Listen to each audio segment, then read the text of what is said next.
Hello and welcome to Trial TV Live. I am the Squeegee of Justice. Thank you so much for joining us today as we are continuing our coverage of the upcoming sentences of both Colt and Colin Gray. Colt's sentencing will be Friday, which is 2 days from now. Today is Wednesday. And then Colin was supposed to be Tuesday and Wednesday of next week. They've pushed that to Thursday and Friday. So what I think is going to happen is Colt's sentencing is going to go into next week, and it's going to be the same judge. So that's why I think they pushed Colin's sentencing from Tuesday, Wednesday to Thursday, Friday. So with all that being said, we are going to be rewatching some of Colin Gray's trial, just to kind of get us back into familiarity with the case and the trial and the situation. So with that, settle in. We have a full day ahead for you. And we have a surprise for you from a music standpoint. So get comfortable, settle in, let's get started.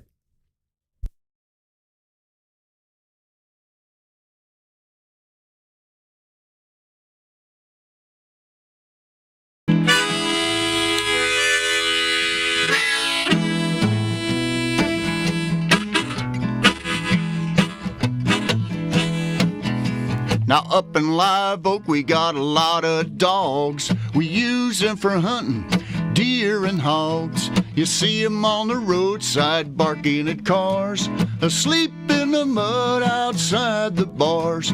Pictures on the poles, lost and found. Reward if you find my blue tick hound. But when we get thirsty, don't you see, we need them for brewing up dog paw tea. Dog paw tea. Dog paw tea. Now when the family meets for the holidays, we eat wild turkey with fatback glaze, boiled chicken wings from a pheasant bird, mushrooms plucked from a fresh cow turd, old Whitey Markle's boiled peanut pie, and Grandma's eggplant surprise, oh my. Turner greens and taters and honey from a bee, and we wash it all down with the dog paw tea. Dog paw tea. Dog paw tea. Dog paw tea made from a Live Oak recipe.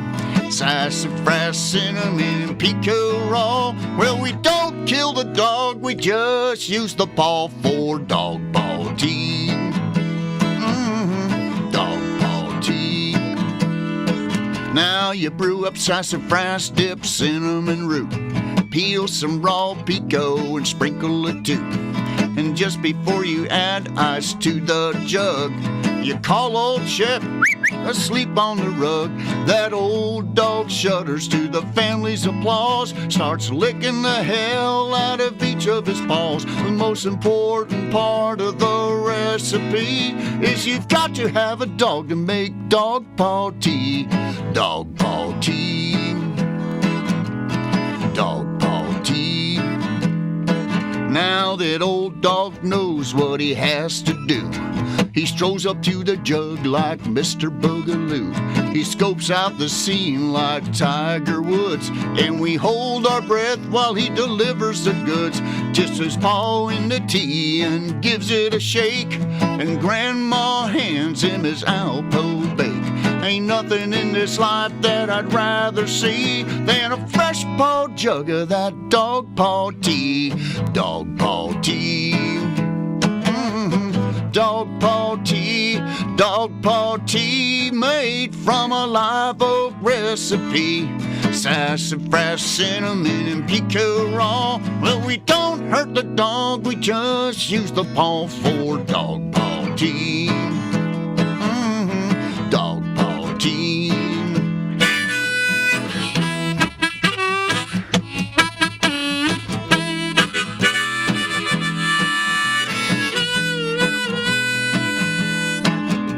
Up in Live Oak, it's after 5. The whole downtown is barely alive. Every so often there's a truck hauling logs.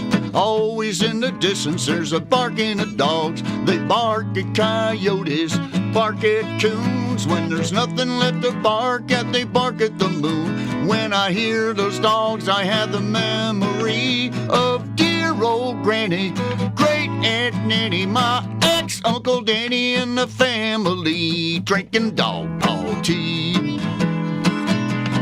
Dog paw tea made from a live oak recipe. Sassafras, cinnamon, and pico raw. Well, we don't hurt the dog, we just use the paw for dog paw tea. Dog paw tea. Dog paw tea. Dog paw tea.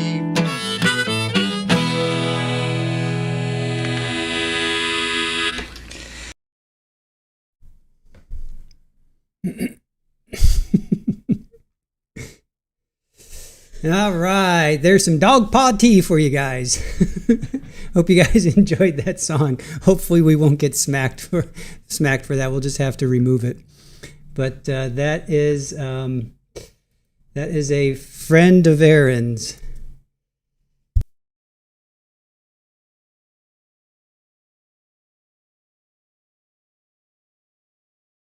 So that is Rayford Stark. That is a friend of Aaron's, and yes, if you look up dog paw tea, Rayford Stark, you can find that.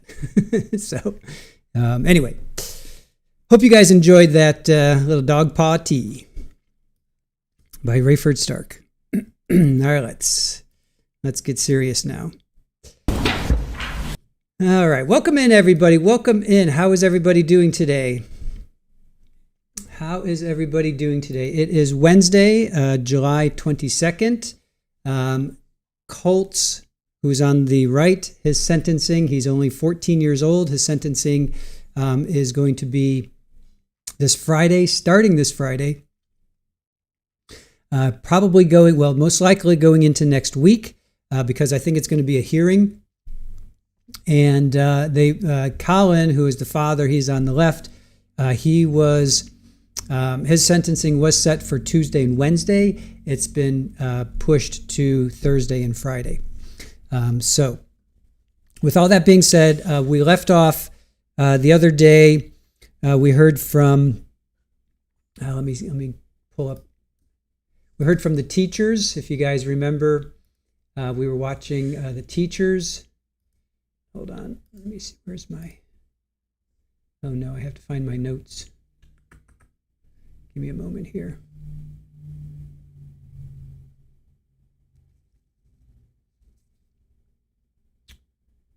Is it here?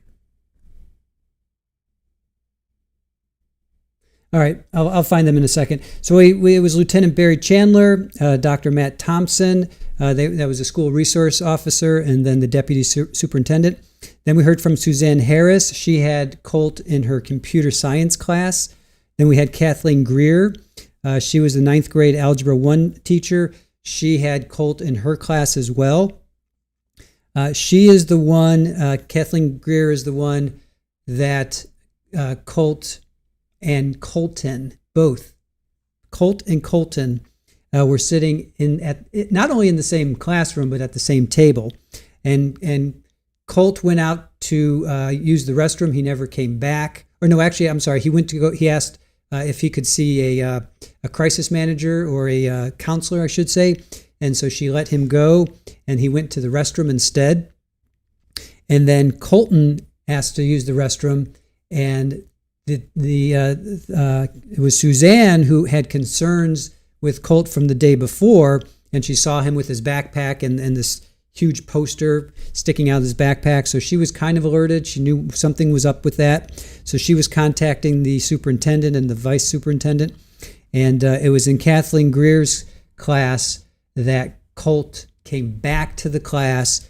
One of the students, as you remember, we saw the CCTV. One of the students saw him at the door with the firearm. She alerted Miss Greer. That's when Miss Greer was pushing on her button, alerting the school, active shooter, if you will. And then Colt went next door into Cassie Ryan's class, And unfortunately, that's where Christian was in that class. He opened the door. He was taken out. So he was shot in the chest, among other places. So that's where we left off. So I want to go back to day one of testimony, and I want to play Sheriff Judd Smith. Judd Smith. I really liked his testimony. We're just gonna kind of go through a bunch of testimony today. I want to play the grandmother. Let me get this queued up for you guys.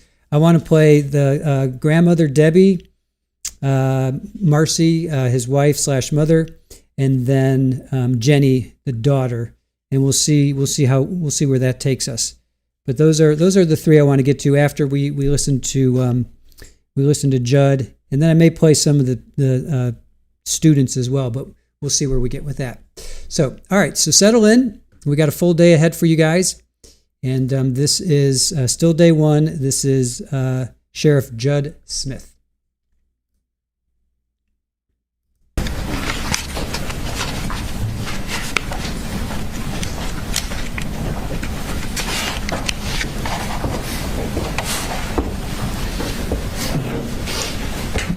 Swear the testimony you give matter now pending before this court be the truth, the whole truth, and nothing but the truth, so help you God.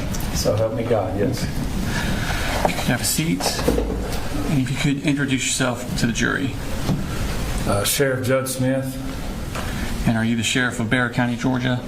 I am. How long have you been the sheriff of Barrett County, Georgia? I got elected in 2009. Okay. And before that, what did you do? I was a police officer at the Winder Police Department. And how long have you been post-certified police officer? 25 years now. I want to take your attention to the morning of September 4th, 2024. Where were you that morning? I was at my headquarters at 233 East Broad Street, where the sheriff's office and admin building's at. Yes. Had y'all had something that morning with the Centegix system? We did. So Centegix was implemented through the school system and through our public safety partners, the sheriff's office, the police department, and the fire department, a few months prior to that.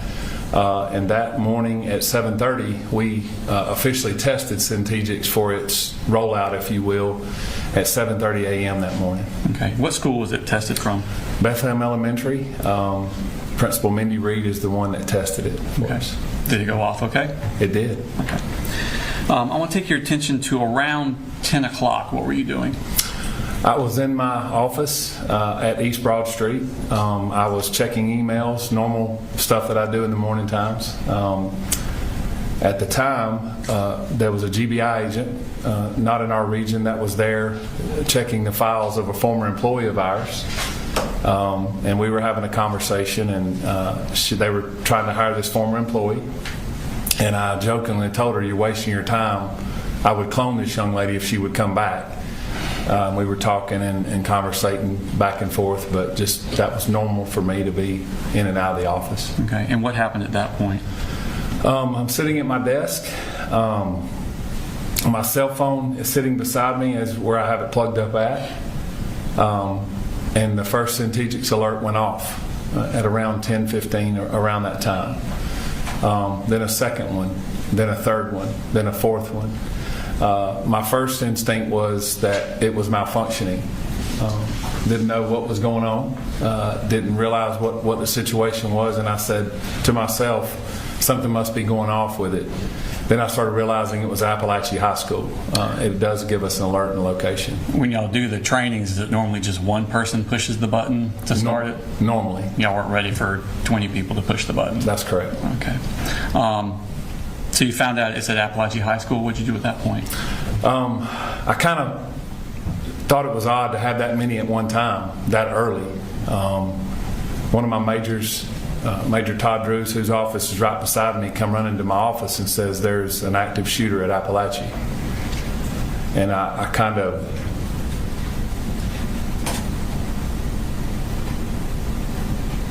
I said, there's no way.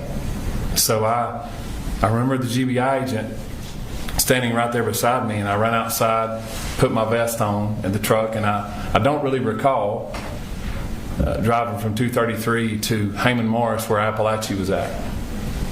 How far away is it? I'd say 3 or 4 miles. My phone was ringing. I do remember turning down Heyman Morris Road, and there was a line of blue lights and red lights from as far as I could see. And when I turned in, Apalachee has a circle drive. Okay. And I remember going to the left. I don't recall ever hearing on the radio where the location was at. Let me pull up the school map. Could you pull up States 3.1, which has already been tendered into evidence, Your Honor?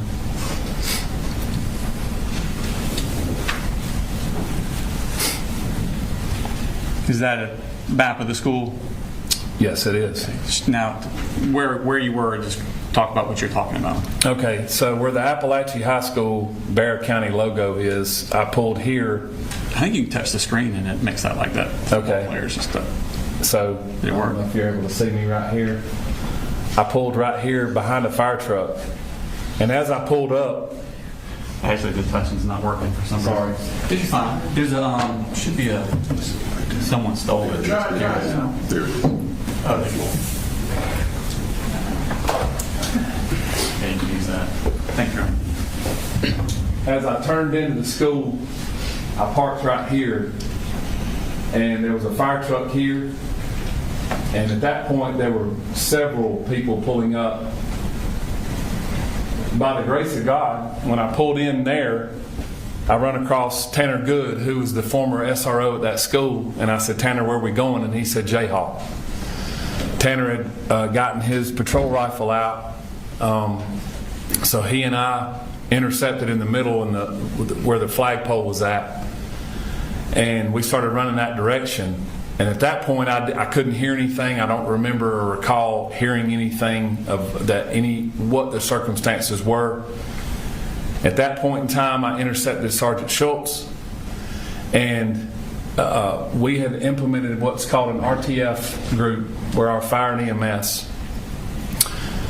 Two of the firemen jumped off the fire truck, which was Jeremy Thayer, who's our captain at the time. He is still with the fire department, and Sergeant Mixon.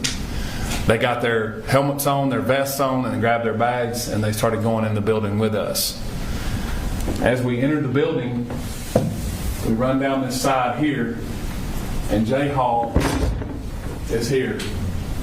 That's where we entered. I remember specifically giving them orders, because we didn't know if they start shooting out. Who were you giving orders to? To the deputies and the EMTs who were unarmed. They were with you? They were with me on our hip. Okay. I said, if they begin shooting out from inside the building out, do not shoot back in. Okay. That's how we're trained. Do you know how many shooters are in the school? We did not know at the time. Okay. So what did you do at that point? We entered the door, and when I entered the door, I observed who was later to be Colt Gray, handcuffed on the floor, and beside him was a rifle with several magazines laying beside him. Okay. What else did you see?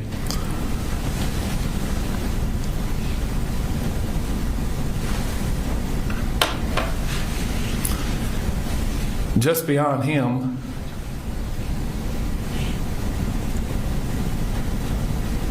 was a person laying face down that I could tell was not moving, and obviously had injuries to that person. Battalion Chief Thayer and Sergeant Mixon went to them first. We were together. That person was later identified as Mason Skirmahorn. I'm going to show you Smart State Exhibit number 42.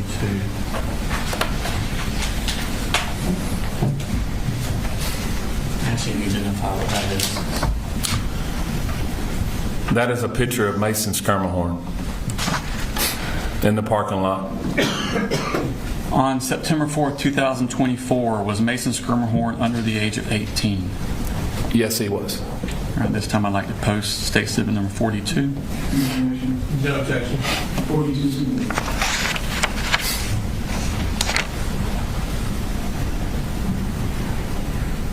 So, Mason's the medics tell you that Mason has passed away at that point? Okay, what do you do at this point? So myself and several others that were in the room or in the hallway, Tanner Good, Sergeant Schultz, Lieutenant Wilkerson, several others were starting to intercept that area. I heard someone say, Deputy King and Sergeant Boyd had already taken Colt into custody. I heard someone say there may be a secondary shooter. We weren't sure at the time. So we began clearing that particular area of J Hall, K Hall, I Hall, and those that intercepted that hallway. We have a map here, so you can show on that. Probably easier. It's kind of zoomed in, supporting of the map you were looking at already. And when you say clearing, what's your objective? Our objective is to stop the killing and render aid, whatever that may be. Our job is to go in and intercept whoever's doing the damage and whoever's doing the killing at this point. That's our job at that point. So myself and several others were clearing the bathrooms to try to find out if other people were in the building. All right. Show us about where you're talking about. I'll have to find J Hall here. The bathroom is where we first started. Workroom and bathroom area right here. This is J right here. This is where we went and started clearing, and we started clearing each hallway as best we could. Then we started fanning out, and what we use is what's called a bubble technique, where the bubble expands like a balloon. Okay, so instead of everybody just running down one hall, you're all kind of... We're fanning out, yes. Okay. Do you have any difficulties getting into the rooms?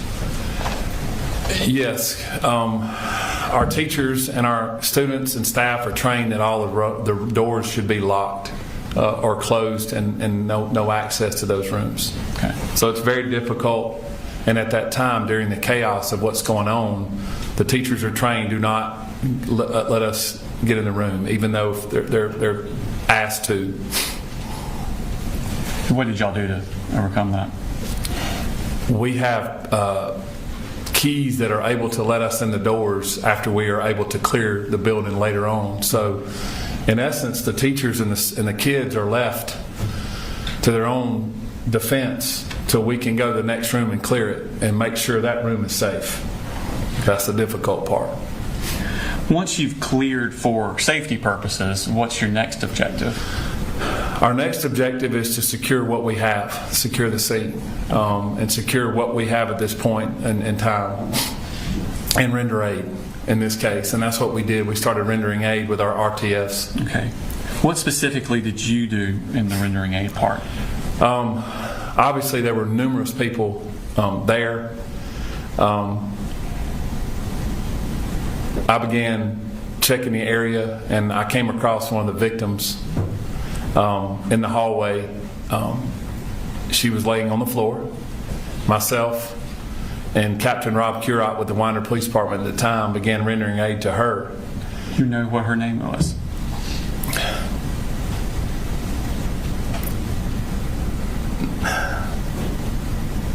I'm drawing a blank. Tell me about her injuries. Did you see them? Yes, and I'll think of it in a minute. I'm so sorry.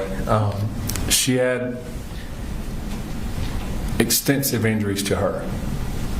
She was bleeding in a lot of different locations that I could see.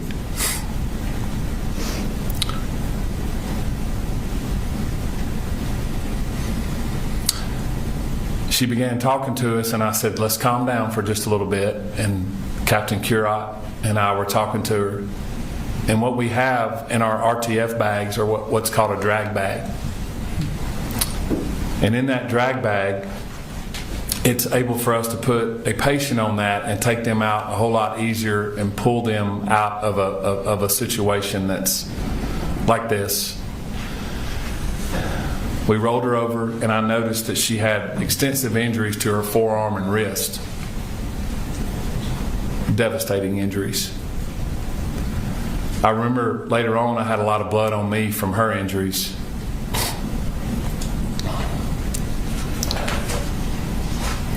I was trying to calm her down, and we got her on the bag, and we started taking her out of the school, out of J Hall where we entered, myself, Captain Curott, before you took her out and you're putting her on that drag bag, did she make any statements to you?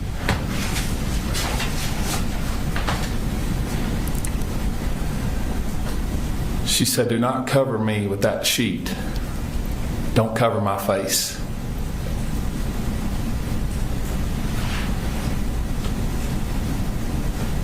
"Please don't let me die." And I said, "We're not going to let that happen."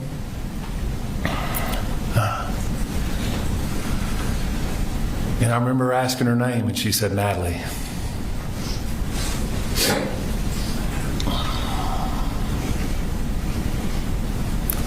It's a beautiful girl. And she said, "Please, don't cover me." I said, "We're not." Did you do any sort of medical type procedure with her? We did. So as we exited the building, Lieutenant Chad Norris had lined up about 4 or 5 ambulances right outside the door. And as we got her outside, I'm trying to calm her down. She's obviously very distraught. She's losing a lot of blood. I yelled for a tourniquet, and I didn't have one on me. And as we were lining up behind one of the ambulances, I yelled for a tourniquet, and Colonel Ham grabbed a tourniquet from one of the ambulances, and it was pink. I'll never forget it being pink. And I leaned down and I said, "Natalie, this is not going to feel good." She said, "What do you mean?" I said, "We have to put a tourniquet on you. You're bleeding pretty bad." And as I put the tourniquet up her arm, and Captain Curot did, I said, "We got to go higher." And we got it up to her shoulder. And I said, "This is not going to feel good, baby girl." And I grabbed her hair off of her face, and I said, "Just hold on for just a second." He tourniqueted it down, and she screamed extremely loud, and I said, "It's going to hurt, but we have to do this." We got that tourniqueted on, and at that point, she calmed down a little bit. I told her she's going to be okay. I said, "The next time I see you, we're going to talk."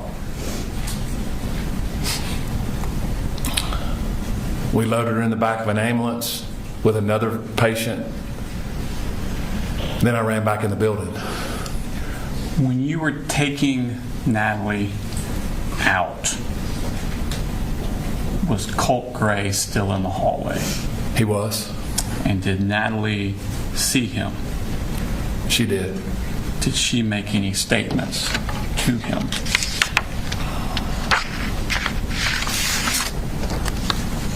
She cursed him and called him some curse words pretty loudly. So Natalie is left in the ambulance. You go back inside. What do you see then?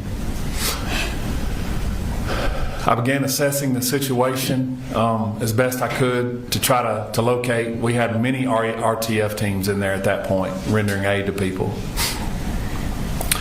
I walked just beyond the bathroom, and there was a copy room, if you will, and there was a victim that ended up being Miss Irmy in that room that was deceased. I walked down to the left, down, I believe it was K Hall or I Hall. Don't recall which hall it was, but I walked down and I located Coach A. By Coach A, who do you mean? Coach Aspinwall, I'm sorry. That's fine. Coach Aspinwall, we called him Coach A. Leaned down to try to find a pulse because I didn't know if RTF had found him, and he did not have a pulse. I then walked back down the hall. They were rendering aid to Coach Phoenix in an ambulance at that point. They had gotten him out. He was at the classroom beside where Coach Aspinwall was at.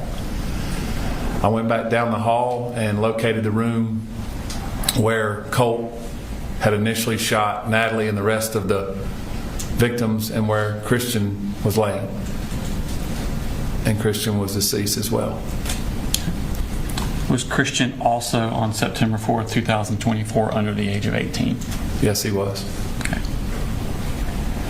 What did y'all do at that point? We made the decision to try to evacuate the building as best as possible to get the remaining students and the teachers out of the classrooms as best we could. It was a very difficult decision. Probably one of the decisions that I regret is walking the kids and the students and the staff through that hallway. But I wanted to get them out of the building as quickly as I could and not have them in those classrooms where we had them locked in until we could get it cleared. What was your regret about it? We had to walk the kids to the crime scene. A lot of kids had to see things that I don't think children of that age should see. Teachers did not need to see that. But we had to get them out. I wanted to get them out of that building as quickly as possible. And where did y'all take them? We escorted them out of the building to the football field, where we did the unification with the parents and the staff as best we could. When did parents start arriving? Almost immediately. Were there parents there when you arrived? There might have been one or two there that had gotten there because the phones start going off pretty quickly. Parents start getting notifications that the school's locked down. When I exited J Hall after all that was done, I walked back out to the area where we had the EOC, which was where I parked at the flagpole. At the time, Chief Schumann was the fire chief. I saw him walking towards me, and I just stopped. I was overwhelmed at what I saw, the people and the parents and the cars and the emergency response. Just completely overwhelming. He said, "Stop! Don't walk anymore. Let me walk to you."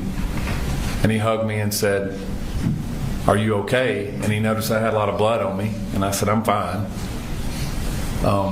But we talked, and that's when I noticed that thousands of parents and people were showing up at one time, and we were trying to decide how we were going to manage through the school system getting parents and kids and loved ones together.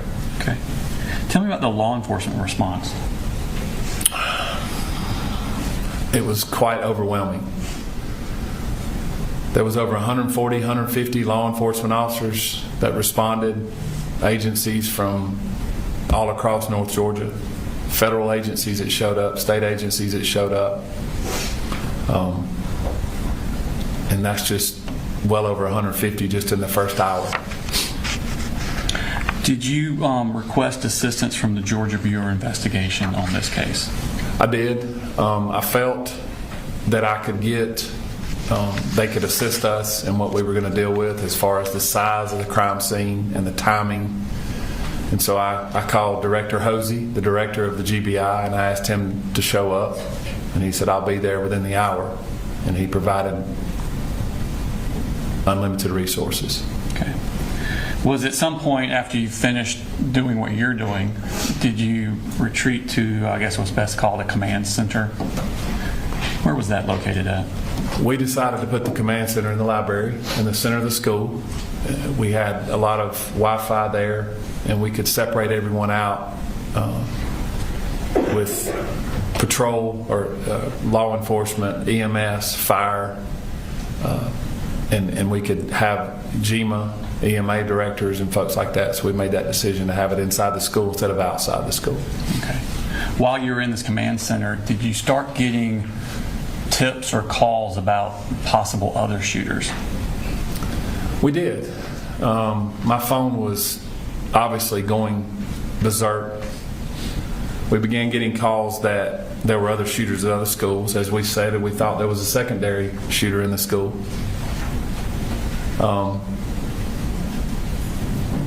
I happened to pick up my phone, and it was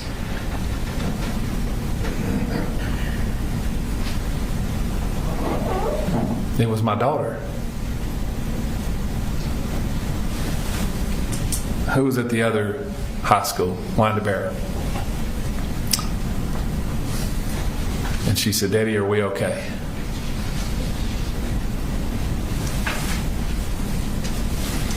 I said, "Your SROs are there with you, and you're okay." And she said, "Daddy, we're locked down, and they're telling us there's another shooter here."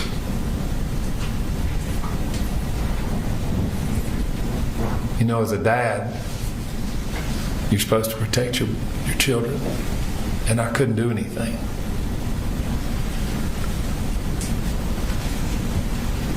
But I told her that the deputies were there.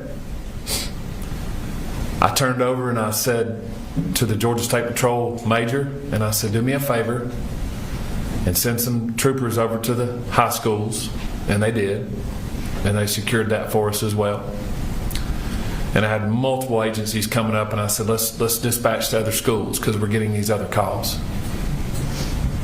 So by the grace of God, those 150 law enforcement officers were able to be dispatched to other schools and ensure safety for those kids and those staff members and those parents when they got their kids. And were some of those officers dispatched also Bexar County Sheriff's Office employees? They were. And then Brandon Bazinet and I'm drawing a blank on his first name, Deputy Townsend, did they work for you at the time? They did. Okay. At some point, did you or did y'all become aware of a home address for Colt Gray? We did. After doing some research, we did. And did you send deputies to secure that location? As immediately as we could, yes. Okay. At some point, when you're unifying with the parents with the children, did you have a task to do at that point?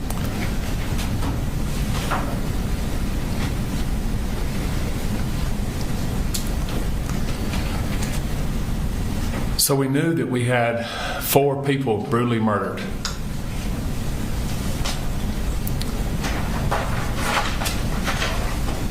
And I had to sit down and doing this 25 years, probably the most difficult thing I've ever had to do is tell 2 sets of families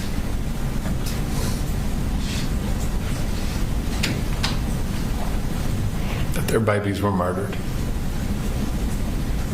Did you do that personally? I did.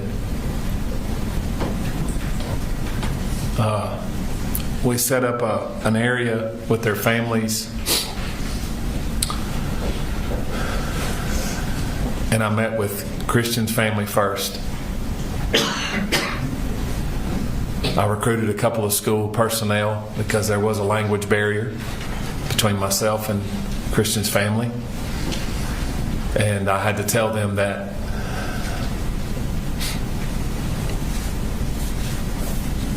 Christian's life was taken, and all I could do is sit there with him and pray with him and tell him I'm sorry.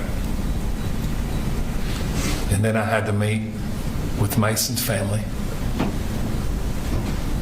and tell them the same thing. And then I had to meet with Miss Ermey's husband and tell him that his wife was murdered. I wasn't able to meet with Coach Aspinwall's wife. She was not on site. But that was done off site. I later talked to her and talked to some family members. The residence that you sent those deputies to secure, was that in Bexar County? It was, yes. Just a second, please. No further questions, thank you. Is there any cross? No cross, Judge. Thank you. Thank you. Thank you, sir.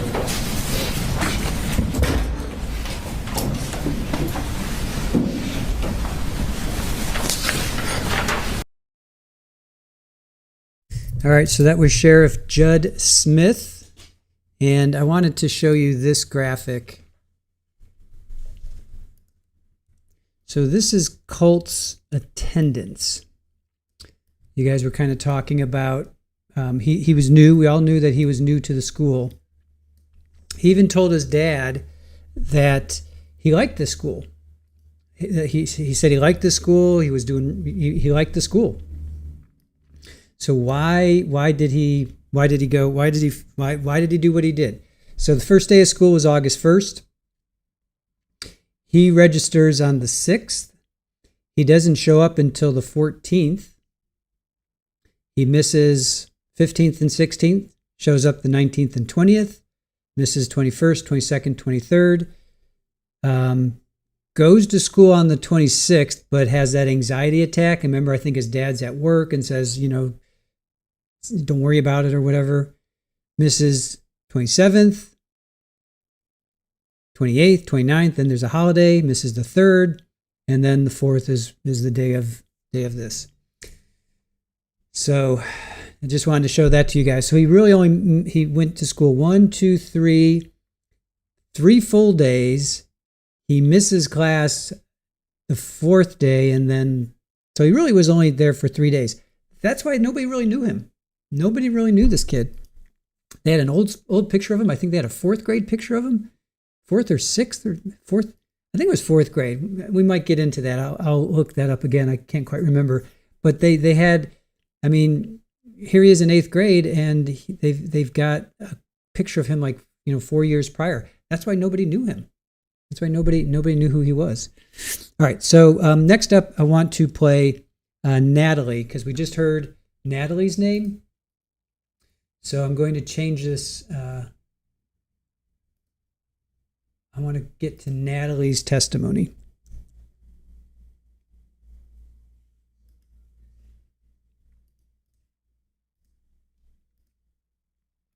And then we'll jump over to the family. And you're on. All right, hold on. Get this queued up for you guys. Was it a middle school? So maybe it was 6th grade. Was it a 6th grade picture? I'll do some research. I know it wasn't recent. I know it was at least, because he didn't even go to school, I think, in 7th grade. I think he totally missed, or 8th grade. He missed 8th grade. He missed 8th grade altogether. All right, I'll do some more research on that. I think it was 8th grade he missed altogether. Let me just make sure. Okay, here. All right, here's Natalie. She is also juvenile for the purposes of your order. Thank you. All right, same instructions to the media. You are not to photograph, record, or transmit anything regarding the child's case.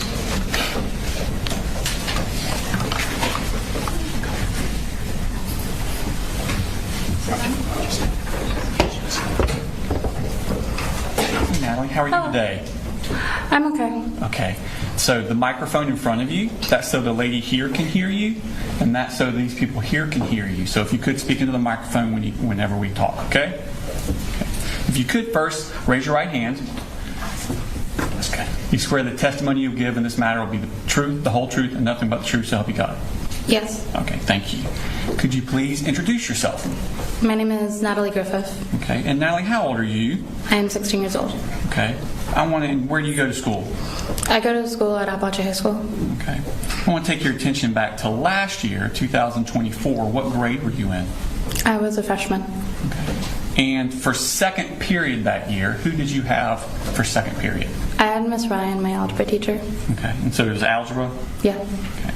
We're going to put up a seating chart. I want to take your attention to September 4th. Did y'all have new seats that day? Yes. Okay. And there's a circle on that seating chart. Is that where you were sitting on Yes. that day? Yes. Okay. And what were y'all doing that morning in that class? Do you remember? I can remember what happened right before. You don't remember? I can. Okay. To the best of my abilities. I'm pretty sure Miss Ryan was teaching us some stuff, and we were about to group off into groups so that we could practice the content on our own and with each other, and then she was most likely going to then have us come back together to, check our work and stuff. Okay. And as she was giving the instructions, we heard a bang. Where did you hear the bang coming from? Outside. Okay. Outside the door, around. Okay. What did you do when you heard that bang? I was crocheting. I stood up. I'm sorry, you were what? Crocheting. Crocheting? Yeah, I do it to give my hands something to do. Okay. I stood up. You stood up? Yeah. Did you look towards the door? I think I did. Did you see anybody at the door? No, it happened really fast. I didn't really process what was happening. Okay. What happened?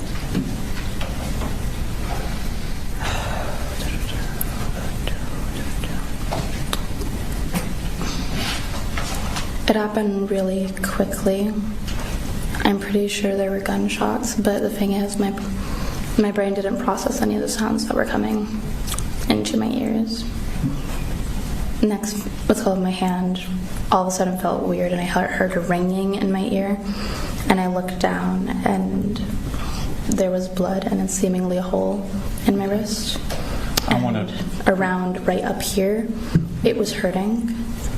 You said that you're speaking softly, so I'm just going to repeat a little bit. You said you felt a tingling in your arm, or it was painful, but it felt weird. Okay. And which arm was this? Which arm was my it? left. Okay. That's the first thing you remember was the pain in your arm, that weird feeling? Yes, it was painful, but it was also like an absence of feeling. Like something almost frozen off, but not cold. Okay. And what happened after that? Afterwards, I started to scream. I was screaming that I got shot. I got shot. I was yelling that I was When gotten did shot. you first know that you got shot? When I looked down at my wrist and I saw it. What did you see? It was very blurry because it was very quick. I think I was subconsciously trying to not. Once I registered that it was blood and what exactly it was, my brain kind of blocked it out. Okay. And I knew what it was. It was a hole. There was a hole? Right. Where in your arm was the hole? Okay. So kind of the wrist and towards your elbow? Yes, and then I didn't know this at the time, but I had also had another one up on around my shoulder. So you were shot more than once? Yes, seemingly twice. Twice? Yes. Okay. So you've now noticed you've been shot, and I think you said you were screaming? Yes. What were you screaming? I got shot. I'm a kid and I got shot. Okay. And what happened at that point? It was very quick. I think I fell over, or Miss Ryan was telling us to get down. I can't remember anything that anyone really said. I might have blacked out for a moment, but I was, at some point, I was on the floor and I was laying down. Okay. Where about in the room were you on the floor laying down? On the side of the wall. Okay. Was anyone with you? Yes. Who was with you? Miss Ryan. Okay. And what was she doing? She was holding my hand. I'm pretty sure she made a tourniquet. I wasn't really looking because I was trying to not see it. I think she was making a tourniquet, or she was covering my hand so that I wouldn't see it. Could you repeat the question? That's fine. So you're laying there by the wall, and Miss Ryan's with you. Yeah. Do you move away from that wall before anyone, like medical people, get there? No, I couldn't get up. Okay. Did you see anything else that was happening around the room while you laid there? Yes, but also no. I was kind What do you of... remember? I remember afterwards when things settled down, I was looking around the room. I saw the plushie that I would use, what's called as like a fidget toy, across the room, and it was laying down and there was a splatter of blood on it. A fidget toy? Yeah, I saw Coach Edwards and I think Tyler, I'm not sure. They were barricading the door, moving desks and chairs in front of it. Okay. And I remember when the police got in. Okay. I heard a bang. They were banging on it, and then finally they got in. Okay. How long was it before the police came in? I can't tell you. Okay. It was like time stopped. Okay. Everything was moving very quickly and slowly. Quickly and slowly? Time was seemingly moving quickly, but to me it was very slow. Okay. So the police come in. What do they do? They looked around. At that point, I kind of went off on my own. Do you mean And physically or mentally? Mentally. And the next thing I know, they were picking me up by my arms and legs, and they were taking me out and putting me on a stretcher. Okay. Did they say anything to you while they were doing this? Yes. What kind of things were they saying? I can't remember. Okay. Were you saying anything to them? Yes. What were you saying to them? Mainly sarcastic things. I was trying to distract myself. What type of things were you saying? I remember my Crocs. They were starting to slip off, and I was asking, and I asked one of them to try and push them back on, but I didn't communicate that correctly, and so I instead ended with them like thinking I wanted them to take them off, so they were thrown across the room, and I thought I would never see them again. They took your Crocs off? Yes. Okay. Were you worried about anything while Yes. they were doing? What kind of things were you worried about? My friend, Lorelei, she was only her class was only around the corner, and I was worried Okay. that her class had also gotten shot, and I was also worried that I was going to die and how that would affect my parents Okay. because my dad has a heart problem. Okay. Did they put any sort of what did they do to treat you there at the school? They put a tourniquet on me. I know they gave me pain medicine. They talked to me. The paramedic that was with me, they talked to me, and it helped me. It helped distract me. Okay. How did you leave the school? By an ambulance. Okay. As you were leaving the school, did you see anything? Leaving the school, not the building. Taken out of the building. Taken out of the building. Yes, I saw Colt Gray. He was on the floor with his hands behind his back. Had you ever seen him before? No. Okay. Did you know who he was? No. Okay. I remember thinking. What did you think when you saw him? I saw red. I was very mad. I hadn't even processed it as a kid. When I thought about who would do this, I was thinking maybe an angry parent, some kind of alumni that had a bad experience at the high school, terrorist attacks, anything. I did not think another student that had no reason to be in my school with a gun. Did you say anything to him when you passed him? Yes. What did you say to him?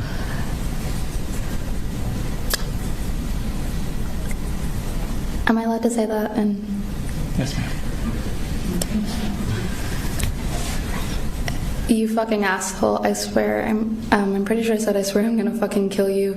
I said a lot of curse words, and I was very angry, especially at the time, because I thought that they were going to have to amputate my my hand. Okay. Yeah. So they take you outside. And I remember yelling at him that we were kids. Okay. Because we were kids. When they take you outside, was the ambulance close to the building? Yes. Okay. And they put you in the ambulance. Was anyone else in the ambulance? For a bit, yeah, because they moved me to a different ambulance, yes. Okay. Who was in the ambulance with you? Taylor. Okay. Taylor Jones? Yes. Okay. At some point, where does the ambulance take you? Tell me about your trip in the ambulance. The first one I was in for a bit, they did leave me alone. Mm-hmm. I'm pretty sure to help take care of Taylor and the others. Okay. I remember they asked me who the girl who was in the ambulance with me was, and the only description they gave me was that she was blonde, and so I thought she was another one of our classmates, Jalen. Jalen? Mm-hmm. Yeah. So you gave the wrong name? Huh? Yes, I did give the wrong name. And so at the end, I remember I was kind of fidgeting with my own brain. Okay. How long did it take you to get to the hospital? I'm not really sure. It felt like forever. And what hospital did you go to? Do you know? Northeast Georgia in Gainesville. I'm sorry. That's fine. What happened? Do you remember being at the hospital? What happened Yes. when you arrived? At first, when I got there, they took me out of the ambulance with the stretcher that was with my head, like going outward, so it was my head first. They took me to an ER, and I remember they were assessing me. There was there was a chaplain there, and she said how she was a chaplain and how she was pretty much there to act as like my semi-guardian while my parents were there. Had your parents arrived yet, do you know? No, I'm not sure. My parents had been informed yet. I don't really know, but they weren't there, at least while I was conscious. Okay. Did you have any surgeries? Yes. Okay. And how long were you in the hospital after the surgery? About a week. About a week. And do you know what types of surgery you had? I don't know the exact names of them, but I do know what happened, and I semi know what happened with them. In them. Did the doctors kind of explain to you what they were doing? Yes. What did they explain to you? On September 4th, they didn't explain what they were going to do or what they were doing. I didn't meet the doctor that operated on me until afterwards. Okay. And what did he tell you he had done?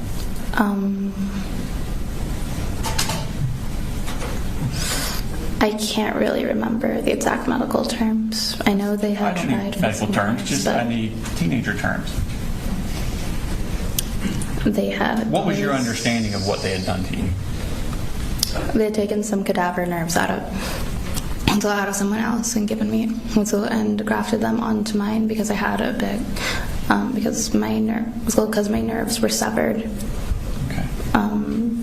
The one that was in around my wrist, and also we didn't figure this out until a couple months later, but also one up my median nerve, I think it's called, up around my shoulder was also.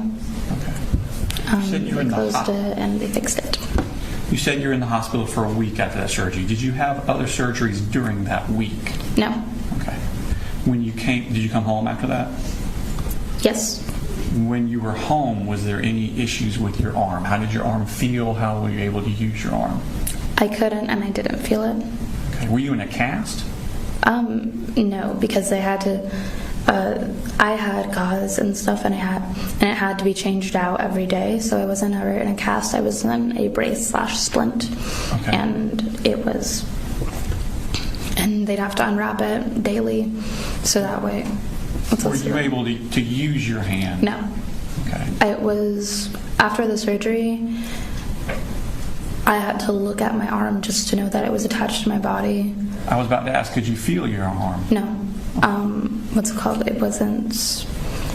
For a bit, I had trouble because I couldn't even let it hang down.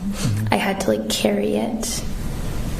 And I would have trouble doing that for a bit. At some point, I got used to it because it felt like a dead limb. Okay. Were you able to go back to school during this time? Right after you got out of the hospital? No, and the schools weren't open yet. Okay. Did you ever have to go back for a follow-up surgery? Yes. How long after you came home from the first one did you go back to the follow-up? My second surgery was on September 2nd, 2025. So a year later? Yes. Oh, okay. They wanted me to heal as much as I could by myself before they went in, and they did anything else because if I could heal by myself, they didn't want to put me through the... Okay. Well, then let's go back a little bit then. During that year, did it start getting better, your use of the arm and the feeling in your arm? Yes. Okay. Tell me about that. Tell me about that. So for, I want to say maybe 2 or 3 months, I couldn't really do anything with my hand. I had to have to use my mouth as a second hand. You used your mouth as a second hand? Okay. Yeah. I can't tell you exactly how many months from the shooting it had been till I was able to move I could semi-move my fingers afterwards, but it didn't feel like it. My brain was sending the signals to my hand, and they were receiving them, but I couldn't really tell. It felt like they weren't moving, and it wasn't until I look at it and I'd see that it was moving that I knew, oh, that is working. Were you doing physical therapy at this time? Yes. What kind of things were you doing for physical therapy? It was a lot of stretches in the beginning. I couldn't physically move My hand, I couldn't move my wrist until maybe 6 months, maybe. I'm not sure. That's probably not the right time span. I couldn't move my wrist at all by myself. By myself, moving it up or down. Okay. And so at some point you went and had this second surgery in Yes. September of 2025. Yes. What were they telling you they were going to do? They took sural nerve from my left calf, a sensory nerve that I didn't really need, and they mixed it in with the cadaver nerve graft they had given me on September 4th because since it's sural nerve, it's on foreign DNA. Okay. And so my body was less prone to reject it. Since it was yours, it was... Okay. Yes, because of the cadaver nerve. How long did you stay in the hospital after that surgery? I left the day of. Day of. Okay. Yes. Since that time, have you noticed a difference? Has it been getting better? Yes and no. Okay, well tell me about the yes first. I'm using my hand more. Even if you see now, I'm actually fidgeting with my hand. Okay. Before, it would just kind of sit off to the side, or I'd sit it in my lap and only use my right hand. Okay. I'm able to use it more now. Can you feel better? But also, Can you feel your fingers better than you did before the surgery? I want to say yes. It hasn't been long enough, really, to see any effects. The main thing that I noticed after the surgery now it's now fully healed, because after the surgery it was a lot of waiting, just for it to close up and me to get back to what I was doing before I had it. And then I want to say I use my hand more now. Okay. And you also said no, it's not better in some ways. What was that? Just that I can't see. How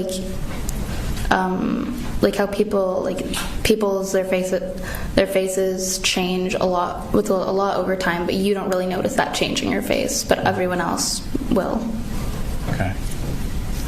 Just because I'm living with it every single day. I don't really notice because it's gradual and small over time. Today, are there limitations of what you can do with that? Yes. And what are those limitations? I can't text. I can't move my thumb outwards, which you use a lot. Opposable thumbs are important. Yeah, I don't have an opposable thumb. My thumb can go like that. I don't have complete independent finger function. If you see, I can't move my fingers. So you can't move one at a time? Yeah, they can move together, but which makes doing a lot of fine motor tasks extremely hard. I can't tie my shoes. How stuff about like that. pain? Is there any pain today? Today, no. It was after the shooting, I had a lot of pain, and it slowly quieted over time. When I do have it, it's not constant and consistent. It's like sharp and sporadic. Trying to think of an analogy, but I can't find one. Just, it happens sporadic and randomly sharp pains in my wrist, my thumb, and stuff like a needle coming out of my skin. Okay. So Natalie, we talked a lot about your physical limitations and healing. What about your emotions? What were they like directly after? Did you have some emotional issues after this? I'd like to say yeah. I'm sorry? I'd like to say yes. In what way? Afterwards, I couldn't place where my emotions were. If you told me how I was feeling, I would say I was okay or I'm fine, because I couldn't find the correct adjective to use. Okay. I guess now I would use the word distraught, dazed. Okay. I couldn't. I had PTSD afterwards. Even now, my brain now goes to worse possibilities, and just everyday things. Driving, I think someone could crash into our car right now. into our car right now, send us flying off the road, and we could all die. When someone knocks on the door in my classroom, I think, do they have a gun? Before I think, oh, it's what's called Alex coming back from the bathroom. I'm just using a random name. We talked about you doing physical therapy for your physical limitations. Are you doing counseling for your emotional issues? Yes. Okay, and how's that going? It's going good. I haven't had any in about 2 months, but that's just that's just personal stuff with scheduling. But I'm going to be back in counseling soon. Okay. And I was in therapy before the shooting as well. Okay. So Natalie, I don't have any more questions for you, but the defense may have some. Thank you very much. Cross. No question, John. Thank you. Thank you. Good to go.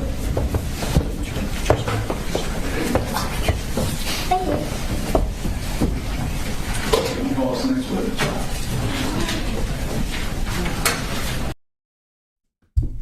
All right, so that was Natalie giving her perspective. And now I'm going to switch over because this is going to be like 6 hours, so that'll be good for us to watch for the rest of the day. All right, so now we're going to get to Debbie Palamas and then Marcy Gray. So this is going to be grandmother of Colt and the mother of Colt and the wife of Colin. So those two are mother and daughter as well. All right, let me just cue this up for us.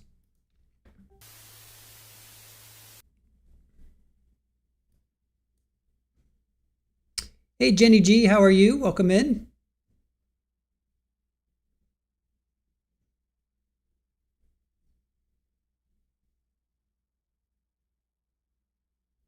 And remember, the day before she was supposed to testify, I think the day before, and she showed up late or something because she didn't have a car, something like that.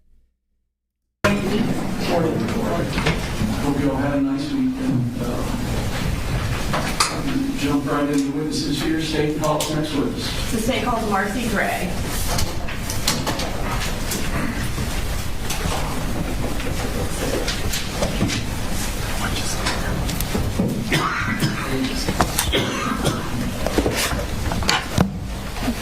Please raise your right hand. Do you swear to tell the truth, the whole truth, and nothing but the truth to help you God? I do. Okay. Can you introduce yourself to the jury? My name is Marcy Gray. I'm mother to Colt, Jenny and Colby Gray, and I'm married to Colin Gray. Okay. And that's okay. Is that good? Yeah.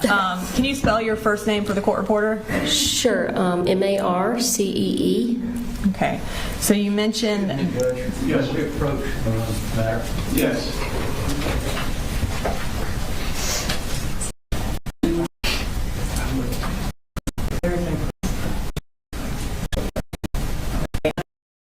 Blue tie. You indicated that you were married to Colin Gray. Can you point him out and identify him by a piece of clothing he's wearing? He's wearing the light blue sweater and blue tie. Okay. Please let the record reflect that Ms. Gray has identified the defendant. What are you doing right now? Right now I live in South Georgia, and I work in an industrial food processing plant. I work for the quality department there, and that's about it. And do you currently have custody? You mentioned that you have 3 children. Do you currently have custody of any of them? I do not. Okay. And when did you get married to Colin Gray? In 2007. And does he have a nickname? Coley. 2009. I got married in 2009. Sorry. Okay. Are you a little bit nervous? A lot nervous. Okay. So you got married in 2009, and who is your first child? Colt. And when is his birthday? He was born on January 14th, 2010. Okay.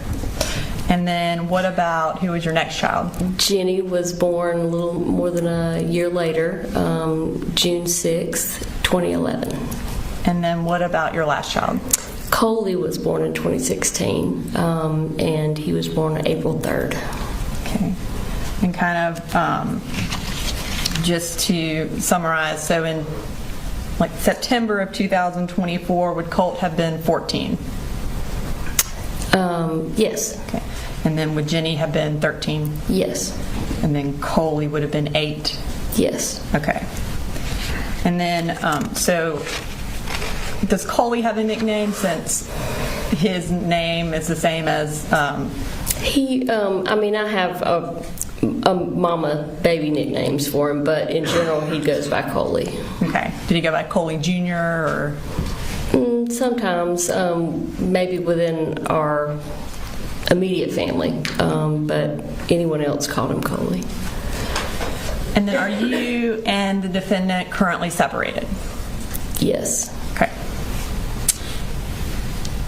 Legally, there's no documentation, but physically we're separated. Okay.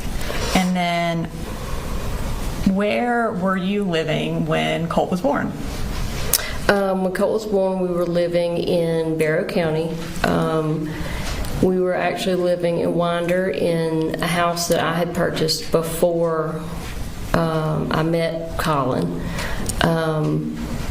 He was born at St. Mary's in Athens. And we continued living in my house until Jenny was born. And when she was about 6 weeks old, we moved to our next house, which was in Statham. And did y'all stay in Statham for a fairly long time? Yes, we did. How long did y'all stay there? Till 2018.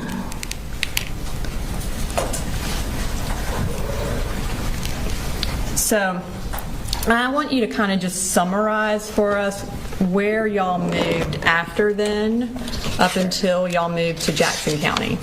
Okay. There was a lot.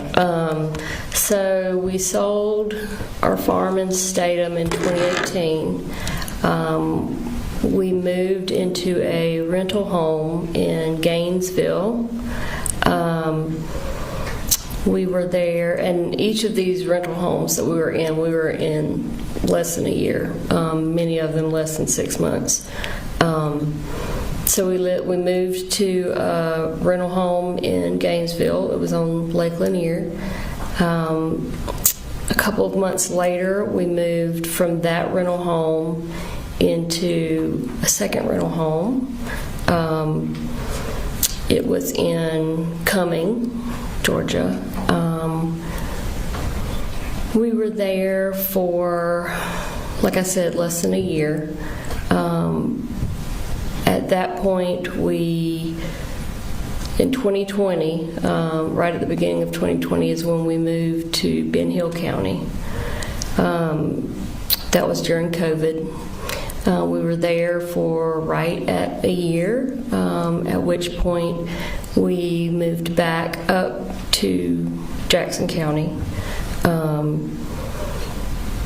And the first place that we lived at was Traditions. We were there for, again, it was less than a year, maybe it was close to a year. After we left there, we actually moved into a rental Airbnb.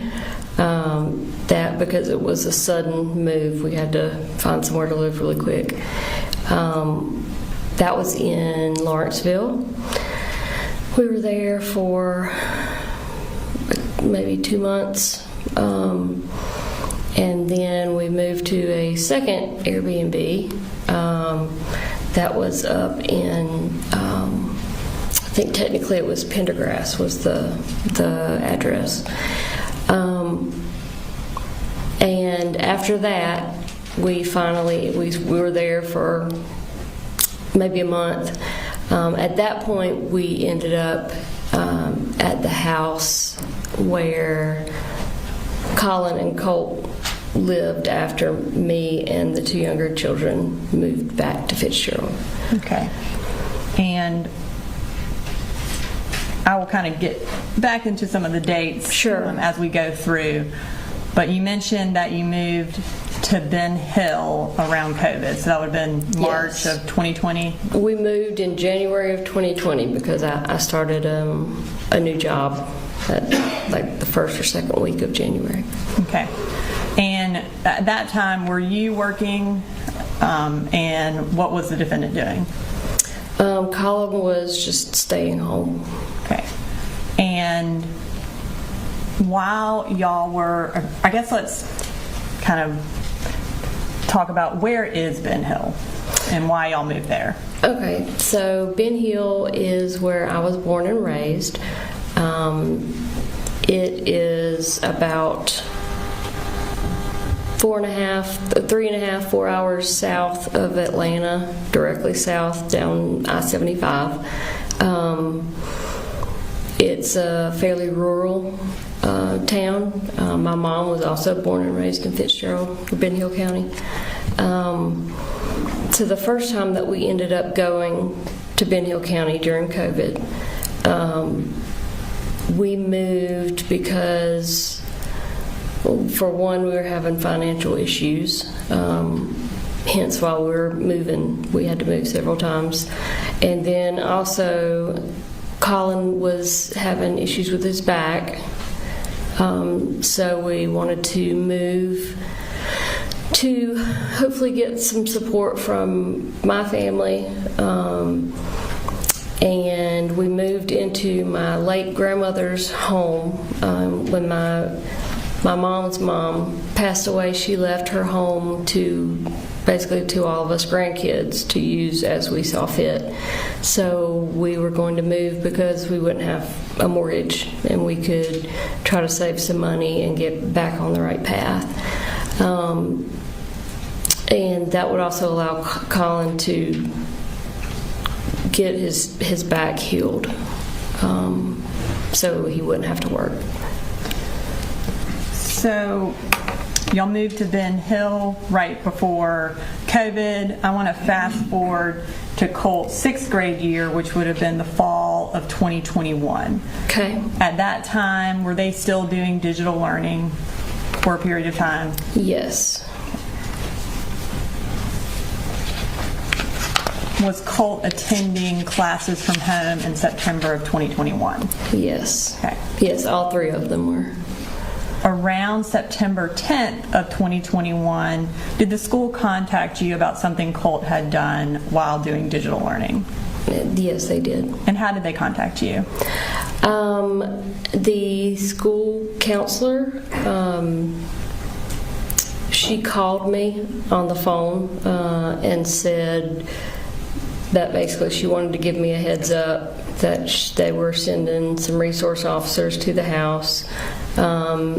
She told me basically what it was in regards to, and that they wanted to talk to me or Colt's dad, and they wanted to speak with Colt as well. Okay. And when the school resource officers arrived at your house, what did you learn about what Colt had done? Well, they basically reiterated what the guidance counselor had already told me on the phone, which was that Colt had basically found a way around the school's firewall and security software so that he could get on the internet and basically look up whatever he wanted to look up. And then they told me that he had researched, he had typed into the search bar how to kill my dad. Okay. And at that time, did you tell the defendant about that search? No. Did you later tell him? I did. Okay. And do you remember around when you told him? Not really, but it was several months later.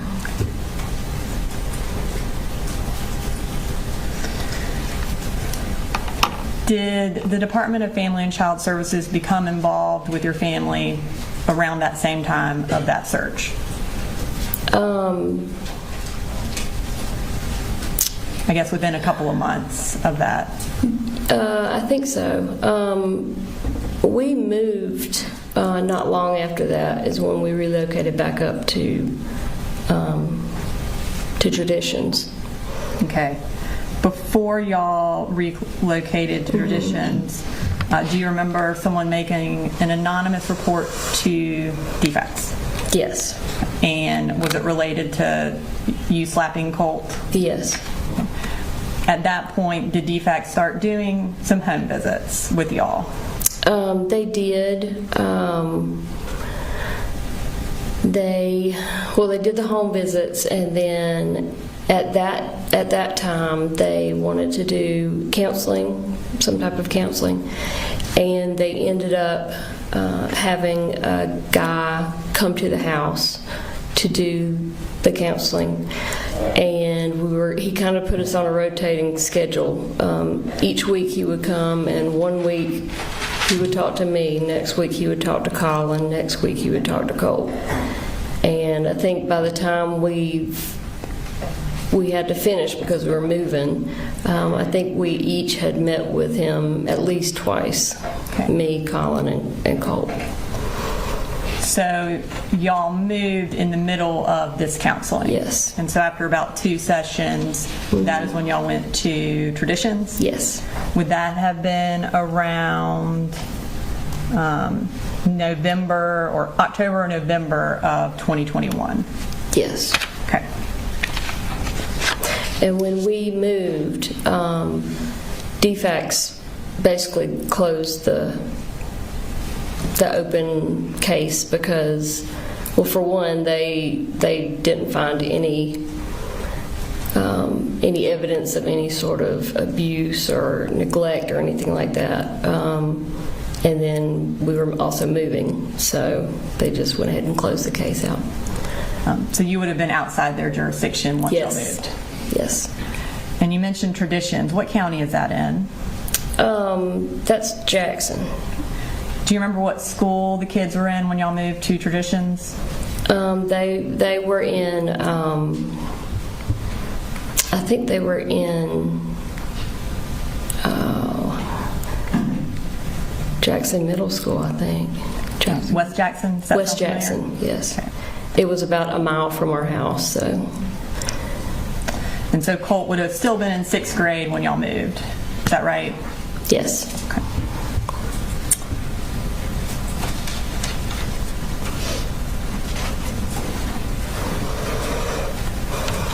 Now, you mentioned earlier that you had to make a quick move from Traditions. And that would that have been around August of 2022? That sounds about right, yeah. And why was it a quick move? We got evicted. And is that when y'all went to a few Airbnbs like you mentioned? Yes, ma'am. Okay. So then eventually you moved to Jefferson sometime kind of in that fall of 2022? Yes, ma'am. Where did the kids start going to school then? Oh gosh.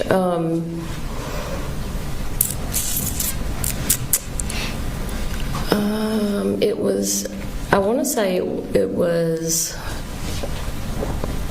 I don't want to say the wrong thing. And does Jefferson City Schools sound familiar? Yes, absolutely. That was it. Okay. But we were excited because Jefferson schools are known to be really, really good schools. At that point, sometime around Halloween of 2022, was another defects report made. Mm-hmm. And what was that report about? That report was, again, ended up being completely unfounded. And one of our neighbors had reported general neglect of our kids. She said that they were being sent to school dirty, they weren't being fed.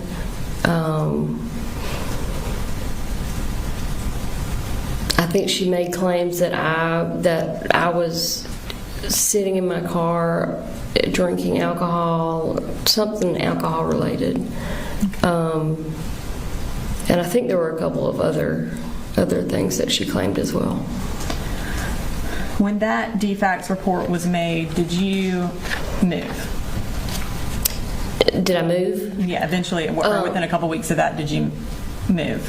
Well, me and Jenny and Coley left and moved in November of 2022. And where did the defendant and Colt stay? They stayed there at the same house. Why did Colt stay with the defendant? I think in general he had his room and everything, his computer and all that set up how he wanted it in his bedroom, and that was kind of his safe place. And I think a big part of it was he didn't want the change. He wanted to keep everything in his room the way it was. He didn't really give a concrete reason as to, hey, I don't want to go to Fitzgerald, I want to stay here. It just kind of went that way. When you and Coley and Jenny moved down to Ben Hill, did Colt have a phone? Yes. Okay. Were you able to have contact with him while you were living in Fitzgerald or Ben Hill? For the most part, no. I was not able to have much contact with him at all. And did you have much contact with the defendant at that time? It varied, but in general, not really, other than texts. And there were a couple times where I tried to facilitate him visiting his younger son. His daughter at the time didn't want to have anything to do with. Objection. This is getting into hearsay, and it's not relevant. We'll move on. All right, just saying. So, at any point, did he, or how often did he visit you in Fitzgerald, or did you visit Colt and the defendant in Jefferson in that time frame where they were living alone? I think Colin visited us in Fitzgerald twice, and I drove Coley up to visit them maybe 3 or 4 times. It was right towards the end.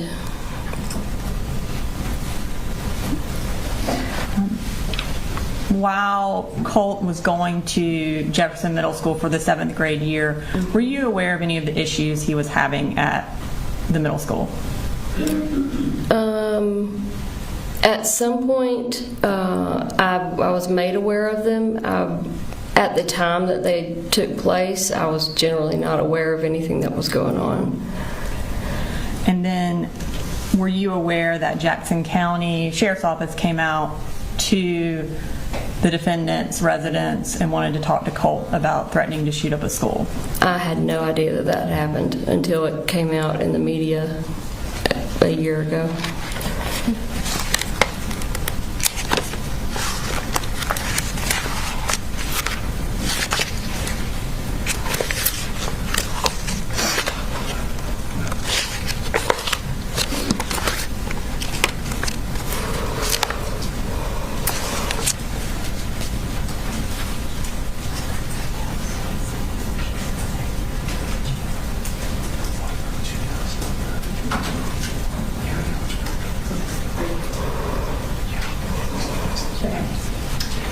So at this time, you said you weren't aware until after everything happened. At this time, I'm going to display a text message from State Citizen.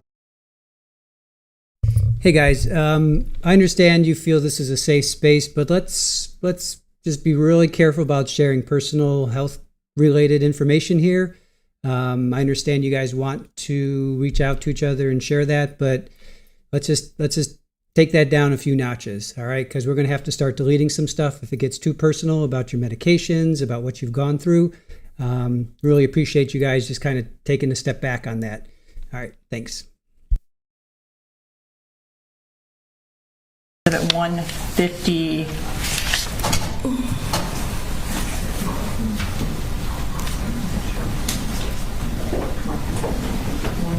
159, which is your cell phone extraction, and it's from September 5th of 2024.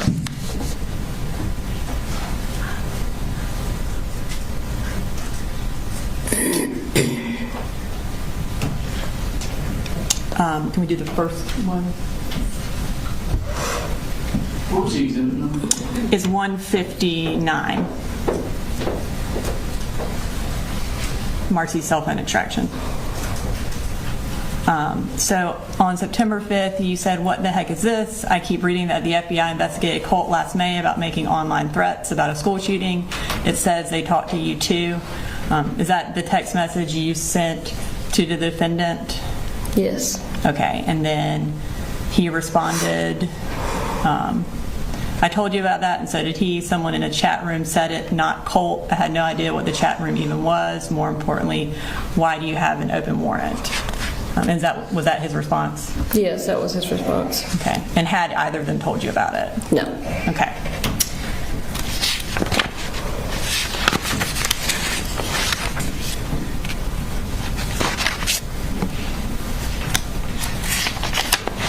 Okay. So I'm going to fast forward to August of 2023, a couple of months after the May incident with Jackson County Sheriff's Office. Did Colt move back in with you in Ben Hill? Yeah. When was the month you said? I have August of 2023. Yes, ma'am. Okay. And was it just Colt or the defendant come too? I met the defendant off of I-75 to pick up Colt. Okay. And why did he come and live with you? Because, well, he had called several times leading up to that, wanting to come and live with me because he said he just couldn't. Objection is the hearsay.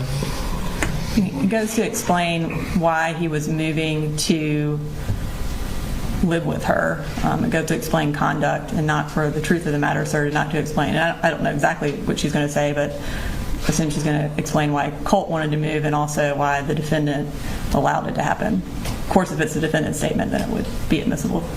I'm going to have to hear what it is. Ladies and gentlemen, I'll just step out.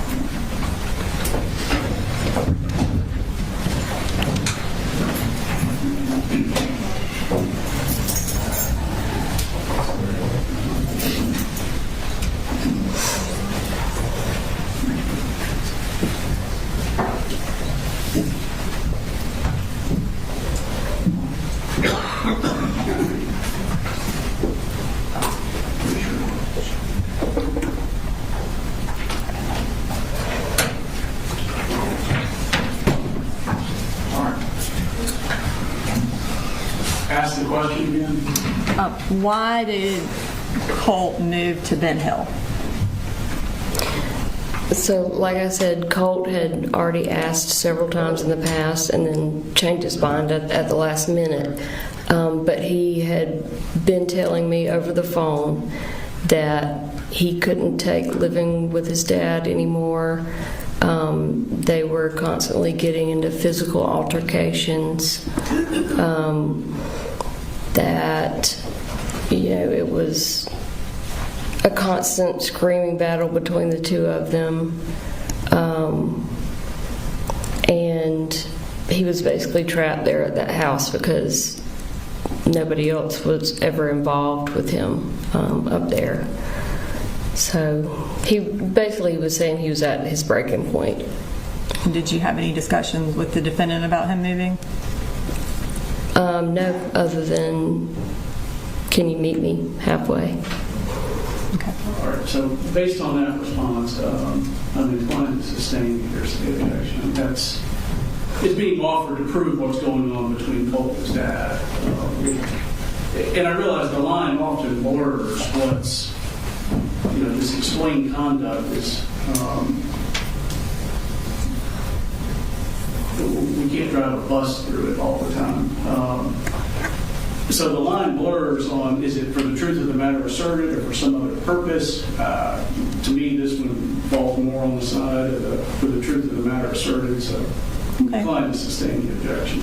I'd just like you to do that in front of the jury so they know why she isn't answering the question. That it's sustained? Yep. Sure. Is there a next question that we need to ferret out or not? Well, I mean, did he bring him to meet you? Well, that's obvious. Yeah. All right, bring him back in.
You're ready, sir.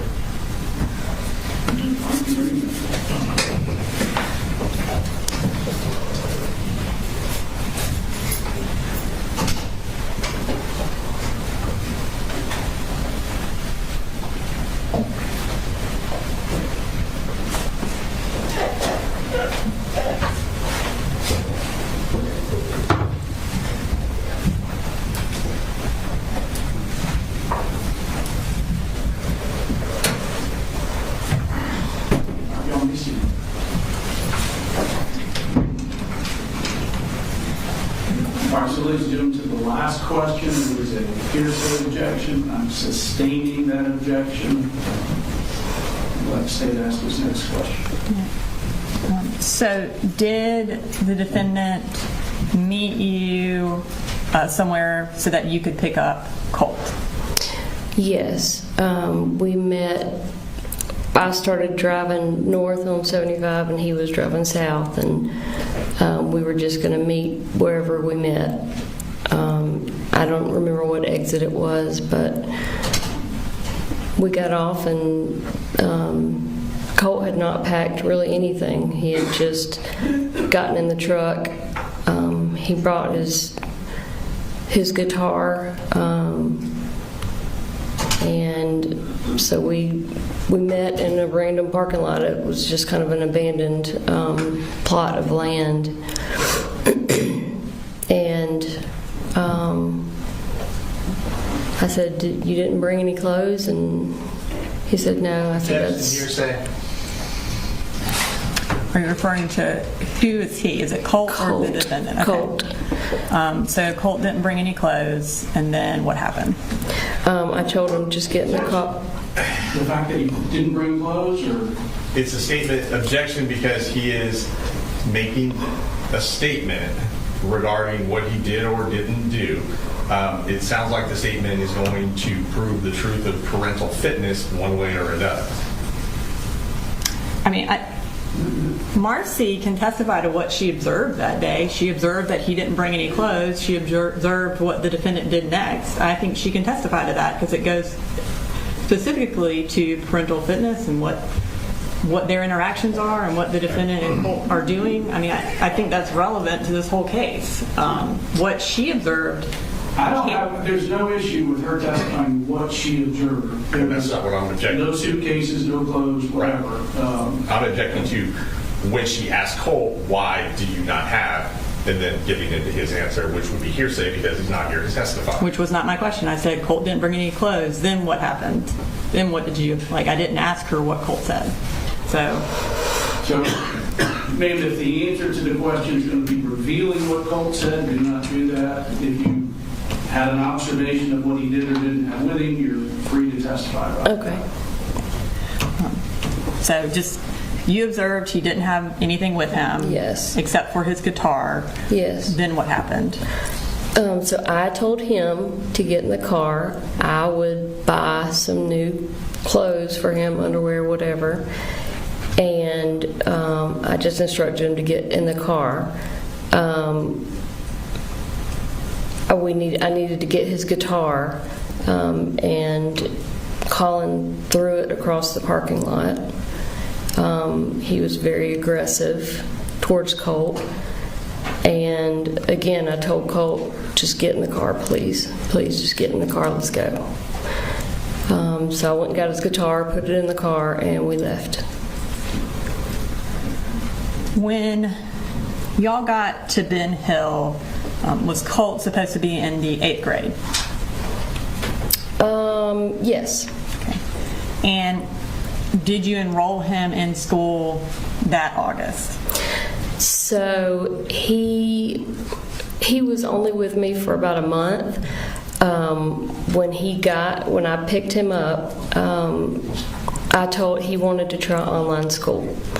And so I started the process of enrolling him in online school. His sister then she wanted to do online school too. She was already enrolled in attending school in Ben Hill County with her little brother. But I started enrolling her as well. Again, Colt was only with me for about a month, so he never got the opportunity to start the online school. What was Colt's behavior like in Ben Hill? Colt's behavior was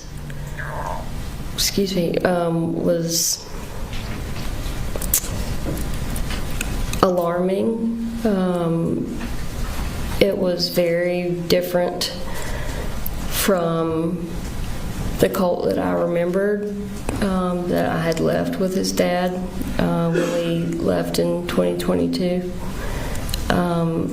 He had a lot of anger inside, and he was very aggressive and unpredictable, so much so that I ended up relocating his little sister across town to my parents' house, because I didn't want to leave her there along with him. And then his little brother basically just never left my side. I just had, he was with me wherever I went when he wasn't in school. But Colt, he damaged a lot of things while he was there.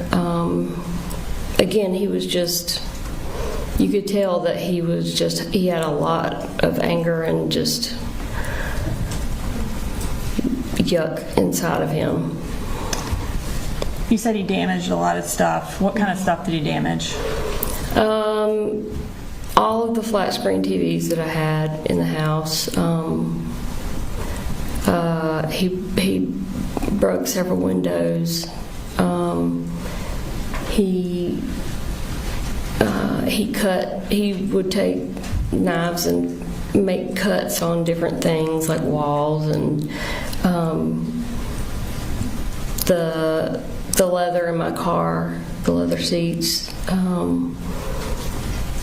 just kind of like random damage. He wrote on a bunch of stuff, walls and that sort of thing. And on October 3rd, did your dad actually contact the police because of something Colt had damaged? Yes. What had he damaged on October 3rd? I think that was when he broke, the first time he broke a window.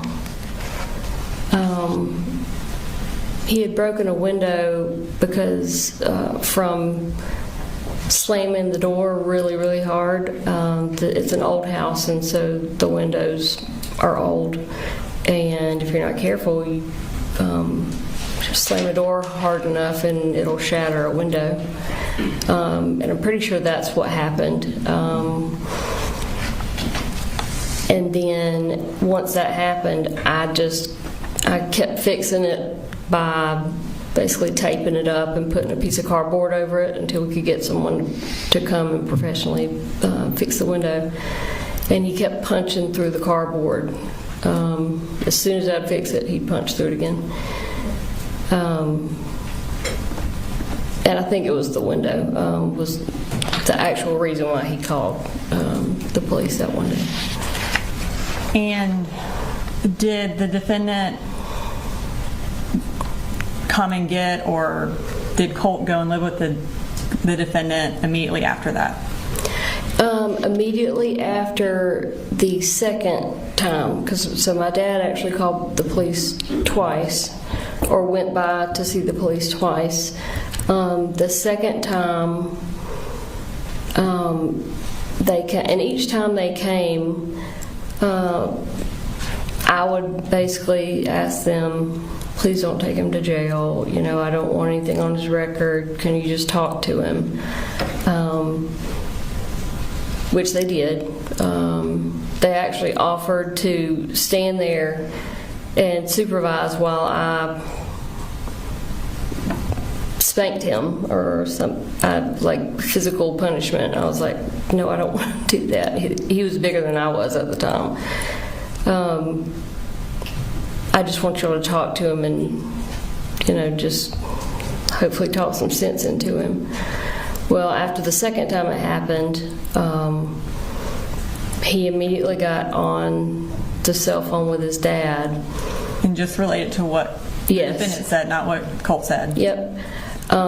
He had the phone on speakerphone, so I could hear, because I didn't have my phone at that point. I'm not sure where it was, but I said, let me talk to your dad.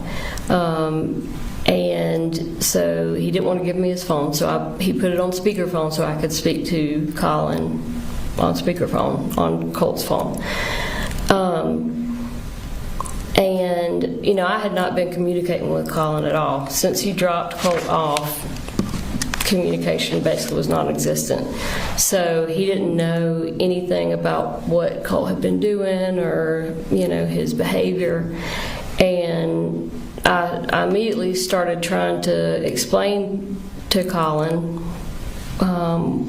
what had been going on, and I couldn't get any words in edgewise before he immediately wanted to say, well, why are you doing this to our son? Why are you calling the police on our son? Why would you do this? And it took him, you know, less than 5 minutes to have Colt convinced that I was the one calling the police. I was trying to get him sent, you know, to juvenile detention. And once he had him convinced of that, Colt refused to talk to me. He just wanted to go back with his dad. And when did he leave? I think he left like the next day after that second time the police were called. While you were in Ben Hill County with Colt, had you scheduled some counseling for him? Yes. Is that at the Healing Connections okay. was the place, but he never made it because he went back with his dad. So his first counseling session supposed to take place after he left? Yes, ma'am. And did Coley Jr. and Jenny stay with you in Ben Hill at that point? Yes, at that point, yes, they did. When the defendant took Colt home or met, I guess, or met you or your mom halfway, where did they go to live at that point? They were still living at that same house. In Bear County? Yeah. Okay. Or no. And we're Yeah, in- they were at the Barrow County House. Okay. Yeah, you're right. We are in October of 2023. Yes, they were definitely in Barrow County.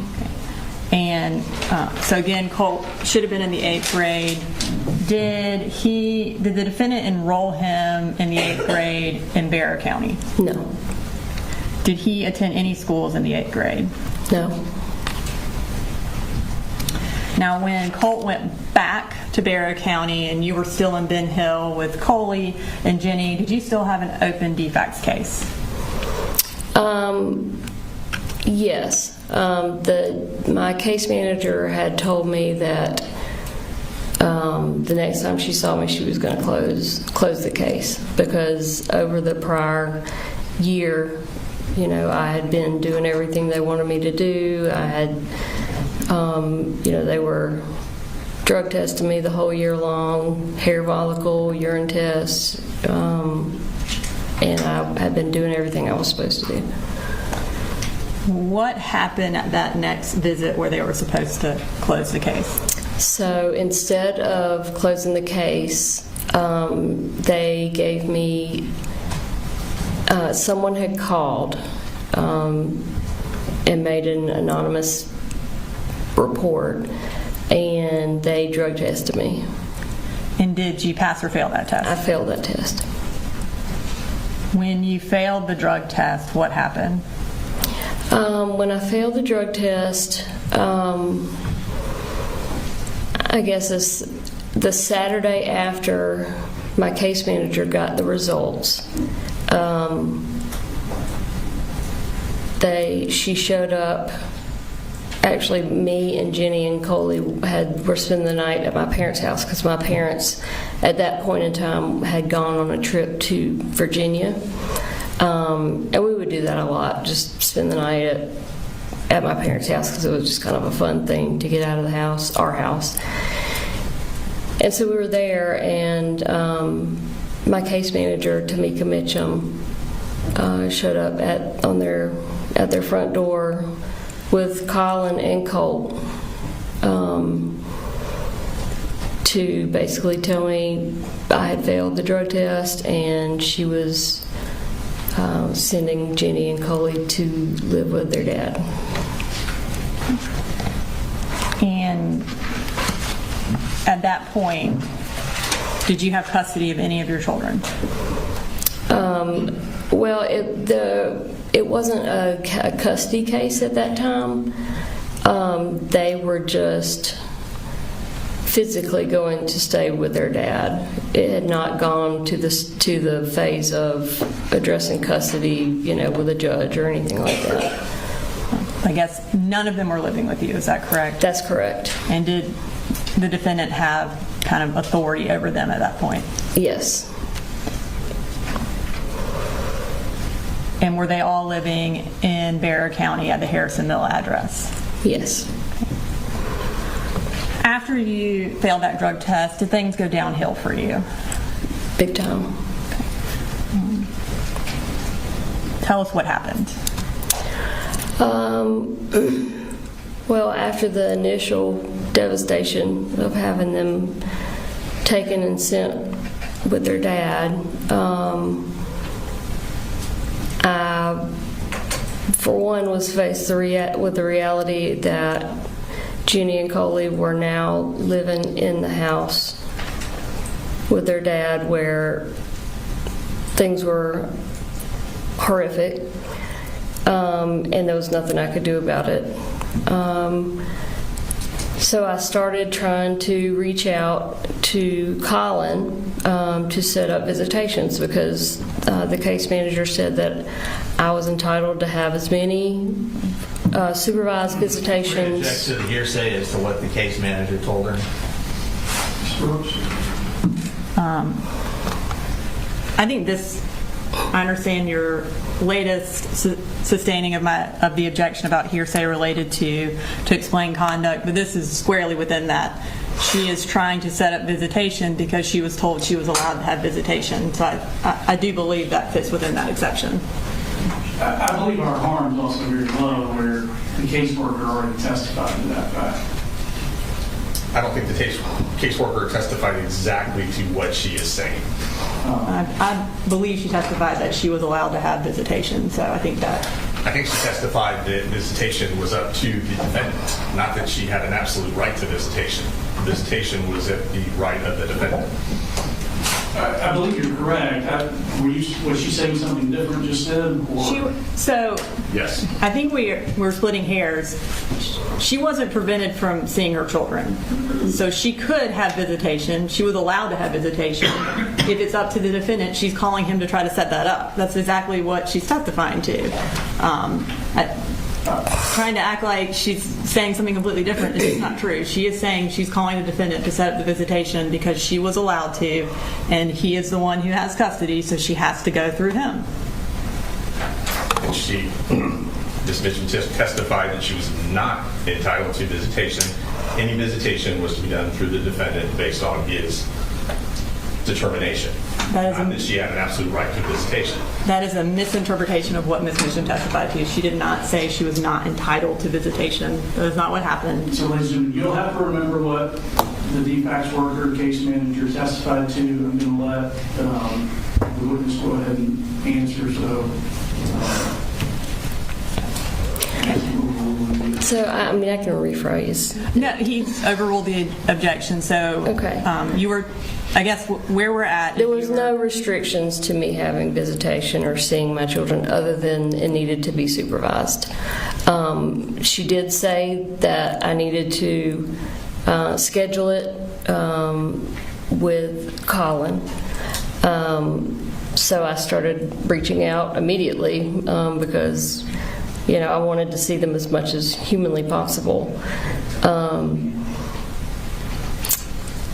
And it immediately became apparent, which I knew it would, that he was not going to communicate with me whatsoever. He had blocked my phone number, and I know that because I checked it the next time I saw him and had access to his phone. He basically refused to not only not let me see or speak to my kids, but he refused to speak to me himself. So my children were living somewhere where I knew was a nightmare for them, and now I can't get any sort of updates or any sort of contact with them. I tried to get my mother to reach out. She was met with the same obstacles. I reached out to Tamika, the case manager, asked her for her help, and the only thing she offered was transportation to see the kids. I told her, I don't need transportation. I need someone to facilitate some sort of communication between me and their father. And it just never happened. I couldn't get any help from anyone. At one point later in the month, I called in a wellness check with Barrow County, just so I could have someone put their eyes on my children to make sure that they were still alive. And I also knew that they had none of them had been enrolled in school, so I couldn't verify through school that they were still breathing. And so then, I never did end up getting any kind of communication or updates or anything like that. And what did that do to your mental health? I basically had a complete nervous mental breakdown. I think as any good mother would. My kids were and still are my entire world. And to go from being in constant contact with my 2 younger children, for sure, to nothing. I felt like they had been kidnapped almost. I was just devastated. I wasn't eating, I wasn't sleeping. I was desperate. Desperation is a good word for what I was feeling. What did you do after that? So that led to, it was right after Halloween.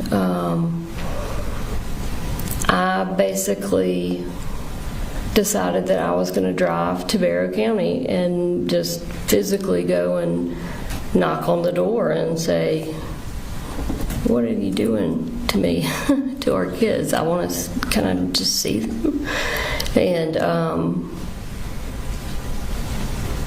And so I was not in my right mind at the time, but I went to my mother's house and I told her that what I was going to do, and I wanted her to go with me.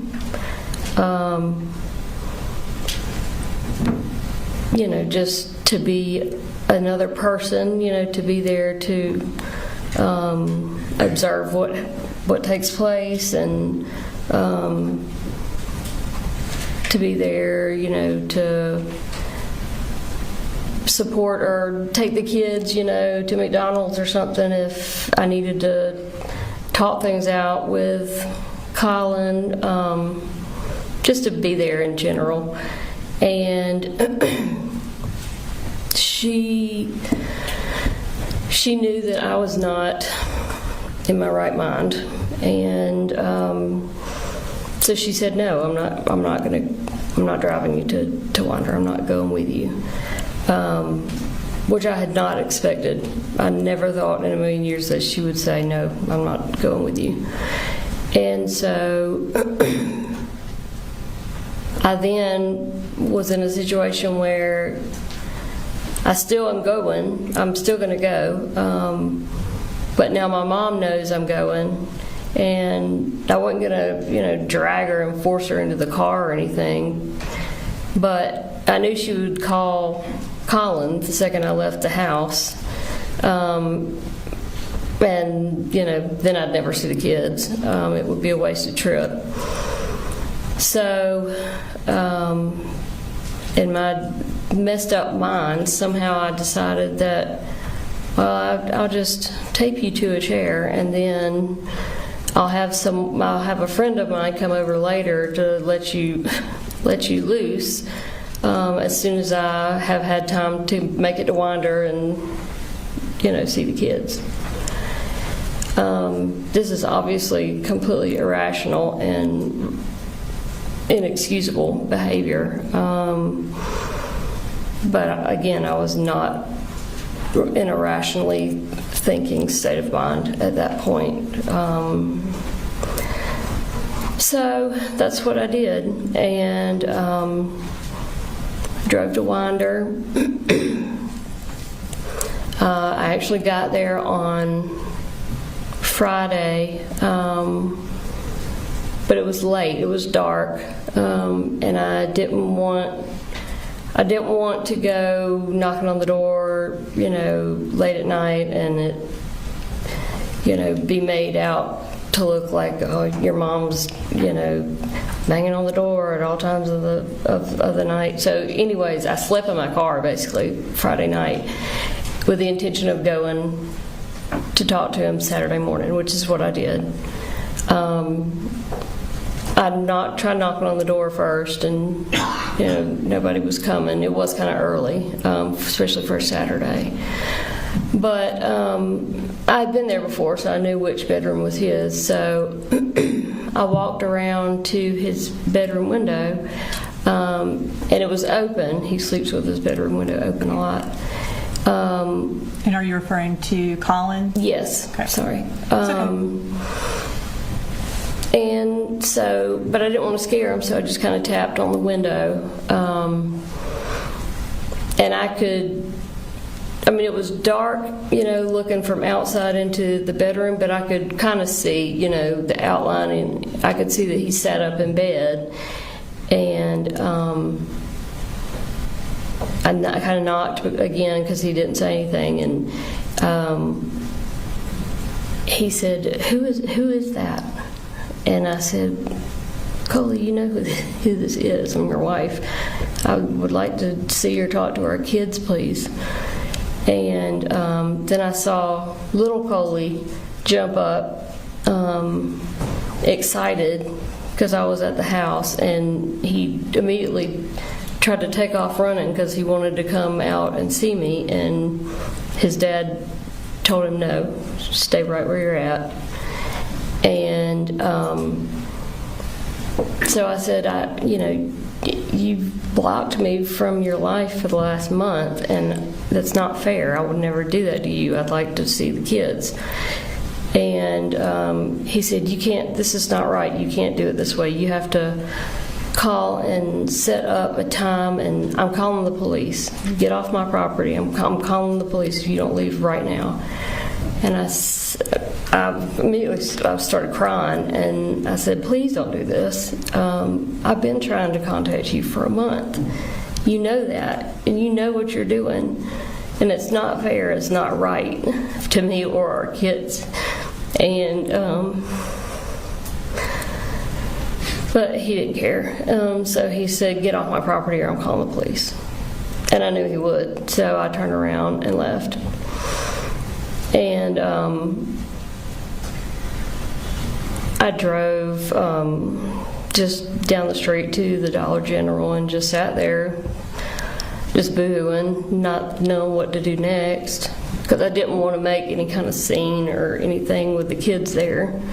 Not that I would make a scene anyway, but I didn't want to give him the opportunity to make it look like I was acting crazy or anything. So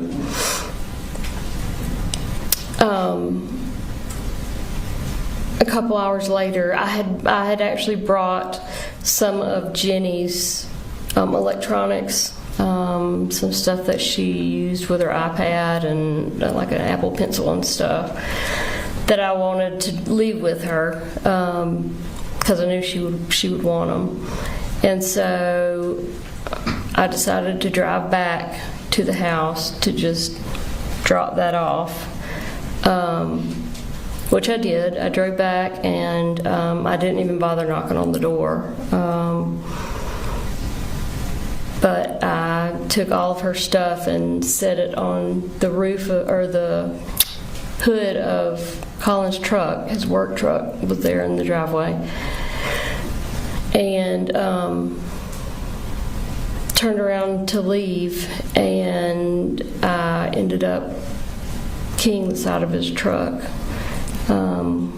which is the first time I've ever done anything like that. But I just had so much just resentment and anger, and I wasn't going to do anything in front of our kids, and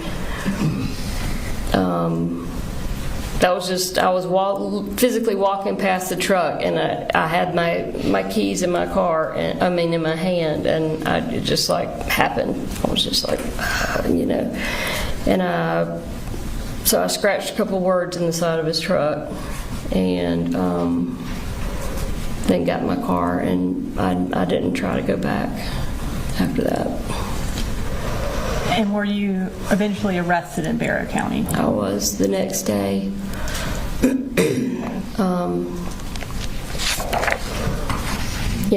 A couple hours, I guess, after I had keyed his truck, he was outside and he saw it.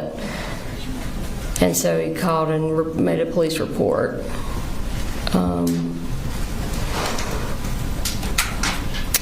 And Your Honor, at this time I'm going to introduce into evidence State Exhibit 169 and 170, which are incarceration records for Miss Gray from Barrow County and then also Ben Hill.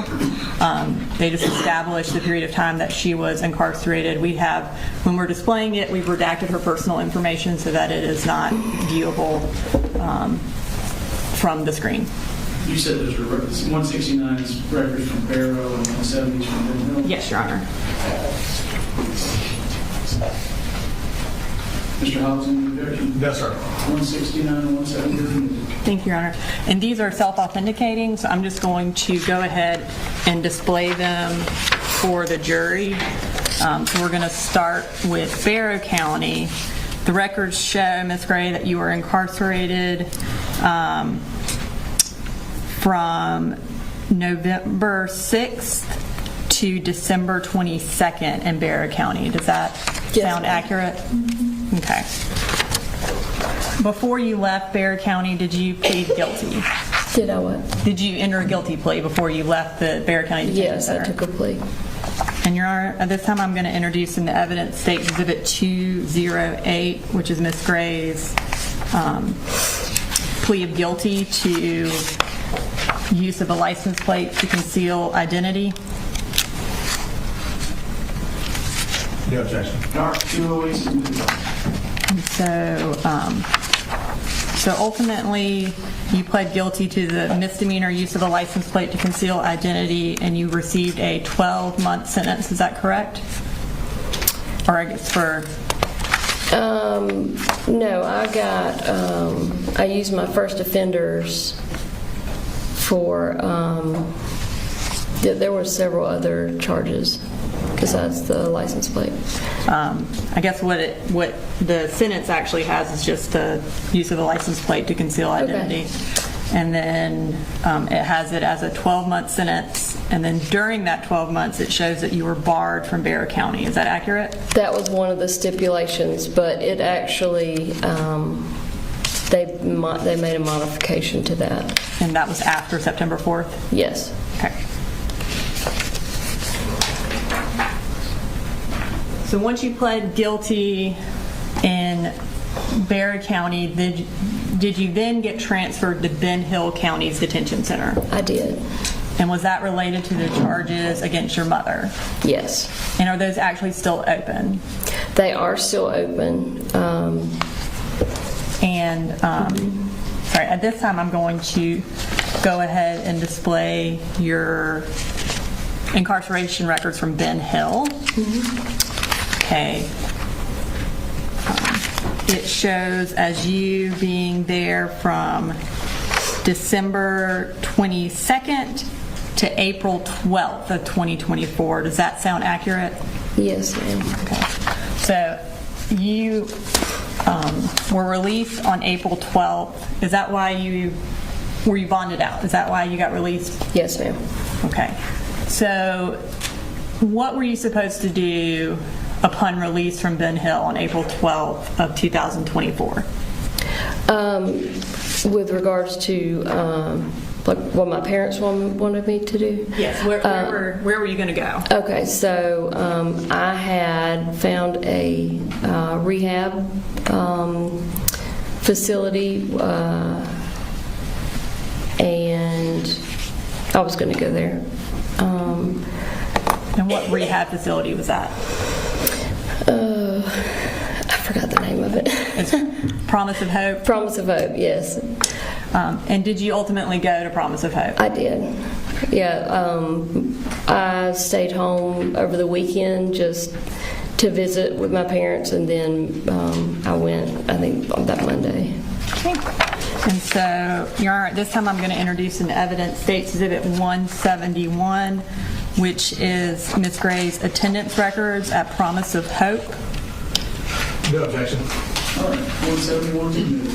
And Your Honor, these are self-authenticating, so I'm going to go ahead and publish them to the jury.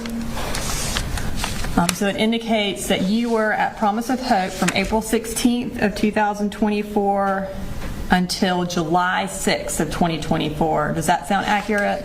Yes, ma'am. Okay. So in that time frame, while you were incarcerated and then also in rehab, what kind of contact did you have with the defendant? Most of that time period, most of the time period when I was incarcerated prior to rehab, I had no contact with him or the kids until maybe the last month, at which point he started doing FaceTime.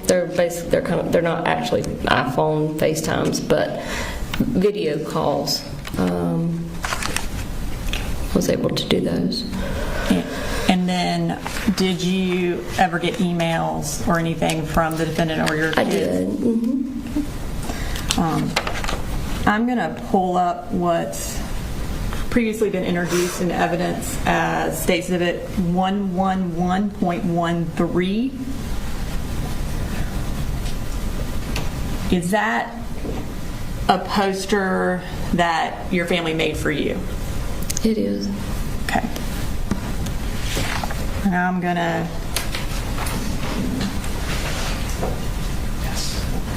show you what's been marked as State's Exhibit 209. Do you recognize that?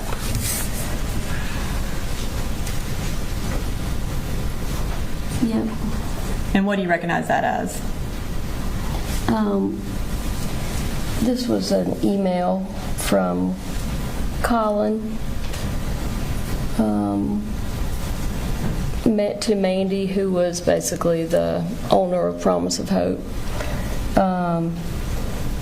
But it was basically a letter that he had written to me, but he sent it through the email, Mandy's email. And did he attach pictures of that poster to it? Yes. And was that email sent to you on May 13th of 2024? Yes, ma'am. And was that either Mother's Day or around Mother's Day? Yes, ma'am. Your Honor, this time I'd like to introduce an evidence State Exhibit 209 and publish to the jury. No objection. All right, 209 to me. All right, so the subject was Marcy's Mother's Day. It was sent on May 13th, 2024 at 12:15 from graycoley444@gmail.com. And it says, Mandy, thank you so much for this. Pretty girl, we all love you and we are very proud of you. We can't wait until the day we can just hug you. Quick update, Coley Jr. made the honor roll for 2nd grade. Big Coley finally got my job with Kevin Price. Just be patient with Jenny Reen. She gets it honest. See you soon. I see you. And then let's display the attachments. Okay. And the next one. Okay. So while you are in treatment, they sent you something for Mother's Day. Did you eventually leave rehab? I did. And according to the records, that was on July 6th. Mm-hmm. How did you leave? Colin came and picked me up. And when he came and picked you up, where did you go? We went back to their house in Barrow County. Now, at that point, did you move in to the Barrow County house? I wouldn't call it moving in, but I did stay there for approximately 5 weeks. Okay. And was it ever your intent to remain there permanently? No, my intent was to find either a rehab or a sober living house close to them, like in Athens or something like that, and pursue that sort of living arrangement, or possibly my own apartment or something. And at this point, you're still banned from Barrow County, is that right? Yes, ma'am. Okay. When you moved to Barrow County, did you have a driver's license? No. Did you have a car? with you in Bexar County? No, I had no way of driving anywhere. Did you have a cell phone? No, although Colin gave me one of his old ones temporarily. And was that a phone that Coley had been using? Yes, ma'am. And does Coley sometimes go by Boo Boo? That's my nickname. I call him that. Okay. And when you moved back to Ben Hill later on, did you then get your own phone? Yes, at some point, yeah.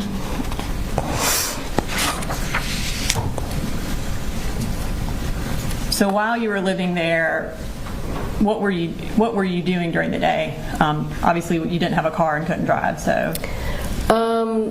So I basically just went back into the role that I'd always had, which was, well, first I just went room by room and started cleaning, organizing, because the house was a disaster. So that was several weeks worth of work. I also enrolled the kids in school because it was about to be school time, and their enrollment had not been started. I also did a couple other things. I put together a budget for Colin to try and start using, and set up his insurance. He was about to become eligible to sign up for insurance through his work, so I did all that.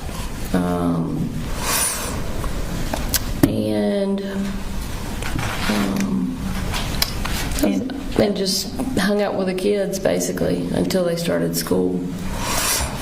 And does August 1st sound right for when insurance started for your family? Yeah, it would have been the beginning of the month. Yeah. And you mentioned you enrolled the kids in school. Did you enroll them under Colin's name? Yes, since they were living with him? Yeah, I wouldn't have used my name because I was doing it. I think I was using his email and that sort of thing. Okay. And so now at this point, I want to move to talking about Colt while he was in Bexar County. Did Colt have any friends that you were aware of in Bexar County?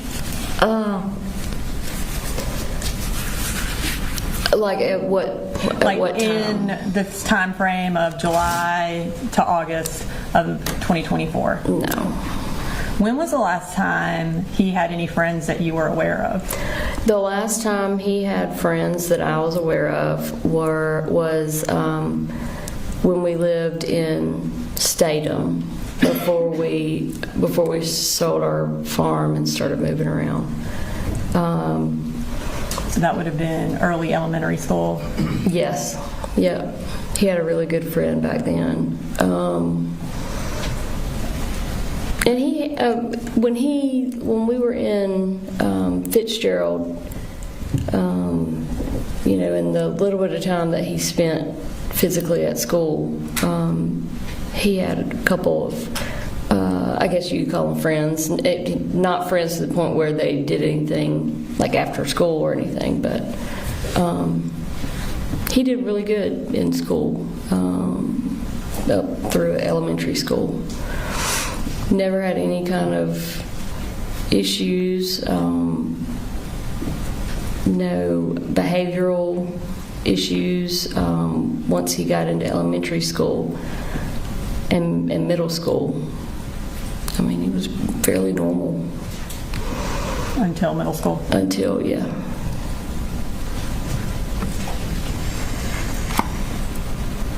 And so was in Bexar County, would he just stay at home for the most part? Yes. How was his mental health in that July, August timeframe while you're living with them? So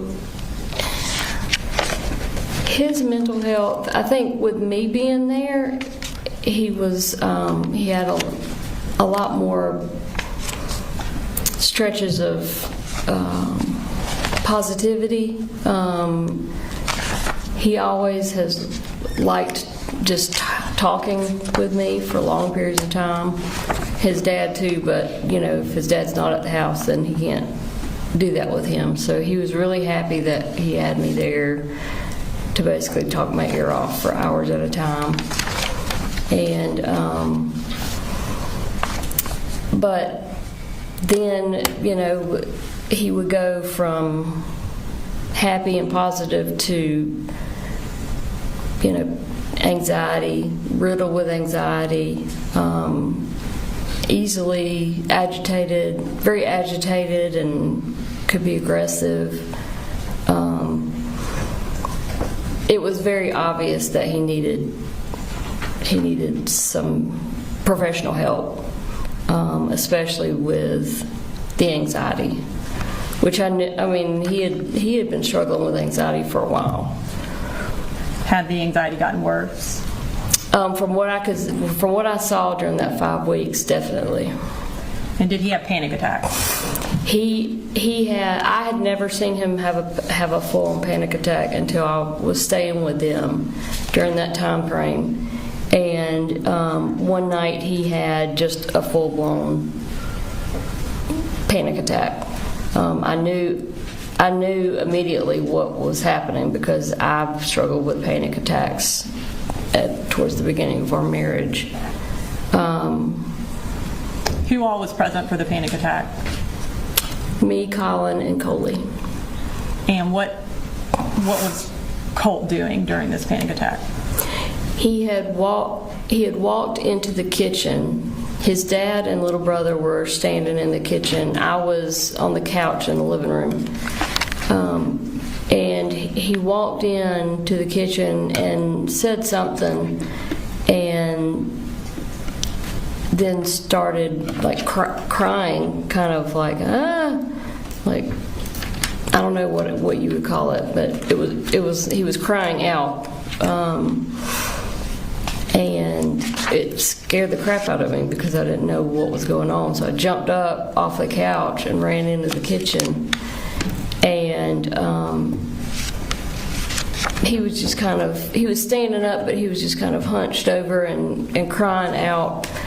And I just knew what was going on immediately because I knew he had been struggling with anxiety anyway. And so I went over to him and put my arms around him and said, come on. And so I walked him down the hall to the back bedroom where Colin and Coley were sleeping, and got him to lay down on the bottom bunk. They slept in bunk beds. Got him to lay down, and I said, I want you to just breathe with me. And so I laid down kind of beside him, but I was kind of holding him in the bed and just started counting and breathing with him. And he would breathe with me for a couple seconds, and then he'd start crying again, and then he'd breathe with me for a couple seconds, and then he'd cry again. And we laid there doing that for probably 10 minutes before he finally was able to relax and get it under control. At which point he almost immediately fell asleep. And so I just covered him up and went out of the bedroom, shut the door, and told Colin, don't go in the bedroom, leave him alone. He needs to sleep for as long as possible because he had not been sleeping very well either. During that time frame when he's having the panic attack, did he ask for y'all to call 911? That's what he said when he first walked in. because I'd heard him say something, but I wasn't sure what, because I was in a different room, and then he immediately started with the crying thing. But yes, apparently that's what the first thing he asked for. And then do you remember the date that it happened? No, I don't. Okay. I'm going to show you some text messages to see if it refreshes your recollection about the date. You can kind of look at those and tell me if based on those, if you remember the date that it happened.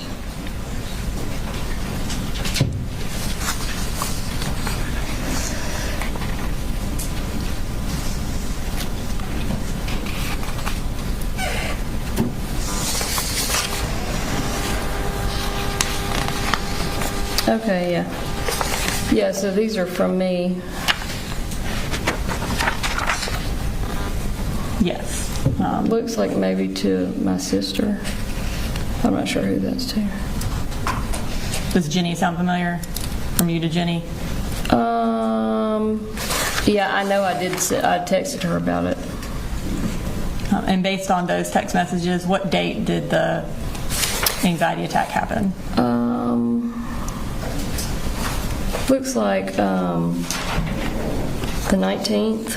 Of July? Yes. Okay. So, Is this a good jury? yeah. It's perfect time. Ladies and gentlemen, we'll go ahead and take a 15-minute break.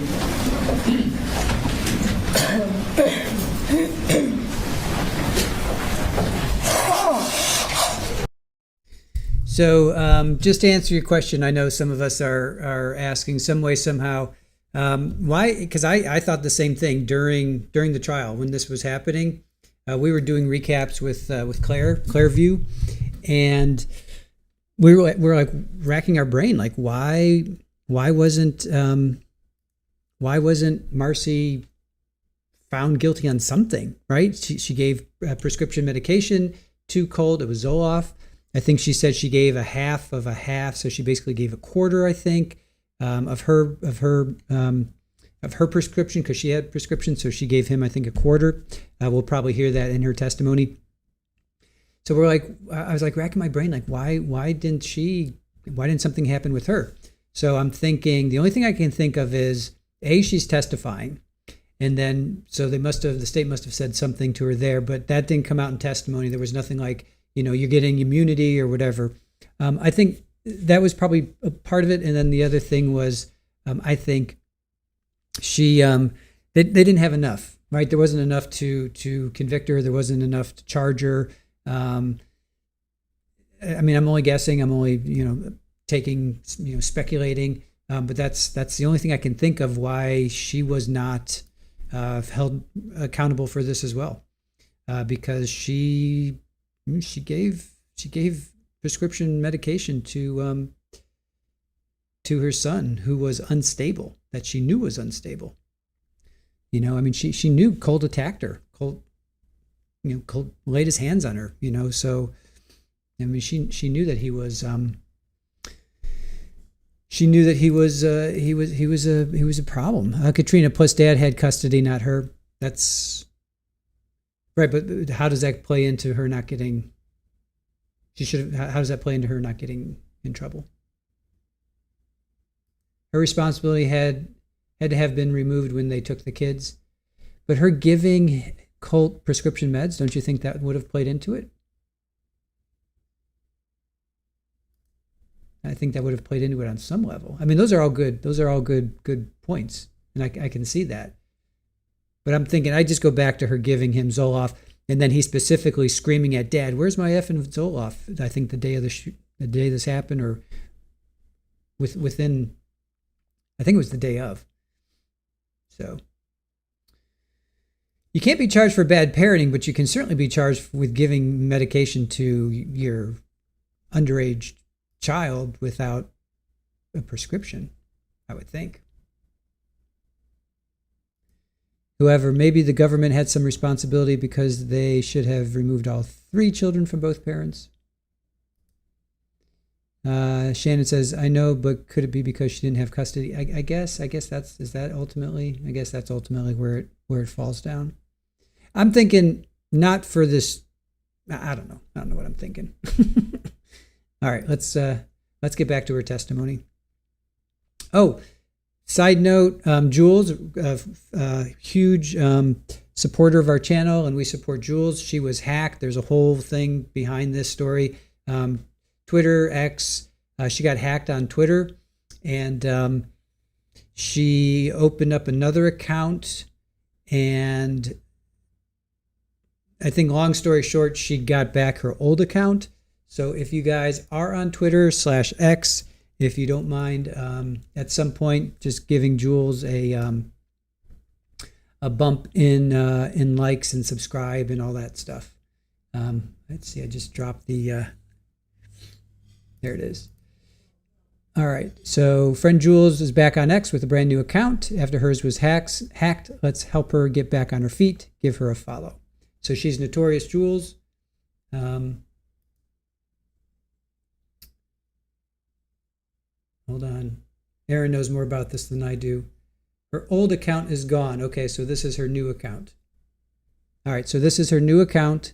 So let's help her get back on her feet. Again, Jules was with me at Sarah Boone. She was in the courtroom. I was using Scott's equipment, and we were streaming that to our community. And that's when I met Jules. And then we did Ashley Banfield and Sarah's sentencing. So that was another time. So anyway, if you guys are on X, and I get some people are, some people aren't. If you are on X, it's Notorious Jules 2. So if you can give her a quick follow, love, support, just to get her back up on her feet. All right, so let's get back to Miss Macy Gray.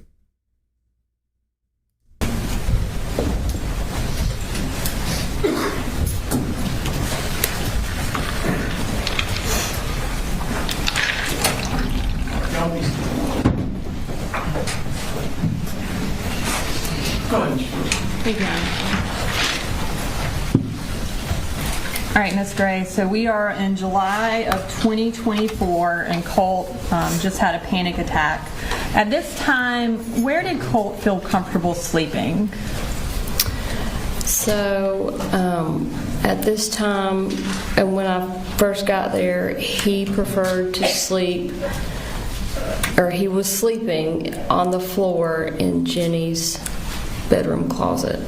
Okay. Not on any kind of cushion, just on the carpet. And did you provide him something to sleep on in that closet? I did. I took some memory foam that I found in the laundry room and cut it up and lined the closet with the memory foam. And then I also put some in his bedroom. Okay. After this panic attack, did you start Colt on any medication?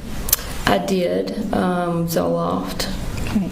And at this time, I am going to publish a text thread between you and the defendant from State's Exhibit 156 from July 24th.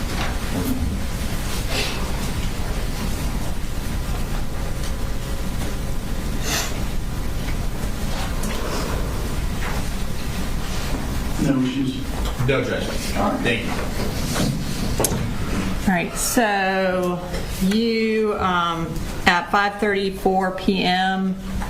on July 24th, that second one, you said, I started Colt on Zoloft today, don't say anything about it unless he brings it up, and the defendant's response was K. So does July 24th sound accurate around the time you started him on that? Yes, ma'am. Did he have a prescription for Zoloft? No, ma'am, he didn't. How did that come about?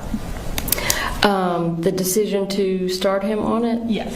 I had been taking Zoloft for over a decade, and for basically the same issues that he was having. And I had talked to him about trying it. I had talked with Colin and with my mom about the decision to try him on it. And we decided to go ahead and try him on it because we had not gotten insurance yet.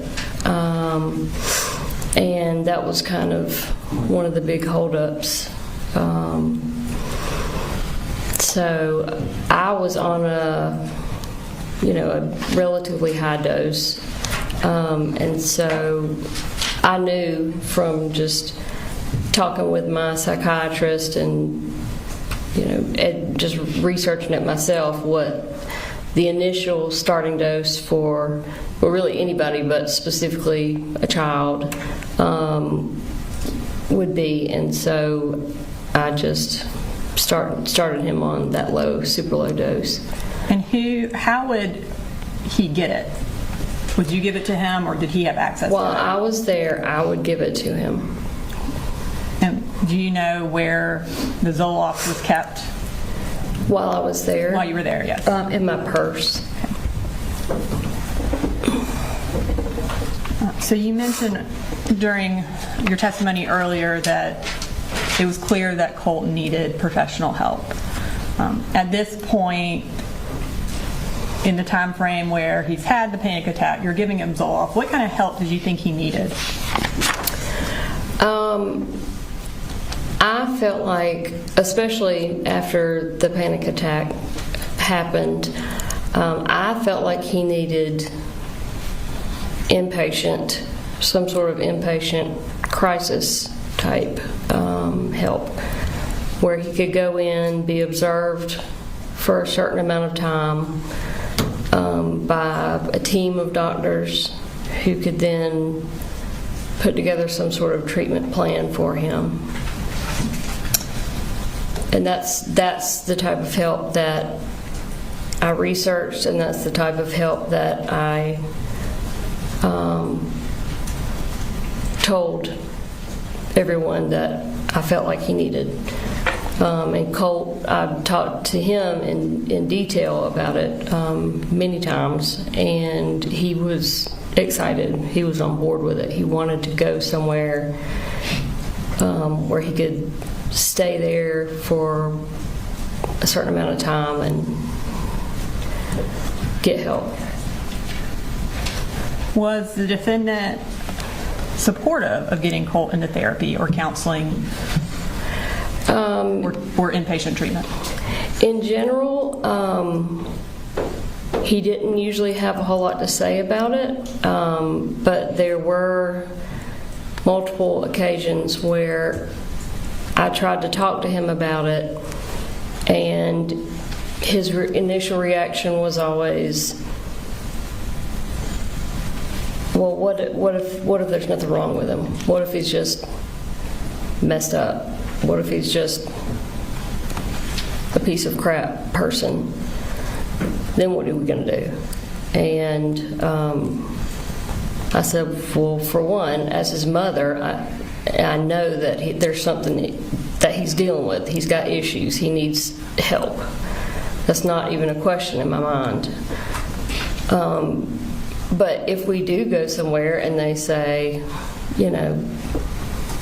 there's nothing we can do or whatever, then we'll find another doctor until we find him the help he needs. But I was not happy with the reaction that I got most of the time when I would try to talk to the defendant about getting Colt help. At any point, kind of over the years, had he been supportive of trying to get Colt into therapy? No. And why not?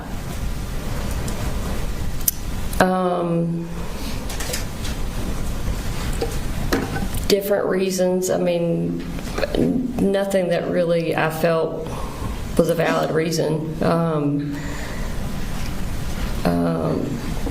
I think in general, the defendant just didn't want to deal with it.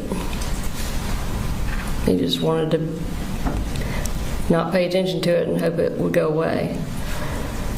And also, I personally think that he was afraid that Colt was going to go and talk about what the defendant was doing. Speculation, objection, what's your response? I think if she, based on her interactions with the defendant and her discussions with him and her observations of him, I think she can say why he didn't want to get Colt into therapy. I think speculation is when you don't have a basis for your testimony, but she lived with him for over a decade and she tried to get Colt into therapy and she was there when the defendant had discussions with her about that. So I do think that she has a basis for why the defendant did not want to get Colt into therapy or counseling or inpatient treatment. Ma'am, what's your answer to the question? My personal opinion is that he was afraid that Colt would go in and start talking about the emotional, mental abuse that he was suffering at the hands of the defendant.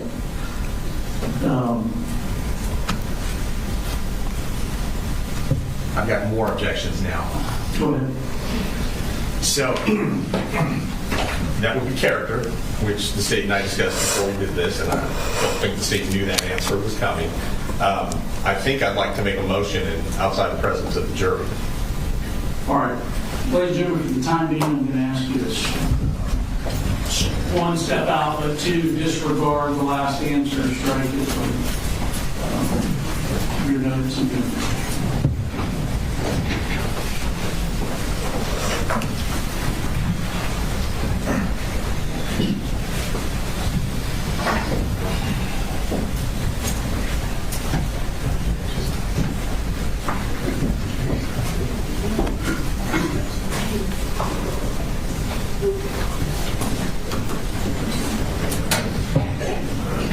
Go ahead. Yes, sir. Judge, at this point, we would move for a mistrial. The witness has put the defendant's character into issue. She stated that he was physically abusive and mentally abusive as part of her speculative answer as to why, in her opinion, that the defendant was against mental health treatment. She said that in the presence of the jury. As the court knows, they're not allowed to introduce character evidence, specifically bad character evidence, unless we open the door to it, which we have not. And under 24404A, evidence of a person's character or a trait of a character shall not be admissible for the purpose of proving action in conformity therewith. So based on all that, Judge, we'd move for a mistrial. Ms. Brooks. So bad character evidence would be related to something different from what he is charged with. So he is charged with having warning signs related to Colt, which included his deteriorating mental health condition, his violent tendencies, his school shooter obsession. There's going to be testimony that the defendant and Colt were physically aggressive with one another.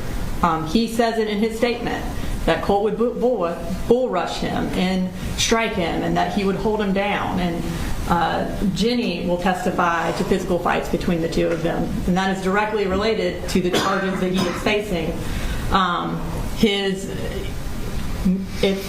I think she said mental and verbal abuse is of Colt. She did not say of herself, which is what Mr. Hobbs' initial objection was when we discussed it, that she could not talk about the defendant's treatment of her, which she is not. And that is what I admonished her on.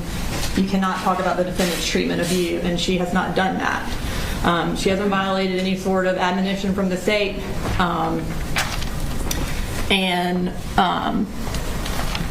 Miss Daniel wrote the quote down, emotional and mental abuse at the hands of the defendant is what she said. Again, I think that goes directly to what we're on trial for. So it certainly isn't a mistrial. Additionally, it was the court that asked her to say her answer. The state didn't elicit it at that time. So this is certainly not some grounds for a mistrial. Again, I made my argument already about she has a basis for why he didn't want to get treatment. She's made statements about what he actually told her about not wanting to get treatment, which is that, what if our son is just messed up? Which is essentially kind of along the lines of, he doesn't want him to go in and tell people what's going on in their house. And that's what she's saying. He doesn't want him to get treatment for his son because he doesn't want Colt to tell people what's going on inside the house. And him not getting treatment for his son is directly related to why he is charged. Like, granting a mistrial on this would be completely out of line. Anything else, Mr. Roberts? No judgment. All right, so I'm going to deny the motion for mistrial. It doesn't change any prejudice to the defendant that I invited the response as opposed to the state. I'm going to instruct the jury that they disregard her statement that she believed it was because Colin was abusive to Colt. And again, the issue here is, the overall issue is, what was Colt going through? What was Colt's mental health? What did Colin know in this relevant period of time? If it were true that Colin were physically abusive or mentally abusive to Colt, to me that doesn't necessarily shed light on the critical issues. And again, it may flesh out differently with other evidence. But I'm going to tell the jury to disregard the statement that she believed it was because Colin was abusive to Colt. Tell them that is speculative and inadmissible at this time, and disregard it, and we'll see what happens with later evidence. All right, bring it back here.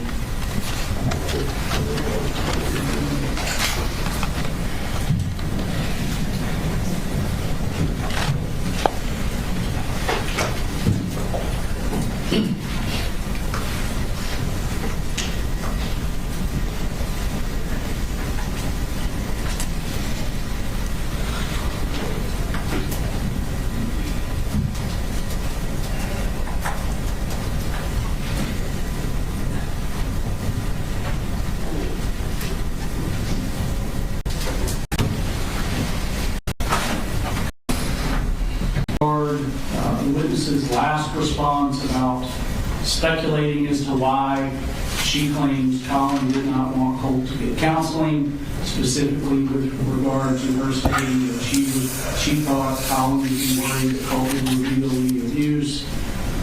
That's inadmissible at this time. I'm going to ask you to disregard that. Do not consider it for any purpose. All right, go ahead, Ms. Brooks. All right, thank you, Your Honor. All right, so you mentioned when you started Colt on Zoloft that one of the kind of big obstacles for getting a prescription for Zoloft was you needed insurance. You testified earlier that insurance, you got it around August 1st. At that point, did the defendant become more supportive of getting him to counseling once y'all had insurance? No. Okay. And then kind of fast forward a little bit.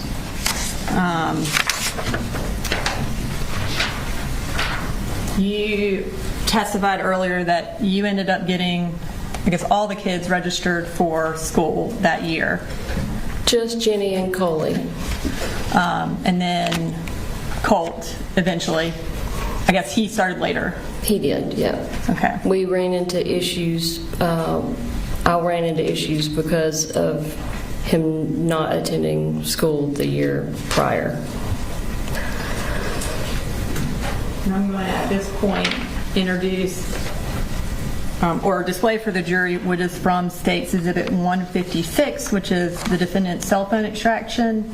It's a text message thread between Ms. Gray and the defendant from August 12th. Any No objection. No, sir. Okay. And you texted the defendant, we officially have a registered 9th grader. Would that be the date that you registered Colt for 9th grade? Yes, ma'am. Okay. All right. So now I want to talk a little bit more about Colt. In this time frame, or even before this time frame, did he ever express an interest in mass shootings or school shootings or the individuals who perpetrated those shootings? He had. Okay. Tell me about that.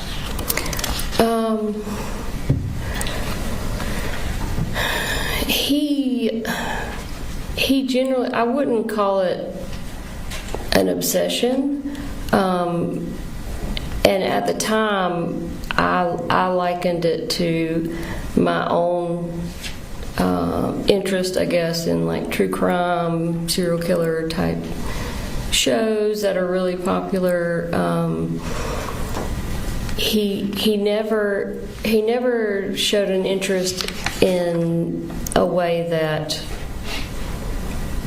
led me to believe that he was idolizing anyone or wanting to follow in their footsteps or anything like that. It was just because typically what he would talk to me about would be like their home life or what their interests were, and this was all pretty much conversations that were had right there towards the end, like right before the shooting happened. We watched a lot of documentaries, him and I specifically, but there was no definite focus on just school shooter documentaries or anything like that. These conversations that he would have, would they be out in the open? Yeah. Would the defendant ever be around for them? I'm sure he was, yeah. And you said that they started becoming more prevalent closer in time to the shooting? Well, I won't say, I can't really say if they were more prevalent. It was just, because I had not been there before. So I don't know how prevalent they were prior to that 5-week period that I was there. And then, do you remember having a conversation with GBI agents kind of about his discussions about school shooters right after the shooting? I remember being interviewed by the GBI. I can't remember exactly what all we talked about. I completely understand. Do you remember, though, talking to them about Colt having developed or having discussed one particular shooter in recent months? Nicholas Cruz was the one that I remembered that name specifically. Did Colt ever make any references to wanting to look like a school shooter or to dress like one? I don't remember him specifically saying anything that he wanted to look like them. I know he talked about their looks, but from what I remember, it was typically almost kind of like making fun of them or, their crazy hair or whatever. Do you remember in that same GBI interview talking about a specific discussion you had with him where he joked about completing his school shooter outfit? I do. He was talking about a vest. His dad buying him a vest. And he said it in what I thought was a joking manner, because he was laughing, and I would never think that it would be anything other than a joke, but he said something, he was talking about getting the vest, and he said, I've got to finish my school shooter outfit or something like that. Her dad's got to finish my school shooter outfit.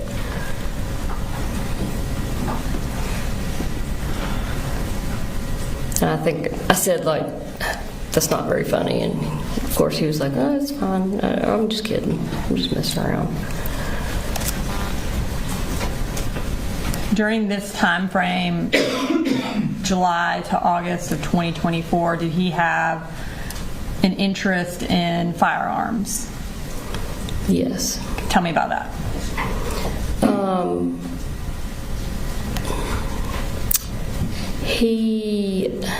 Well, I know it was a shared interest that him and his dad, they would go to shooting ranges to practice, and they had gone deer hunting. And so, like I said, it was a shared thing that between them, I guess, kind of like a bonding thing. And I think that was the start of it, I guess. But then as he got more items, I guess you could call them, he got more interested in it. And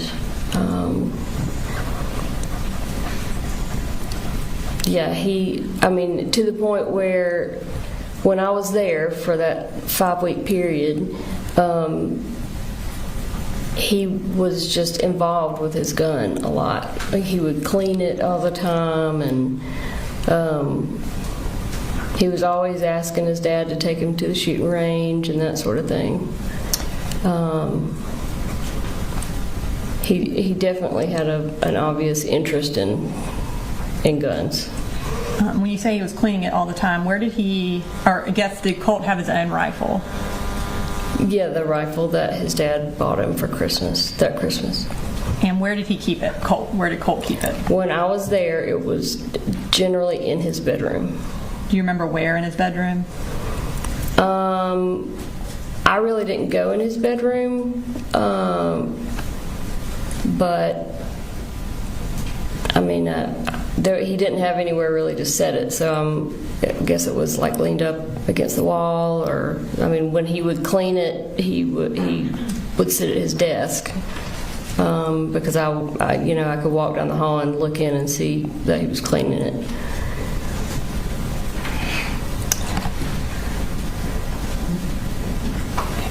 So I want to turn your attention to August 15th of 2024. Did you and Colt have a physical altercation over the gun that day? Yes. Or I guess regarding the gun. Can you tell me about that?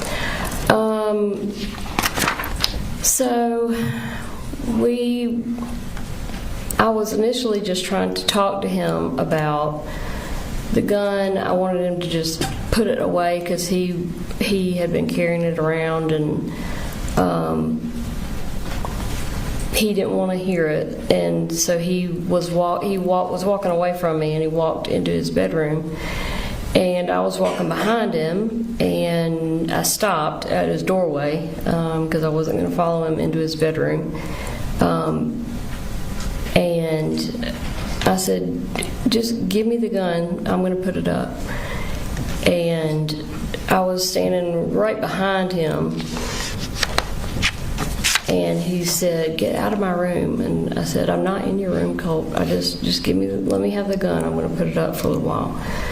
And he turned around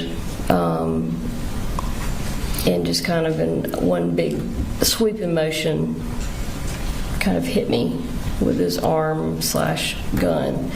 But he hit me very hard enough that it knocked me backwards across the hall.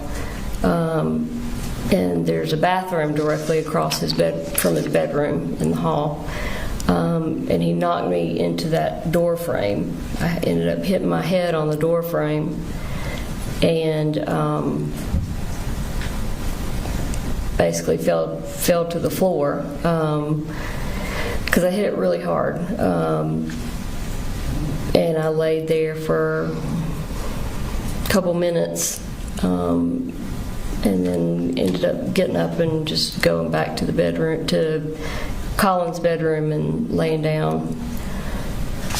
I'm going to show you a picture, and go ahead. It's from State's Exhibit 158, which is Colt's cell phone extraction, and we're going to display that for the jury. Can you tell us what that is a picture of? That's me after I fell to the ground and I was just laying there with my hands over my head and over my eyes before I got up to go lay down.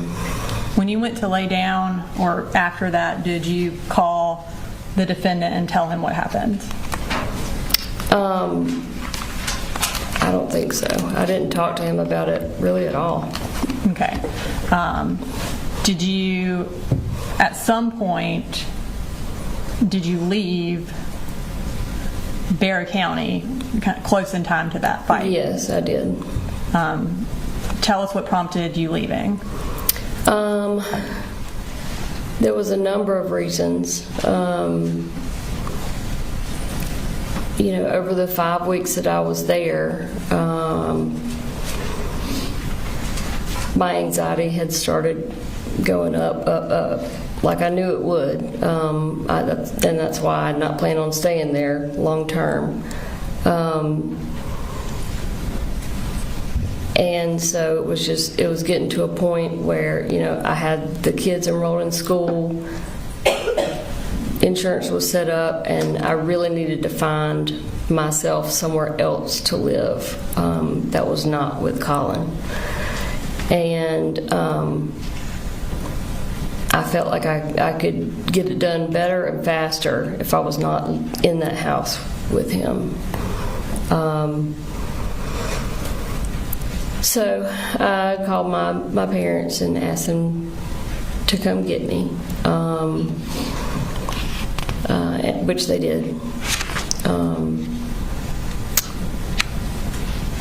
I just felt like it was to a point where I felt like things were okay, so they were settled. At least I had the kids seeing outside adults at that point. And I had planned on coming back in a relatively short amount of time to make sure Colt went to see someone, and B, just to see my kids again. So, kind of summarize, August 16th, the next day after the fight, you go home. Mm-hmm. Before you go home, what do you do with the Zoloft? So before I left, I had taken a certain quantity of my Zoloft, and it required me to break the tablets in half and then in half again for the dose to be small enough.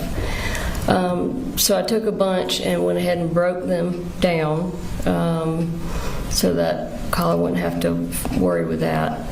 And then on our way out of town, we stopped by his workplace, his work job site. And by his, again, do you mean the defendant? Colin's. And I had it in a Ziploc bag, and I gave it to him. Okay.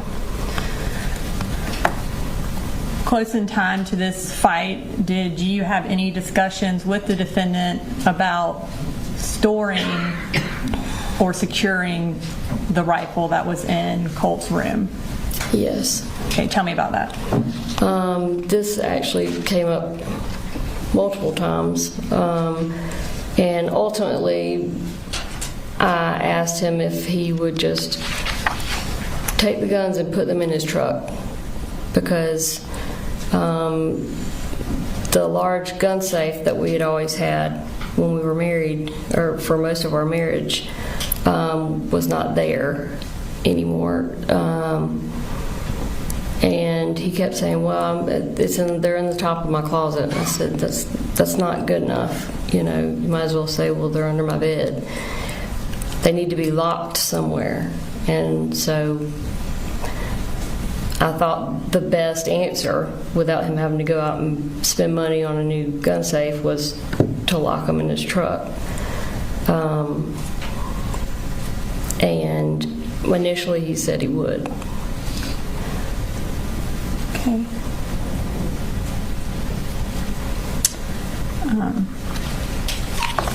And circling back to Colt's anxiety issues, earlier you mentioned that you wanted to get him into an inpatient treatment place.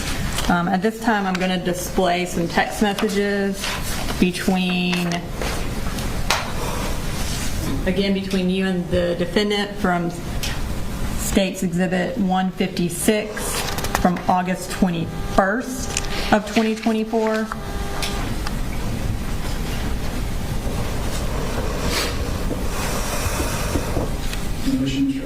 No objection, Judge.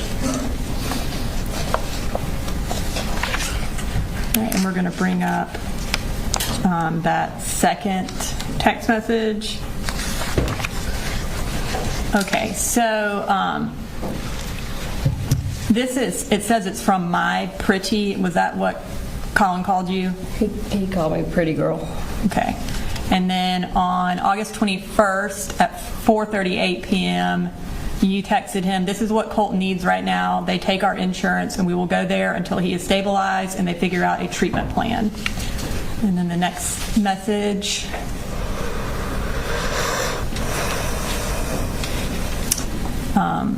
This is where you sent the defendant the website for Advantage Behavioral Health Systems Crisis Stabilization. And that was at that same time of 4:38.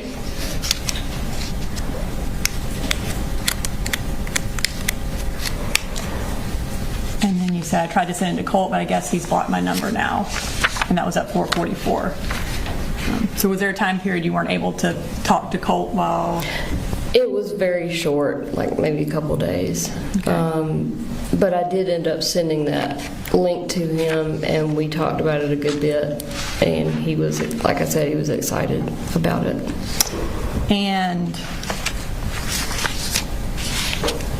we'll get to, I think, those text messages in a minute. But on August 21st, when you sent that to the defendant, was that the inpatient treatment place you wanted to get Colt into? Yes. And where was it located? In Athens. Okay.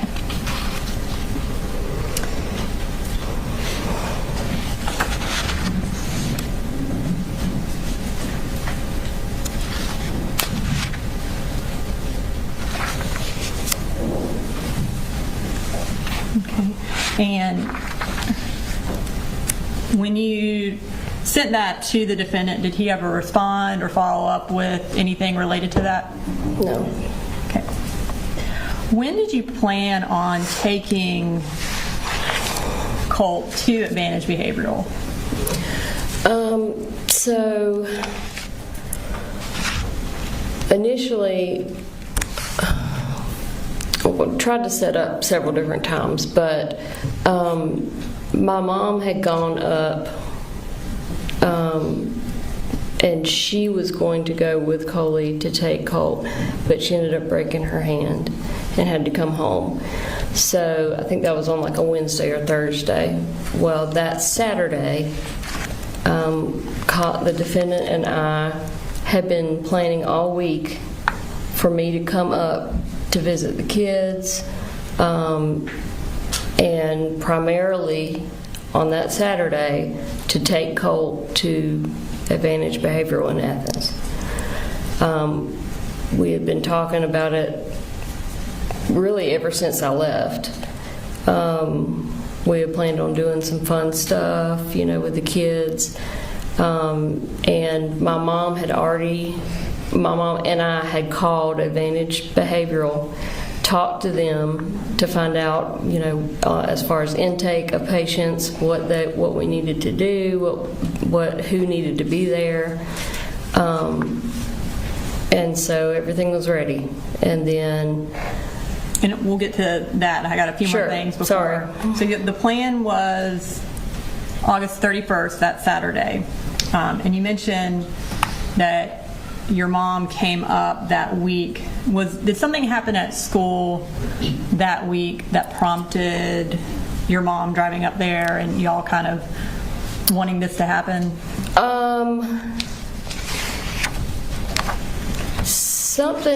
My mom had a conversation with Colt about, I think, having a panic attack at school. for me, I mean, the urgency had always been there. I won't say that anything specific happened to make it more important. But you know, when she broke her hand and had to come home, I was expecting before she came home, I was expecting Colt to have gone somewhere, or be somewhere getting help. And so when she came home and wasn't able to do that, I'd say my urgency as far as getting up there Saturday to take him somewhere, it went up at that point for sure. Okay. So on August 26th, I'm going to display some text messages between you and Colt from State's Exhibit 159, which is your cell phone extraction. Any issues, Mr. Collins?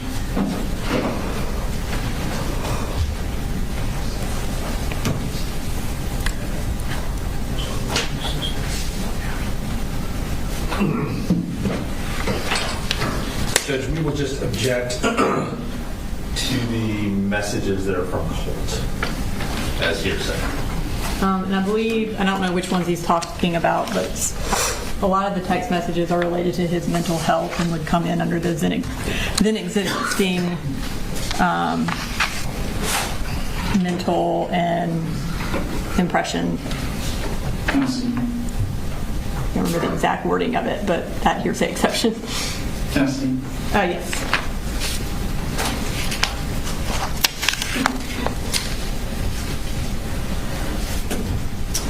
We're not going to display that one.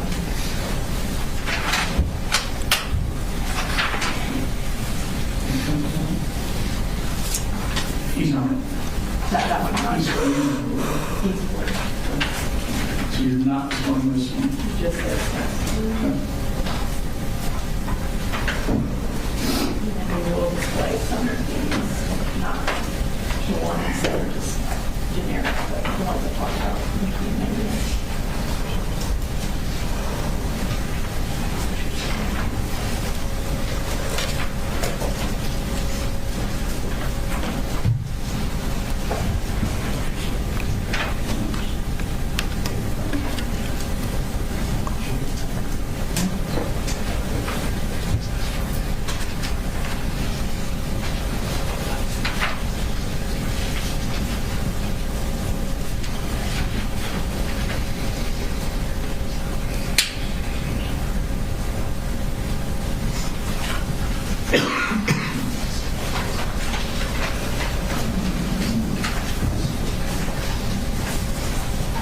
Others.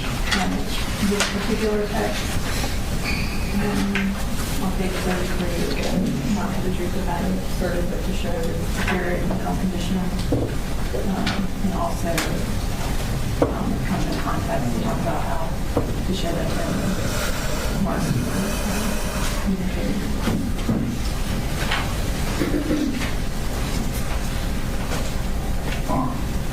Let me just have y'all step out for a minute.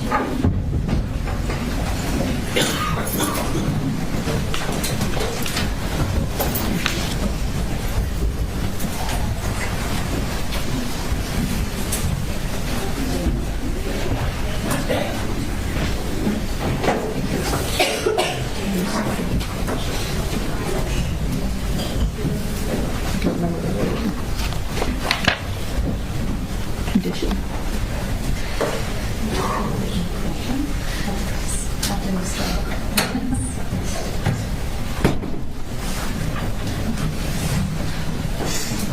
All right. Let me ask. So, various extractions, they're 158, 159, and such. The individual pages that are being displayed, is there a sort of a subset numbering for them or not? No. So in preparing for this trial, we determined it would be very confusing to try to do that. So instead, the notebooks that we've created are organized by time and type of message and type of information. So State Exhibit 158 has a tab for, say, 828 and has a tab for text messages that we're introducing. So they're all it's very easy to locate them in the notebook, but we just thought it was going to be too confusing to try to actually number them. Yeah, I mean, I understand that just for purposes of the record, so, and I guess my view of it is you've got the phone extraction, you've laid the foundation for the phone extraction. But then individual parts of the extractions may be admissible and other parts may not. Something may be irrelevant or something may call for hearsay. So if we're admitting or excluding, just for the record, how will the appellate court? Well, I think the binders are, like I said, they are notated by date and type of information. So these text messages are under State Exhibit 158 in section August 28th under text messages. So if there's a particular, and I think you can notate it by the page number at the bottom, and also by the time of the text message for the appellate record. Are there, and I noticed, the page numbers.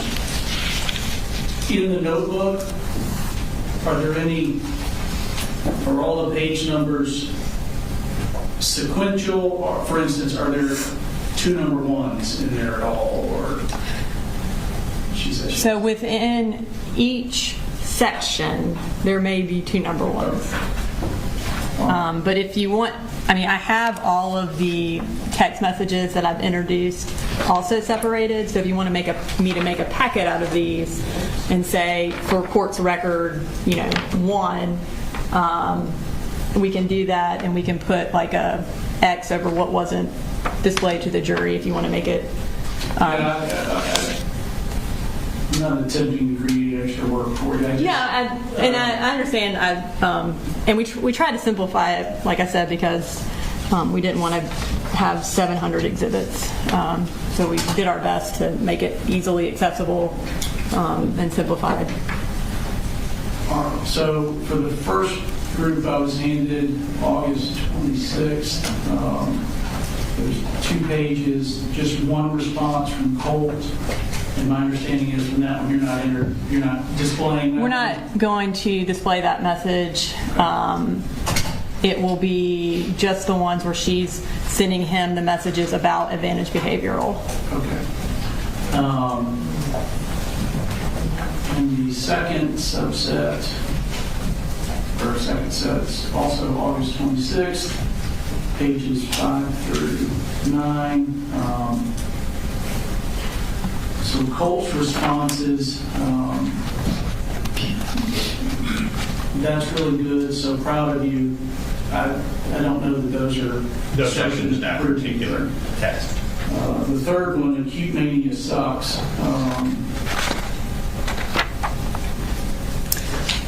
You have an issue with that one, Mr. Hobbs? Just in that we believe it's being admitted into evidence to prove that he was suffering from acute mania.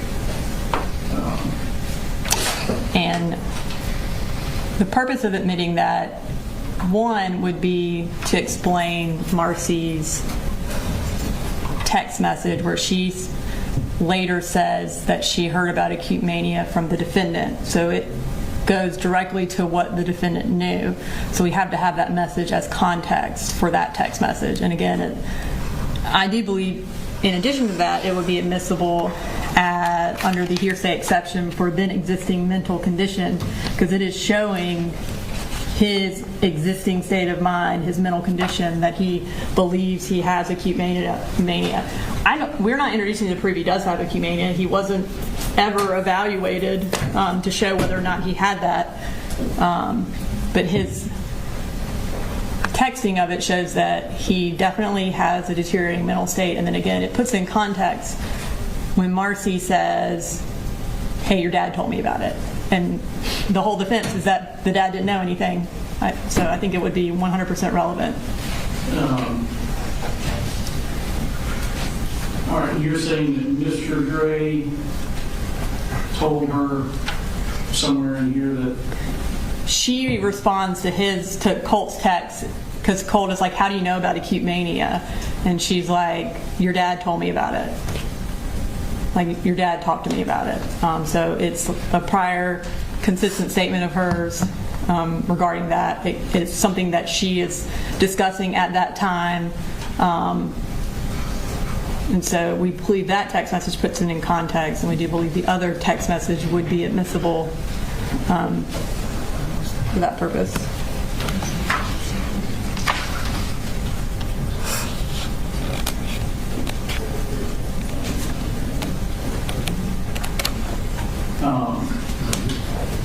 All right, so it's certainly not admissible to prove that Colt had acute mania. My interpretation of the hearsay exception for then existing mental emotional conditions, like a describing of mental pain or physical pain, sort of like what we saw with the original messages from Colt. This one is more just in line of he's just having a regular conversation and discusses it. I'm going to overrule the objection so long as you pause or have me point out to the jury it's not being offered to prove that Yes. it in fact has acute mania.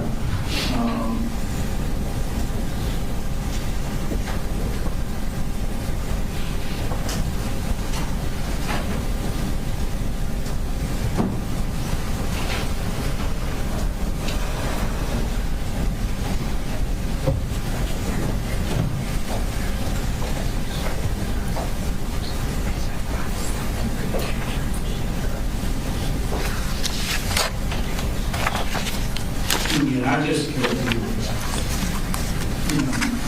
my concern is that we have a lot of statements from someone who is not taking a witness stand, where there are potential dual purposes for the admission or exclusion of the statements. I just want to make sure that we're not running into prejudice substantially outweighing the probative purpose of it.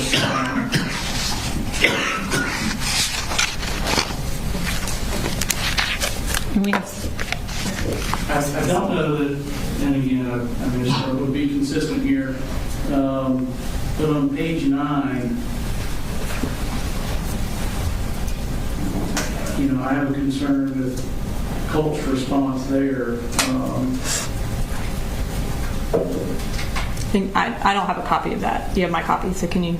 Yeah, I have a list on my computer of every self-diagnosed disorder I'm likely on the spectrum to have. Yeah, in that list of text messages, I think the only texts I'm going to show are where he says acute mania and where he asks Marcy if she has prior knowledge or if Mamu told her, and her response, which was, I have prior knowledge and your dad told me. Those are the 3 text messages, I believe, from that spread that we were going to show.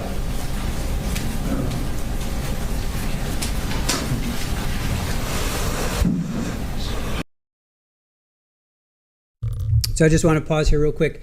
So the parents are suing, from what I've been able to see, Barrow County school system, so the entire school system. The sheriff's office is getting sued. The Jackson County Sheriff's Office is getting sued. Barrow County is getting sued, and Discord. Now, this is according to Atlanta News First, which is reputable. So the allegations are the FBI, officials failed to act. Remember, the FBI investigated Colt and on Discord, share critical information between agencies. properly respond to warning signs after Colt enrolled at Apalachee High, take sufficient action after Colt's mother contacted the school on the morning of, implement or follow appropriate school safety procedures. So reportedly, now this is reportedly, publicly report demands are Mason's family is asking for up to $25 million. Taylor Jones, who survived, his family's asking $15 million. Other families are seeking $25 million. So it doesn't say who or what. So there are some lawsuits. There are some civil lawsuits going on. I don't know what's happening with them. I don't know other than that's as far as I've gotten.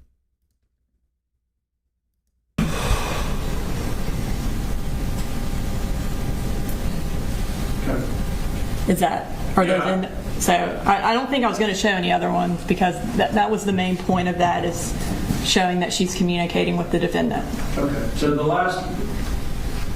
there's one that says, but your dad mentioned that you were talking about acute pain last week, so I've been reading more about it. Yes, that one. So the message below that I would exclude, which is the one I have a list on my computer of Yes. every self-diagnosed disorder. Do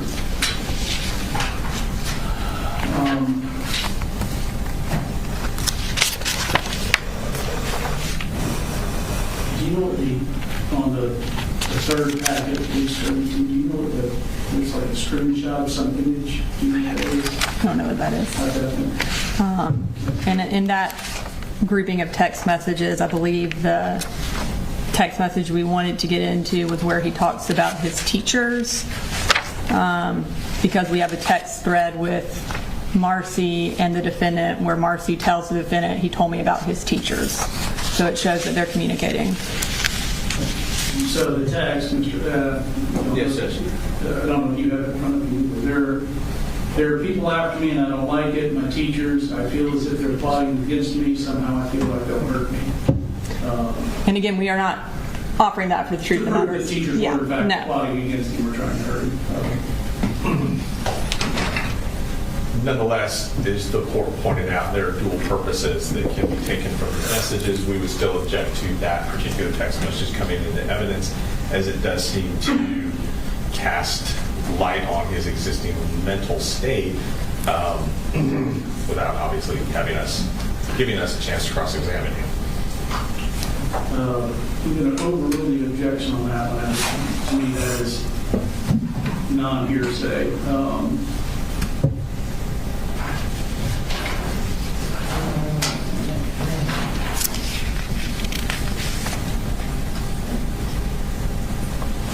All right, I'm going to return this back to you. And then after we go through these, we probably ought to take a break. Okay.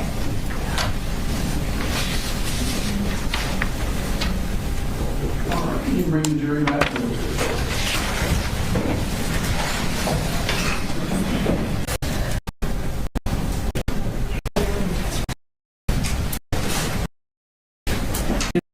Messages from state. All right. So I believe we were at the point where we're going to display some text messages.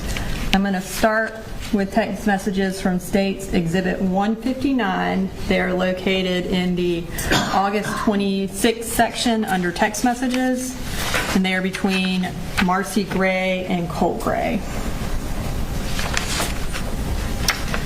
So you texted Colt on August 26th at 3:35. Hey Colty, it's Mama. I just realized I had the wrong number for you. Daddy called and told me what's going on. Me and Mambo are going to do whatever we have to help.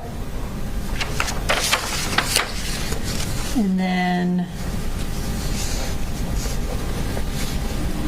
you go on, Mamu is going to drive up tomorrow. And then at 3:38, you say, I sent this to you last week, not realizing I had the wrong number. It's an inpatient treatment in Athens, like we talked about several times. And you kind of said you wanted to try. And then you have the URL for Advantage Behavioral listed. I know earlier you testified that you had sent that information to Colt. Is that when you sent him the information? Yes, ma'am.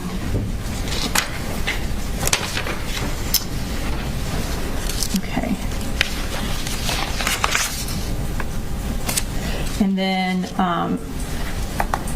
had you and the defendant talked about acute mania as related to Colt? Yes. And what had the defendant told you? He had just told me about Colt telling him about it, and he also told me about what Colt had told him about his teachers. Okay. And I'm going to show what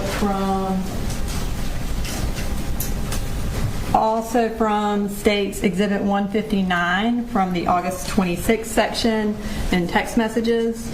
And we're going to start with a text message from Colt Gray to you at 3:47 where he says, "Acute mania sucks."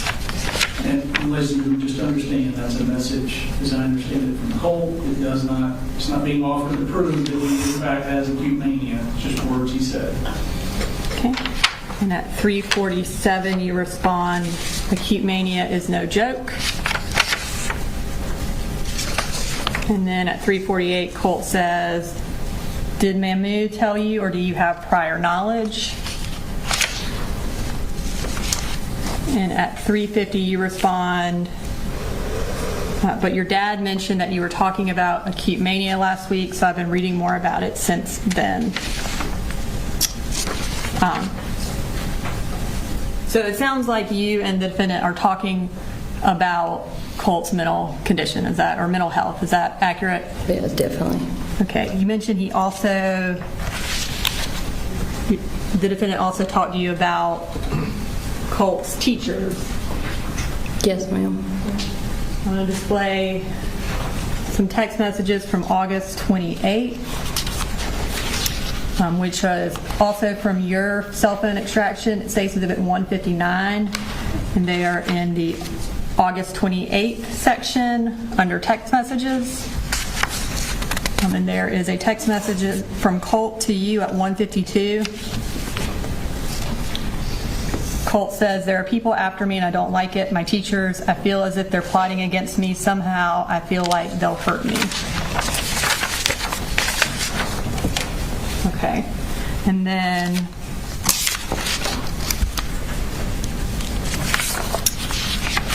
from the defendant's cell phone extraction, State's Exhibit 156 from August 28th. Under the text message section, there's some text messages between you and the defendant.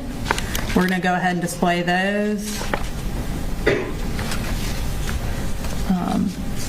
So at 10:16, the defendant texts you, "Hey, did you make contact with?"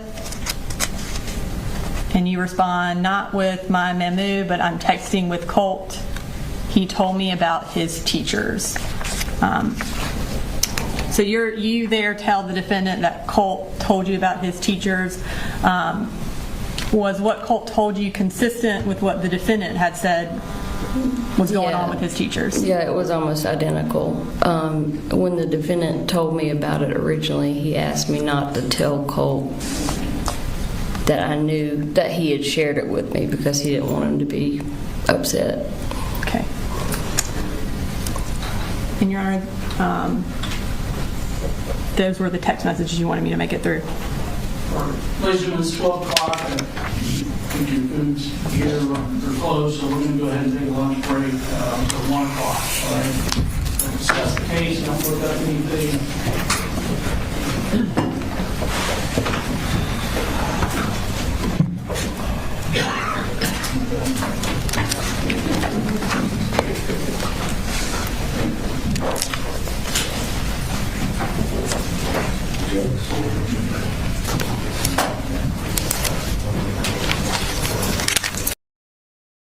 29th. August 29th.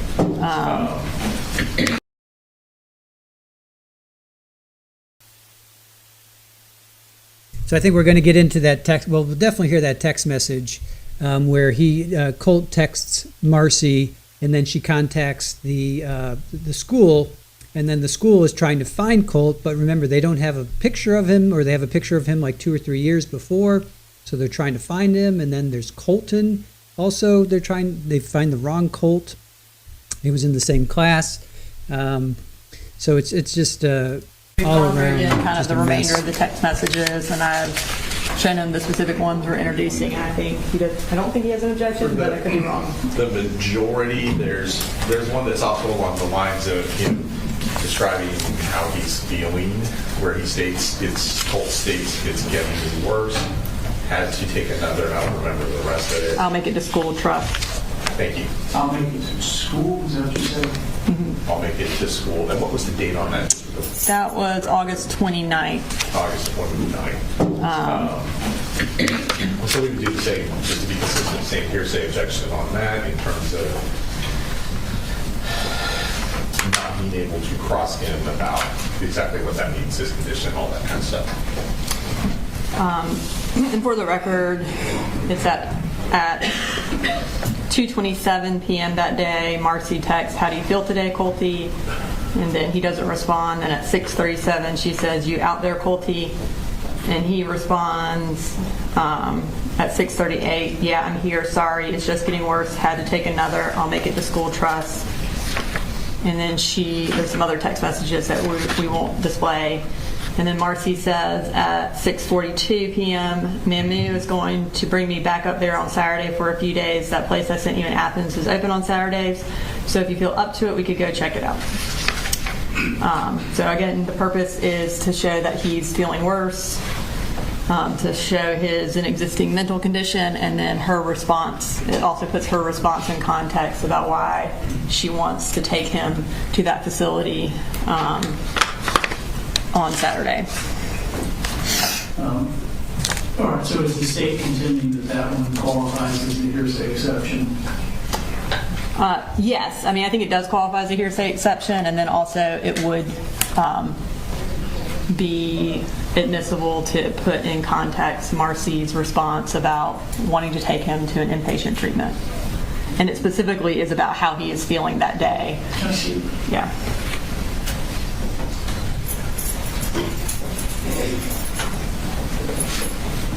It's the circled one.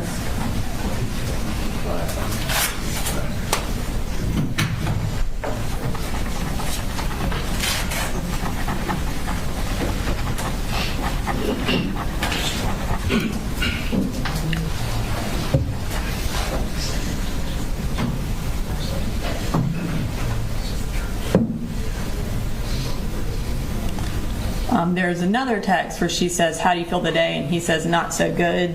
I don't have a preference on which one we show. I just want to show one of those. So if you find that less prejudicial, that's fine.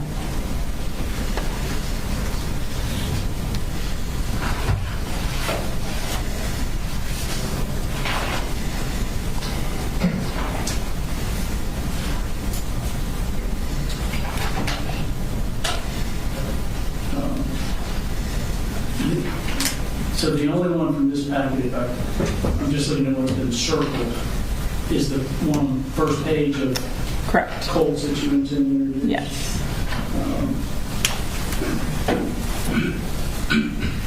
All right. I do believe that you qualify as the hearsay exception for the existing emotional physical condition 8033.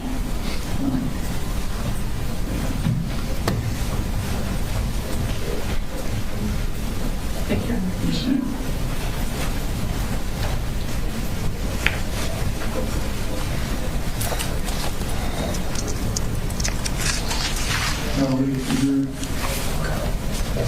Yes, Your Honor.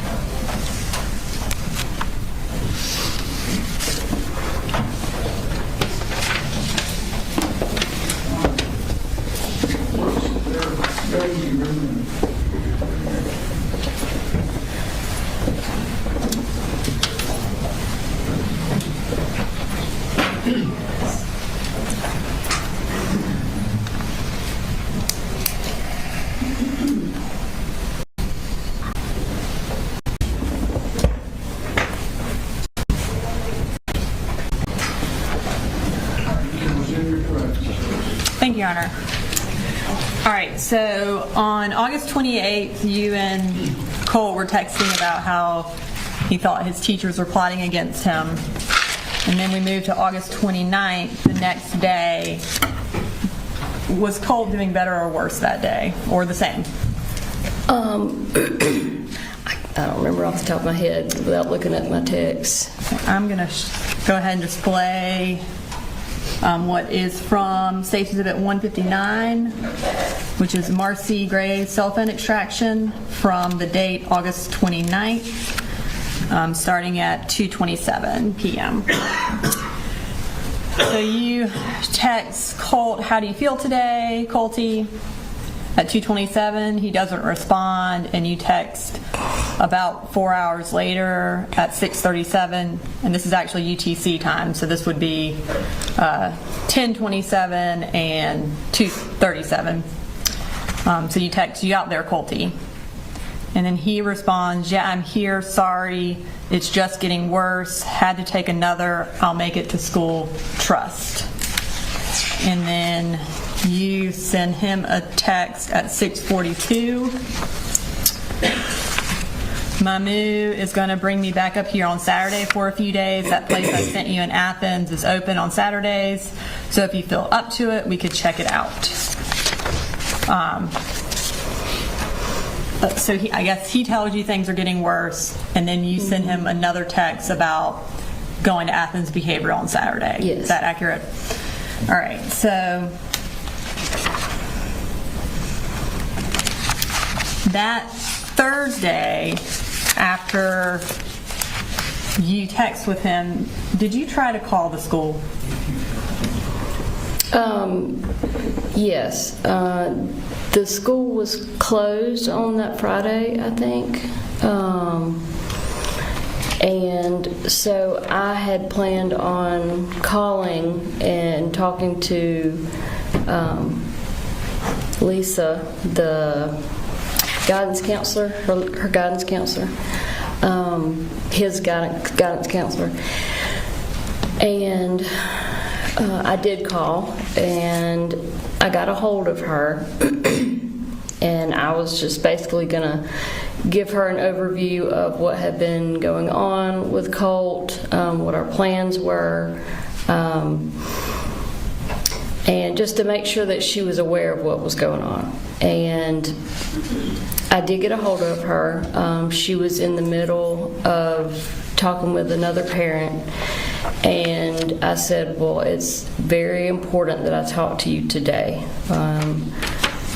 I don't want it to wait till next week.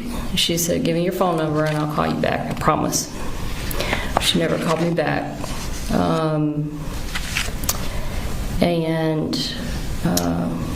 And I'll go ahead and display those phone calls from the timeline from August 29th from your cell phone extraction. Looks like there was you called twice and you spoke to her one time? Yes, ma'am. Okay. All right.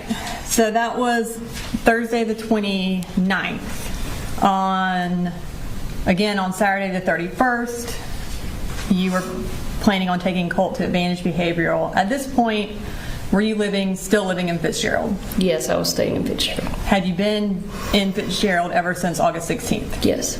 Okay. And Colin, did he have all of the children up here in Bexar County in his custody? Yes. Okay. So, tell me what the plan was for you getting to Bexar County to go to Athens Advantage Behavioral. So originally my mom was going to drive up to Winder with me. She broke her hand, so that plan was off the table. And so I had asked her if she would maybe meet Colin halfway so he wouldn't have to drive all the way down to Fitzgerald. At first she was going to do that, but again her hand was really bad. And so I ended up asking Colin if he would drive the whole way to come and get me. again, we had been planning all kinds of activities and stuff that we were going to do with the kids, and we were going to go to the Athens crisis on Saturday. And then out of nowhere, really Friday night, Colin's mood completely changed. He was not really even wanting to talk about the weekend.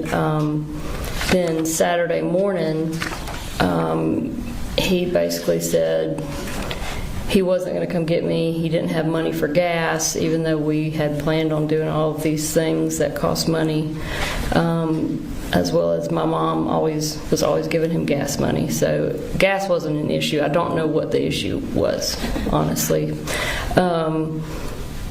But he said he wasn't coming to get me, and then he went silent. He, again, with no texts, no calls. I was talking to the kids on their phones all weekend, but he basically ignored me the rest of the weekend. And you indicated that Friday night when y'all were talking, his mood changed. Did y'all get into kind of a verbal disagreement about something? Yeah, I think I want to say the guns came up again. The storage or putting away of the guns. And when you say that came up again, does that mean you were talking to him about putting the guns up again? Well, I asked if they were put up, and because he had said he was going to put them up. By put up, I mean lock them in his truck. And when I asked him about them, he got really defensive and angry, and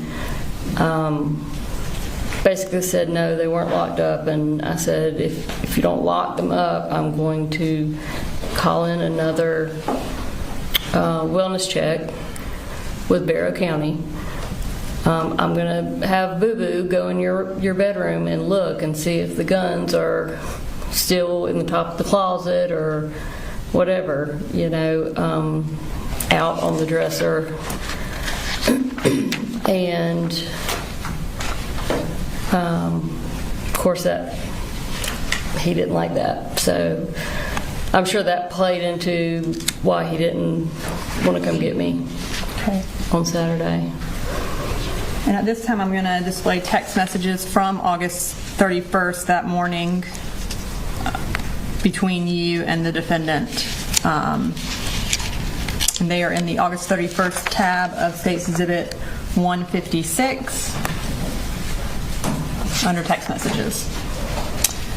So you send the defendant a text message at 10:24 that says, about the leave Fitz. Mamu isn't coming to stay because my daddy's birthday is tomorrow. Can you and Boo meet us halfway so she doesn't have to drive all the way up and back in one day with a broken hand? And then there was a phone call after that between you and the defendant. Is that where y'all talked, where he gave the gas money excuse? Probably, I'm not sure. I'm not absolutely sure what was said during that and then at 11:46, you sent another text message to the defendant, or 11:35, that says, so that's it. You were prepared to spend money on gas and everything else to go to Lake Blue Ridge, but you can't spend the gas to drive 2 hours and pick me up. That's BS, and you know it. And then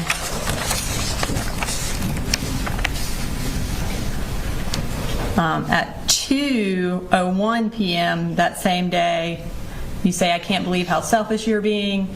Me and Boo have literally been counting down the days for 2 effing weeks till I could come visit. I would never have done this to you.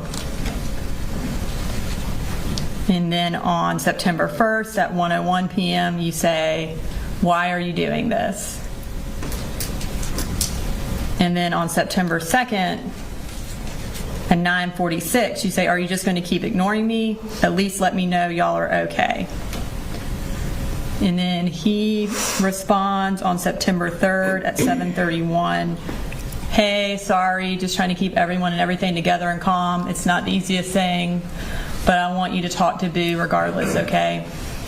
So between when you were supposed to go down that Saturday and that text message on September 3rd, did he contact you at all? No. Okay.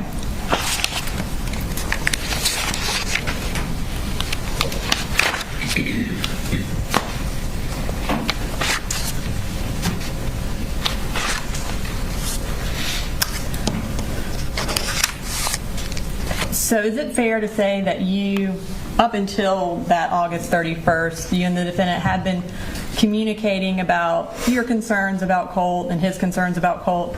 Yes. Okay. That weekend, August 31st, did the defendant take Colt to Advantage Behavioral? No. Okay. Now we're going to move to September 4th, the day of the shooting. Were you again still in Ben Hill?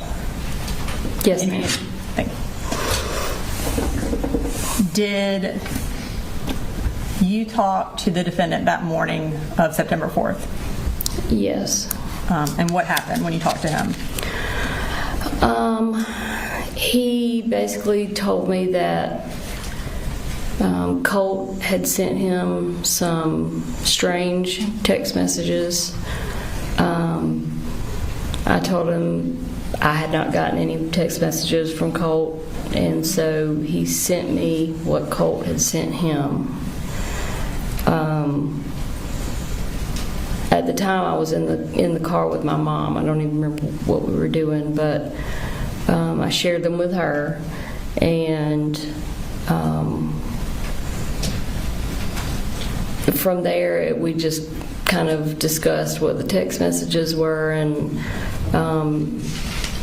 I wanted, to find out what was going on quickly, because reading the text messages, just like he could tell, I could tell there was a tone to it, and they were like kind of really short, and they weren't normal Colt texts. So you could tell something was not right. So I tried texting Colt, I think first. Couldn't get a response. I never actually got a text from Colt himself until after I had started trying to call the school and talk to the school. And when you called the school, were you able to talk to somebody? Yes. And who did you talk to? I talked to Miss Lisa, his guidance counselor that I called on Thursday the week before. And at this time, I'm going to display that phone call from State Exhibit 159, Marcy Gray's cell phone extraction, and it's from the timeline portion of that exhibit.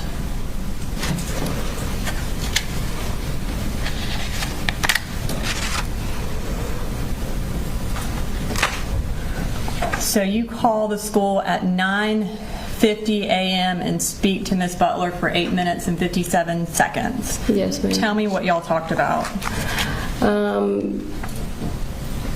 Well, she started out by apologizing. She said that in the 30 minutes that she was with the other parents, that prior Thursday she had misplaced my phone number. So then I went ahead and just kind of covered some of what had been going on with Colt, told her about the anxiety, told her about some of the issues between him and his dad. I told her a number of different things. I actually had a list written in a notebook that I had at the time, and then she went on to tell me that basically it was ironic that I had called her because his first period teacher had sent her an email saying that Colt had been asking questions about active shooter drills. This, like I said, was in the period prior to where he was at that time. When she told me that, I said, okay, well, we need to cut this phone call off right now, and y'all need to go locate my son and find out what's going on. Did you tell her that he had had access to guns? Yes, I don't remember how I worded it, but I did tell her about the guns in the house, and that him and his dad, enjoyed shooting guns at the gun range, and it was like a hobby. And so she said, okay, well, I'll see if I can't find somebody to track him down. And I didn't feel like I couldn't hear urgency in her voice, and I said, I need you to take this seriously. I need you to put down what you're doing, and you need to go find him right now, please. And so we got off the phone. And after you got off the phone, you said that Colt did text you. Yes, he did text me. He basically texted me almost exactly what he had originally texted his dad earlier. And I'm going to go ahead and display that text from 10:02 on September 4th, where he says, I'm sorry. Is that correct? Yes. Yeah. All right, so at this point, are you concerned? Very, very concerned. And I'm going to pull up some more text that you sent to your mother and to the defendant from 10:17 on September 4th. Up there on the right, you say, you should probably go ahead and make arrangements to leave work. And then at 10:18, you text the defendant, they're going to need you at the school. So at this point, y'all, the school shooting has not started. Tell me why you're telling him he needs to go ahead and go to school. I think primarily it was just because I knew something was going on with Colt. What that something was, I had no idea. Whether he was just having another panic attack episode, because in the month or so leading up to this, there had been several times where he was having really bad anxiety at school, and so he would leave class and just go sit in the guidance counselor's office. I didn't know if he was going to hurt himself, hurt someone else. I really had no idea what was going on, but I knew something was not right, and I knew at the very least the defense. Right. The way I interpreted that text was, I'm sorry. That to me felt more like self-harm. Like if I was her, my first reaction would be more self-harm. Like he's saying he's sorry, sorry, Mom, versus him going out and doing what ultimately he ended up doing. But that's just the way I take it. Then it was going. I knew something was not right, and I knew at the very least the defendant was going to need to go to the school to find out what was going on with Colt. Okay. And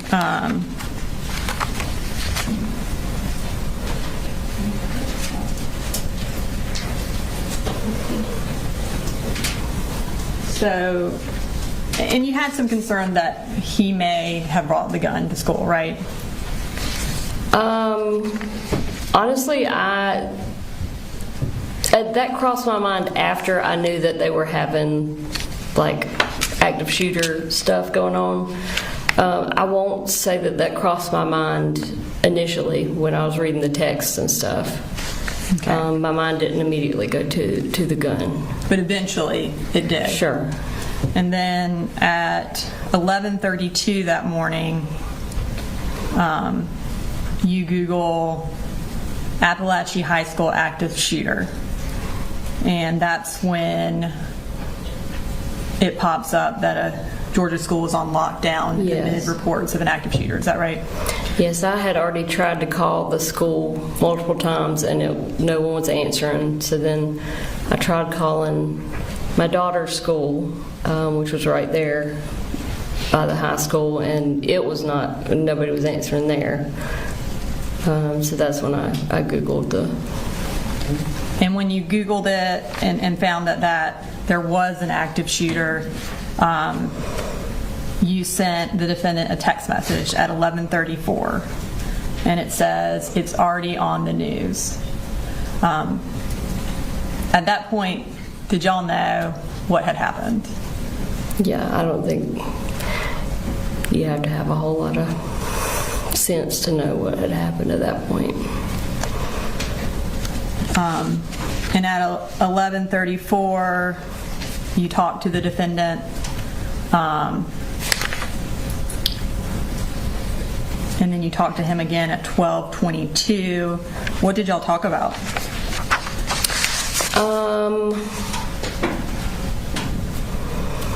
Honestly, I probably couldn't tell you exactly what was said. Actually, I do know one thing that came up. I called him at one point to find out if he was at the school, if he had made it to the school or not. And he said, "Well, I didn't go to the school. I'm going to the house, or I'm at the house." And I said, "Why are you at the house?" And he said, "Well," I said, "you need to be at the school. You know, we have 2 other children." And he said he wanted to see if the Colt's gun was at the house. During that phone conversation, did he express any concern for Colt's well-being? No.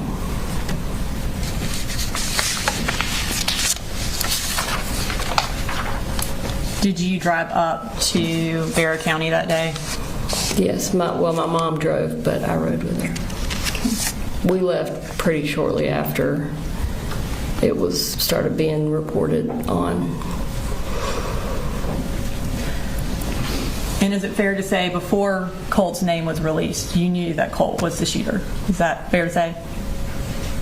Pretty much, yeah. Okay.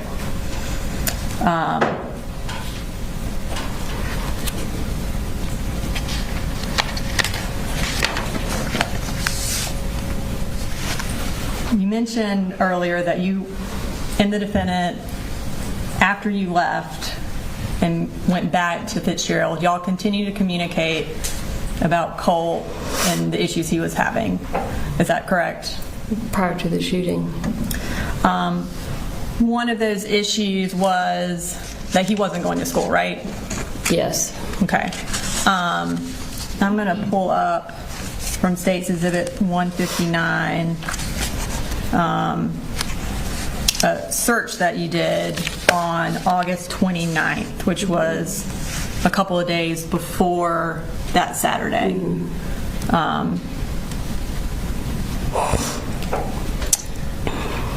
We'll go back to the exhibit.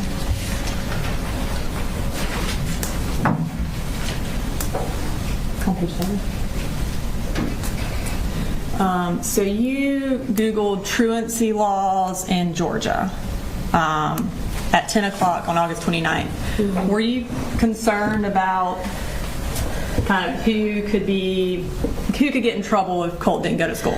No, I can actually tell you exactly why I looked this up. So Colin was also concerned about Colt not going to school. And he had called and asked, basically told me an idea that he had to try and get Colt to go to school. And he was going to call me, or he was going to have me call him and pretend to be someone from the truancy office. And he was going to have the conversation where Colt could hear him talking to me on the phone, to try and scare him into thinking, he was going to be truant and get in trouble.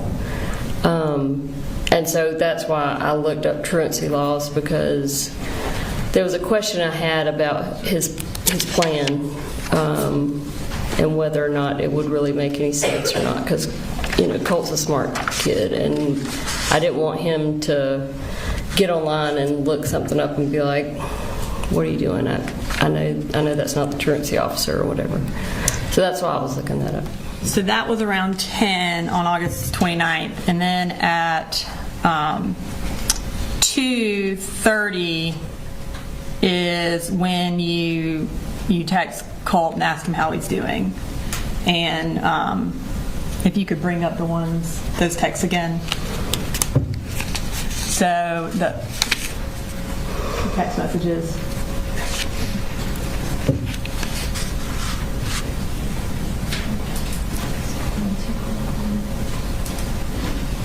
Page 25.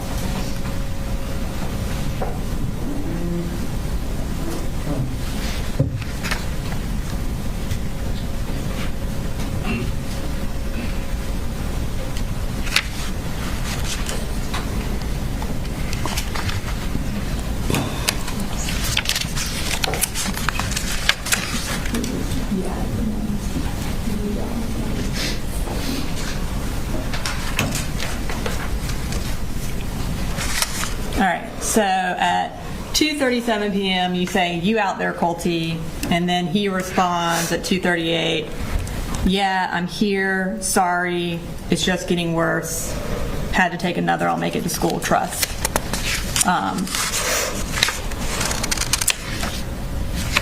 About 20 minutes later,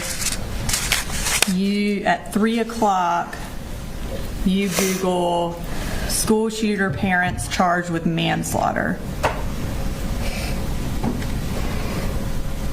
And then at 3 o'clock, you read an article that says what James Crumbly's manslaughter conviction means for parents.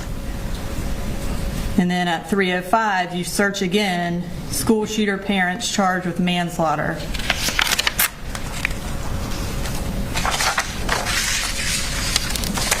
Tell me why you were searching that.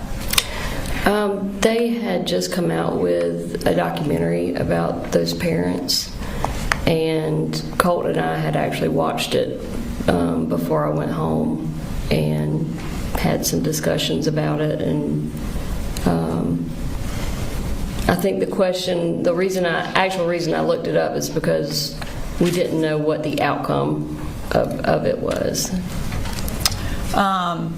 So you had seen a documentary with Colt before you went back to Fitzgerald? Yes. About the parents? I think go ahead. Oh, sorry. And it talked about why the parents were charged. Ethan Crumbly's parents were charged? Yes. Okay. So if that's what the documentary was about, then why at 3:05 did you Google why were Ethan Crumbly's parents charged? If you learned that from the documentary. I have no idea. I mean, I obviously had more questions about it even after the documentary, And then you went to an article that said what led to James and Jennifer Crumbly's guilty verdict, and read that. Does that sound accurate? Probably. I mean, once you Google something, it comes up with a million different things, and you just click on everything you see. Okay. And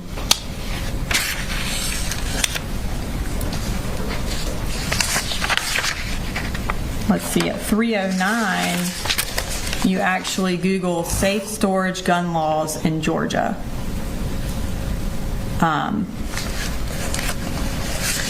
Why did you Google that? It could have been something that came from what I was reading about the Crumbly parents. It could have been me looking for a way to get Colin to store the guns legally. I don't know. I can't tell you exactly. Okay. Because the Crumbly parents were charged because they didn't secure their weapons, right? Yes. Mm-hmm. And Objection, Judge. The DA's testifying. I asked her if that was correct, and she said yes. I'm trying to give context to her searches. Objection, lead. Well, I think in this particular instance, I think it's okay to lead. Well, I'll sustain the legal objection. Asking the question. Okay. Next, you visited a website for safe storage gun laws in Georgia. So you were specifically looking up gun laws for Georgia. Can you tell us why you wanted to know about that? Probably because the guns in Colin's house were not being stored in any way. Okay.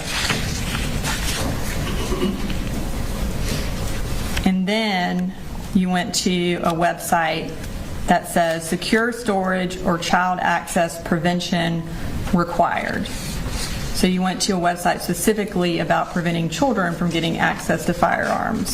Yes. Was that the same reason you went to that website? Yeah, obviously. I mean, because my kids are in the house with the guns. So after you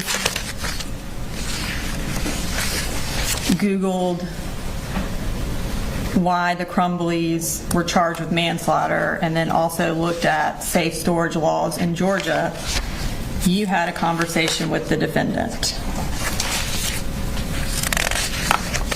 And that would have been at 3:55 for 14 minutes. Surely you brought up what you had found out in that conversation. Is that accurate or not accurate? Probably. Honestly, I can't remember what we talked about. It depends on really the reason I was looking it up. You know, if I wanted to try and find something to convince him to lock the guns up, then yeah, I probably would have shared something with him. If it didn't prove my reasoning for wanting the guns put up, then I probably didn't bother sharing it with him. Would the fact that you found a case where parents were charged where a child shot someone, would that be something that you would want to tell him in order to put the guns up?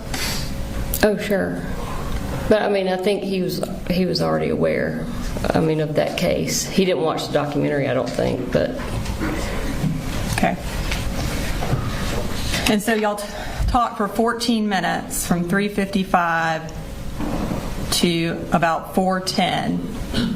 And then at 4:11, you once again looked up what led to James and Jennifer Crumbly's guilty verdict. Why did you look it up again right after you got off the phone with the defendant? I have no idea. I'm sure it had something to do with what we talked about. Okay. And then you had 6 more conversations with the defendant that day. August 29th into the evening. So you have at 4:19, at 4:21, at 5:03, at 5:12, at 5:31, and at 5:41 you're talking to the defendant. You testified earlier that when you talked to the defendant on Friday, August 29th, in the evening, his attitude changed because y'all got into a disagreement about him putting the guns up.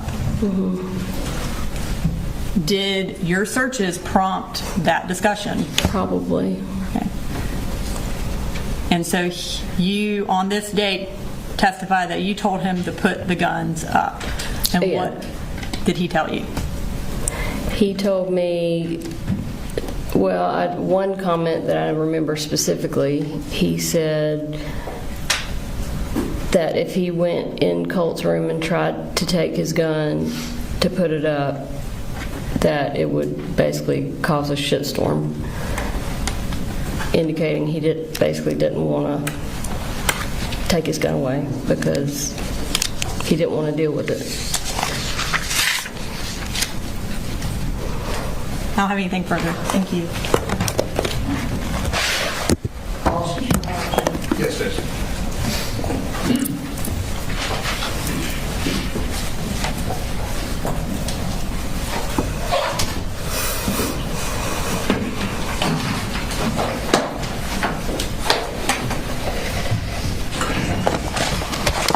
Good afternoon, Ms. Gray.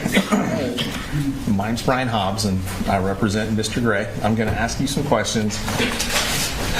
If I ask a question that doesn't make sense, let me know. I'll try and rephrase it. Okay. I understand going to be asking you questions about things that happened a good year and a half ago. Okay? Yes.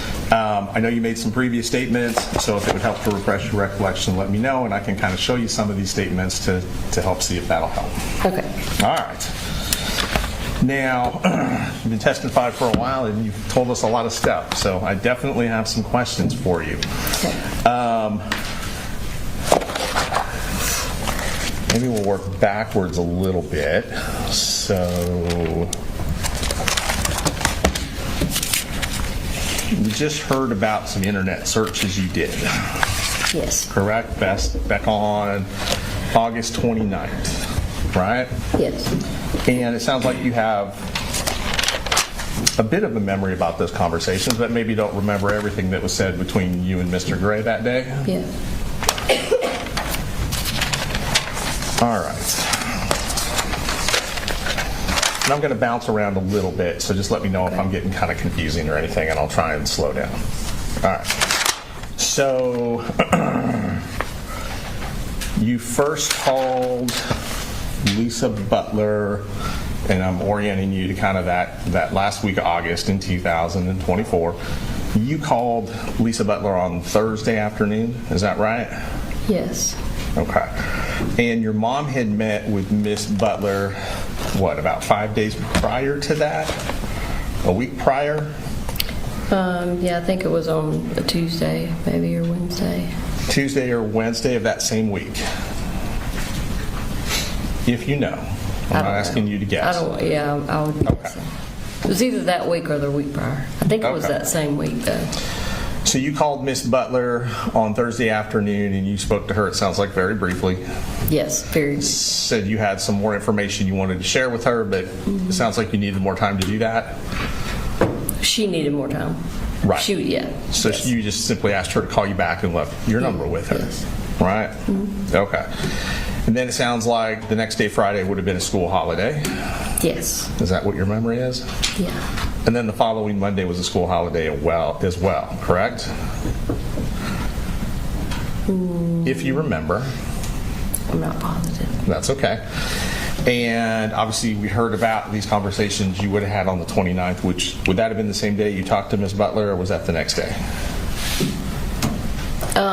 I talked to Miss Butler on Thursday, so the conversations were on Friday. Conversations with Mr. Gray were on Friday. So those internet searches were on Friday as well?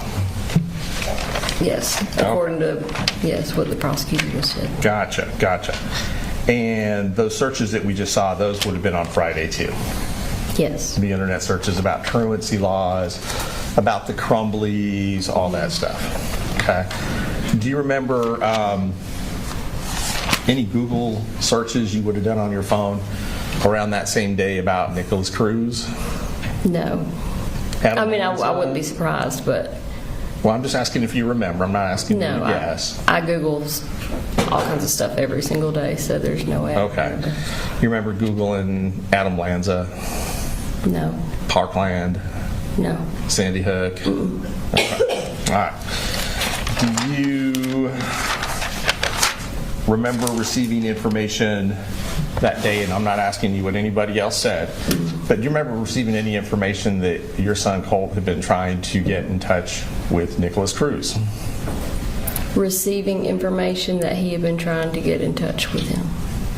trying to communicate with Nicholas Cruz. Did you receive any information around the same time regarding Nicholas Cruz and Colt reaching out to him without telling me what anybody told you?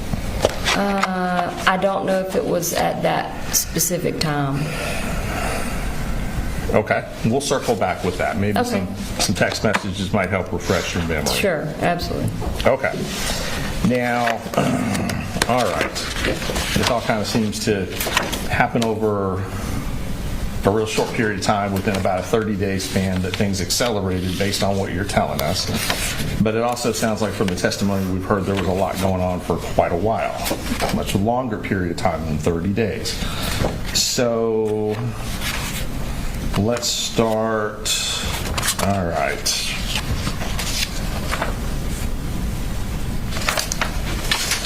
So, and just to kind of clarify, just so we're all on the same page, when you're having these conversations on the 29th with Mr. Gray, you said that you thought they might have been about putting guns up, right? Yes. Okay. And that might have been what one of the main disagreements was? Yes. Okay. And when you say disagreement, obviously I think what you're trying to say is that you guys had different opinions on whether or not the gun should be put up at all. Yes, and how they should be put up. And how they should be stored. Is that correct? Okay. Yes. And it sounds like you were not satisfied with the answers you were receiving with Mr. Gray before this conversation ended. Yes. Okay. So after that happened on the 29th, did you call 911? No. Did you ask to do a welfare check? I told the defendant that I was going to do a welfare check if he did not. And did you in fact call 911 to do a welfare check? No.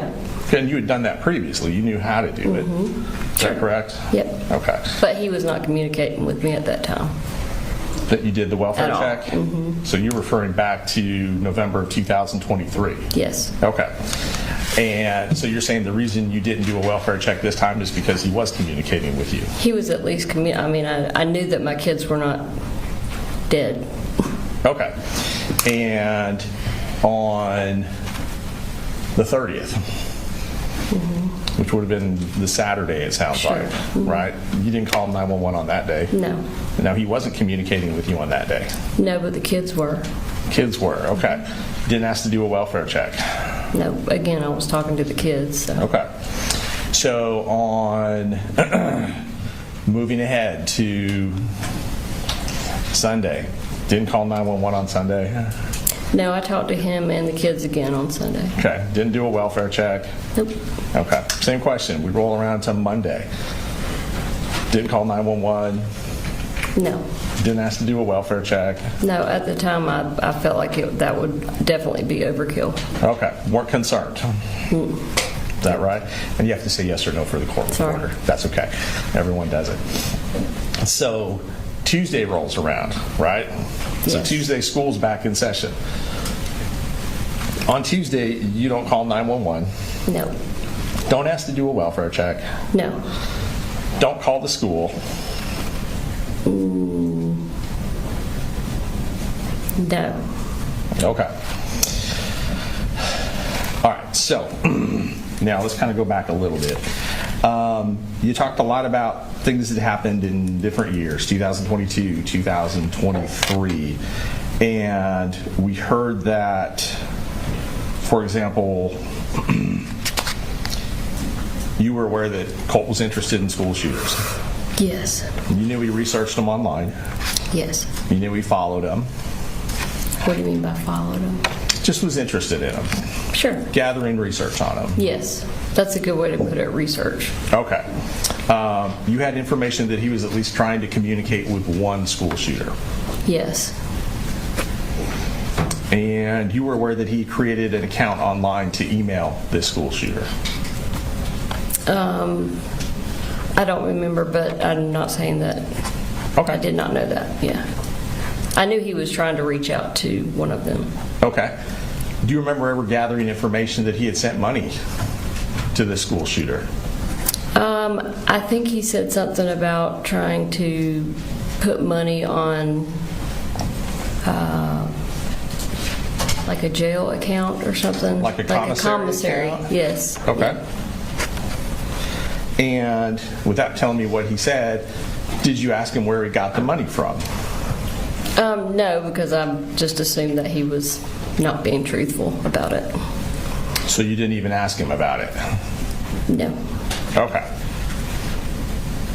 I don't think. Okay. Honestly, that's Let me a ask you long this. time Would ago. this information that we are now discussing that you received have been over a year ago?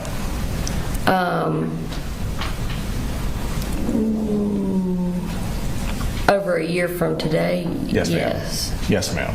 Okay.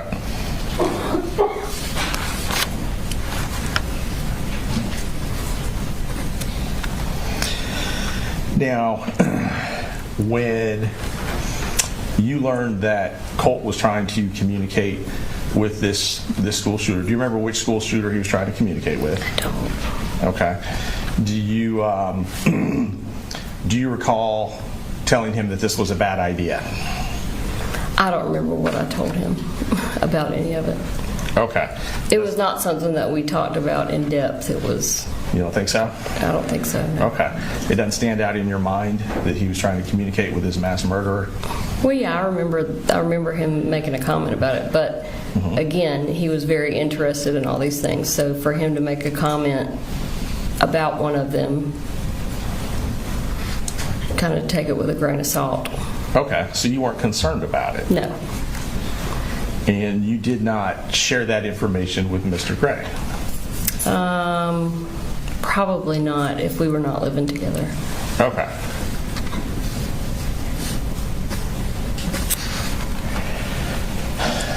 This didn't raise a concern to you such that you would have reached out to law enforcement, for example? No. You wouldn't have tried to immediately intervene with mental health treatment at that point, based on that? No, because Just he based wasn't. on that? Yeah, he wasn't talking about it from what I could tell in any kind of serious manner. Okay.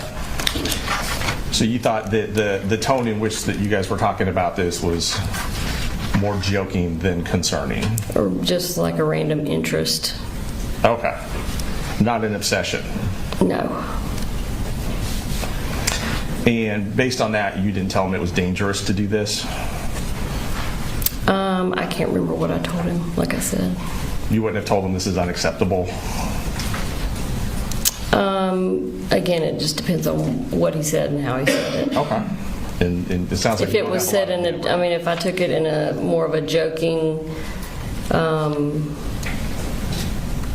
way, then no, I wouldn't have told him that because it was a joking way.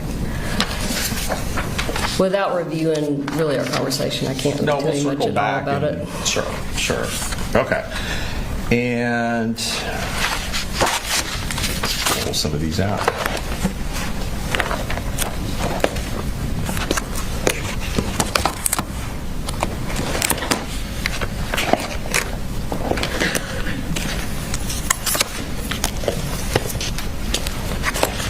While we're doing this, while I'm looking through this, you stated that it would have been October of 23 that DFAX took the kids and gave them to Colin. Yes. Is that accurate, roughly, that month? Yes. All right. And Colt had come to live with you, it sounds like, in September of 23. That's when you had the exchange where the guitar got thrown, based on your testimony? I think they said August, but it might have been September. That's okay. I'm not trying to put words. Do you think it was closer to August? No, that's just, I think, what the prosecutor said. I can't remember off the top of my head what month. Okay, I was going to say, what's your memory? Okay. But thereabouts. Mm-hmm. Right, okay. And prior to October, is it true that Colt had already gone back to live with his dad? I don't remember the exact date. Okay, so when DFAX took the kids away, do you recall, Colt Yes. Jr. and Jenny, do you recall if Colt was still there No, with Colt had already gone back to stay with his dad. Colt had Yes. already gone back to stay with his dad? Yeah. Okay. Because he rode with his dad down to Fitzgerald to get Jenny and Coley. He being Colt? Yes. Okay. Now, you said that was a difficult time for you? Yes. Is that correct? Yes. and the kids were essentially removed based on your understanding without telling me what anyone said because you failed the drug test. Yes. That accurate? Yes. All right. And like I said, you gave many statements, so I'm just going to ask you about remembering certain things, and if not, I might be able to kind of point you in the right direction. Okay. Do you remember giving a statement to investigator Jason Smith from Barrow County? Mm-hmm. Does that make sense? Yes. Okay. So I believe you gave a statement to investigator Smith, but you also had a phone call interview with investigator Smith. Does that make sense? Makes sense, yes. Okay. Do you also recall an interview with Agent Kelsey Ward and Agent Amelia Maddox from GBI? I do, yep. And that would have been the same day as the shooting, is that correct? I don't remember. It was okay. very close if it wasn't the same day. Very close, okay. All right. And, all right, let's go through some of these statements. We'll circle back on some of the text messages. So, and just kind of lock some other stuff in as well.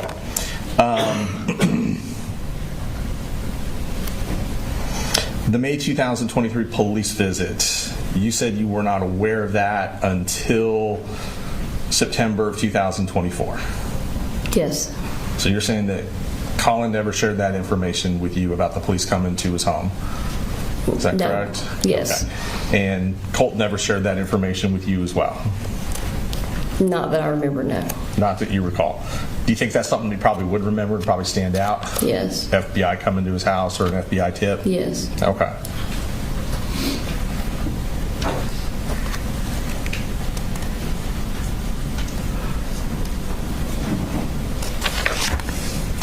Now, when you called the school on the 4th to talk to Miss Butler, you told her it was urgent and there was something you had to tell her right away. Is that correct? Yeah, well, I told her that the conversation itself was urgent. Told her the conversation was urgent. Did you share the text messages with her? What text messages? You had received text message from Colin that were screenshots of text messages sent by Colt. Did you tell Miss Butler about those messages? I think you're getting the days mixed up. I called Let me Miss. try and clarify for Okay. you. Okay, and thank you for letting me know. Mm-hmm. So I am referring to the morning of the shooting.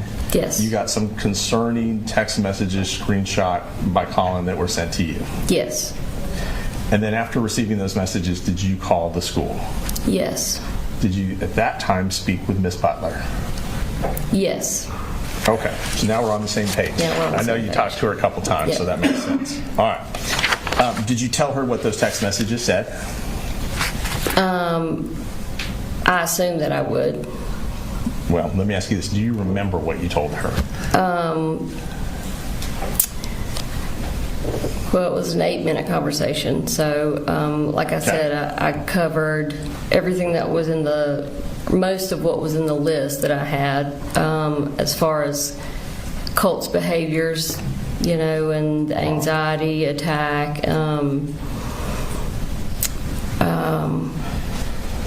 Trying to remember if I shared. I would have shared that text message with her. Okay. You didn't tell her you thought he had brought a gun to school that day? No, because I didn't. There's no Because you didn't? Because I didn't think that he had brought a gun Okay. to school. You didn't tell her, I think he's going to shoot someone at the school?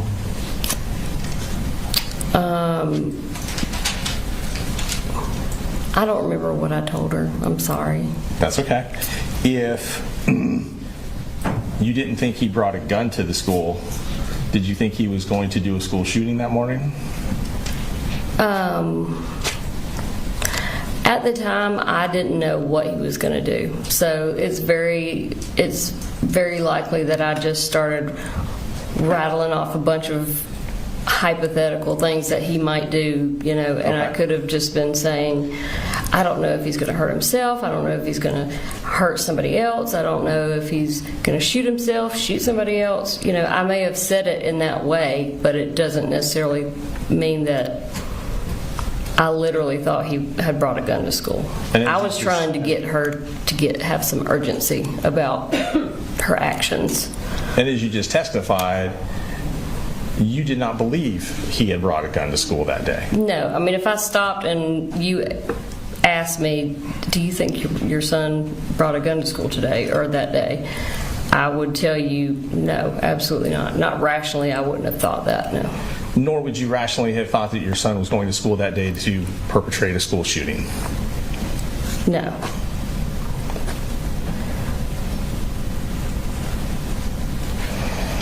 Now, prior to September 4th, you and your husband texted fairly frequently.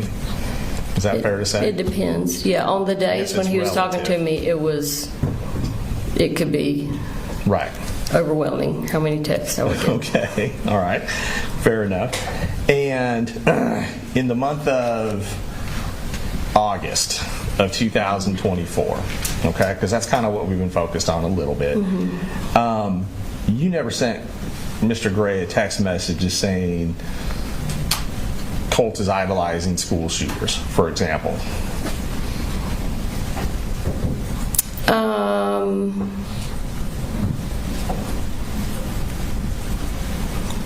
I can't tell you whether I said that or not. Okay. I may have not.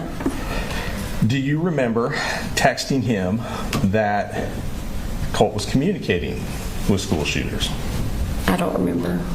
There's no way I can remember all the texts that I sent him, especially about Colt and Okay. guns and everything. Okay. Well, we can go through your text messages. That's fine. And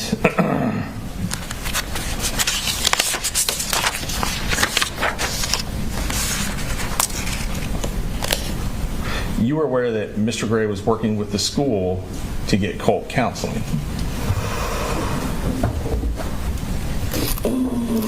I know that he had signed a form allowing Colt to have counseling. Okay. And you're aware from conversations with your mother that she met with Lisa Butler Yes. in middle to late August, Yes. and they had talked about counseling as well at the school. Yes. You were aware that plans had been put in motion for Colt to see someone at the school. Yes. When my mom went up there,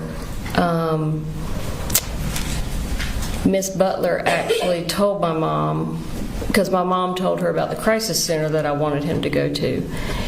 And Miss Butler actually told my mom to hold off on taking him to the crisis center until he could meet with the state-appointed counselor that the school used.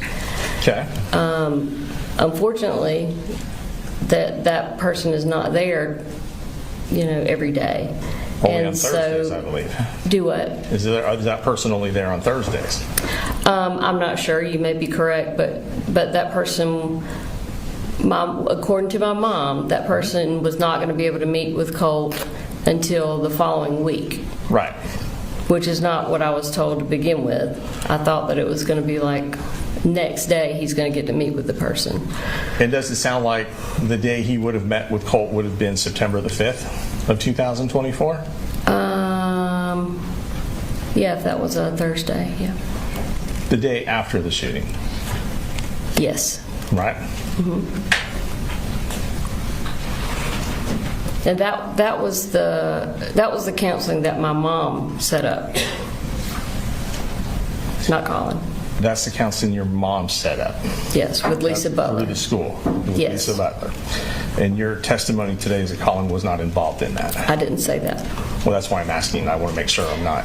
He signed a document that allowed Colt to see a state-appointed therapist. Okay. But as far as scheduling and going to the school and meeting with Lisa Butler, my mom was the one that did all of that. Your mom's the one that met with Lisa Butler, but you're not sure how much communication Lisa Butler had with Colin? No, that's correct. Okay.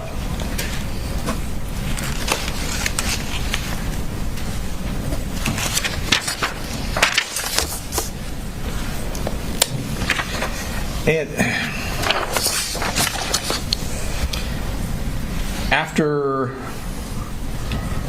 on September 4th, when you received these text messages from Colin, you told him to start heading back to the school. About what time was that?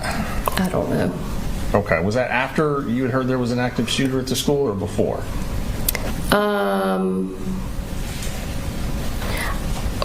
We didn't officially hear there was an active shooter until later. So Okay. that would have been, I would have told him to go ahead and head back to the school before we knew for sure that there was an active shooter. Before? Yes. Okay. Because I knew that there was something going on with Colt, that he needed to be there. And even though you sent Colin to the school to deal with whatever was going on with Colt, you did not feel the need to call 911, No.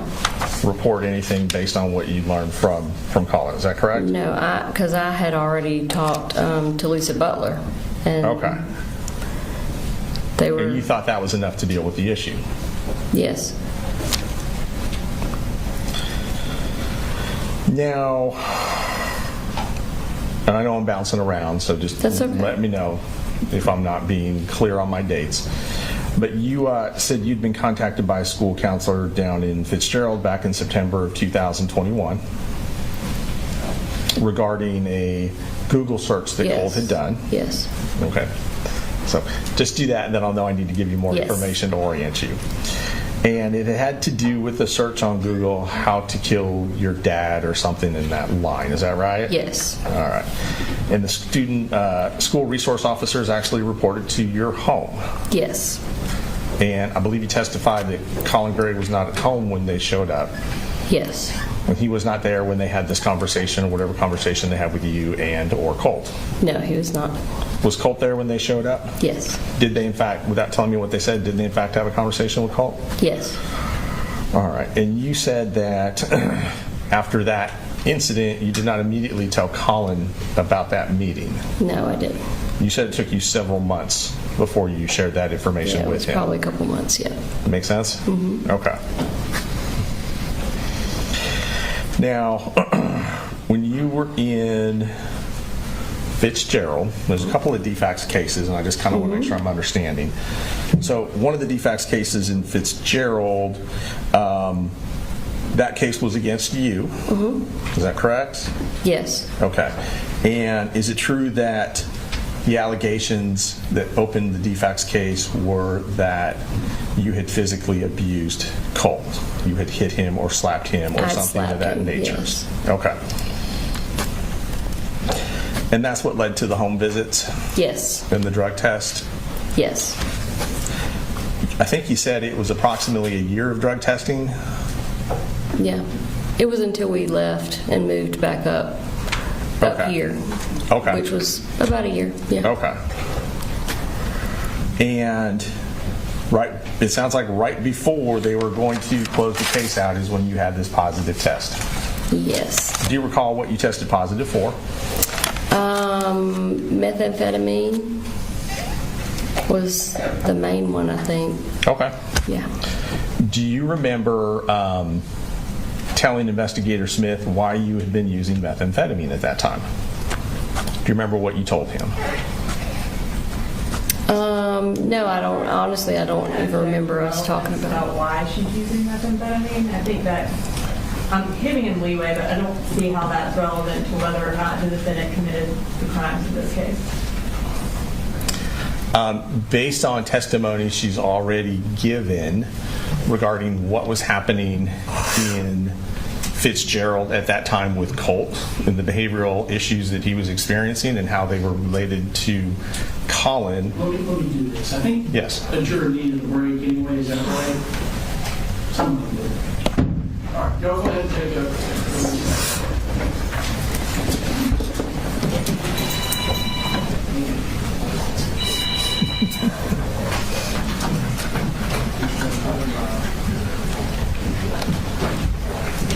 Shame on him.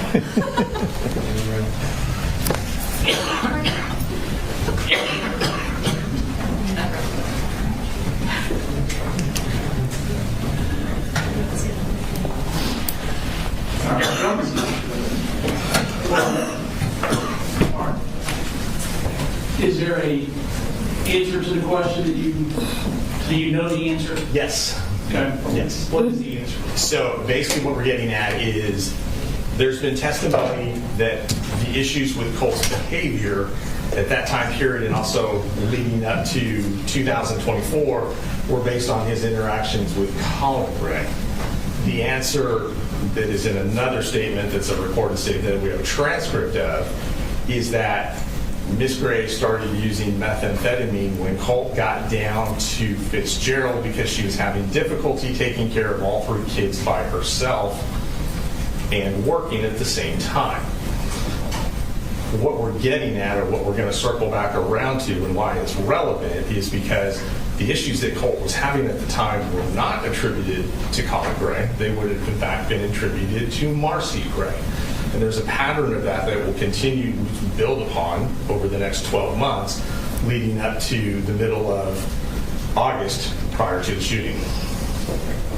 Well, he previously objected to us getting into any way that Colin treated Colt. When she answered because he was emotionally and mentally abusive, they asked for a mistrial. And now they want to get into what Marcy has done, which I mean, that is completely opposite of what they've previously been trying to do. But again, why Colt was created, why he did this is not relevant. What is relevant is who gave him the gun and what he knew, what that person knew when he gave him the gun. And what this whole case has been about and what Marcy has testified to is what the defendant knew, what he knew about his mental state. And what he knew when he continued to let Colt have the gun. Why Marcy started doing methamphetamine is not relevant. Judge, may I interject here? We probably shouldn't be arguing in front of the witness because we're giving her information that we probably should not be giving and sending her out. Understanding what and again, I don't know how often this is going to come up. As to that question, why were you using, I'm going to permit you to ask that over objection and see if there's other issues that come up. Yes, sir. All right. We'll be in recess for a few minutes.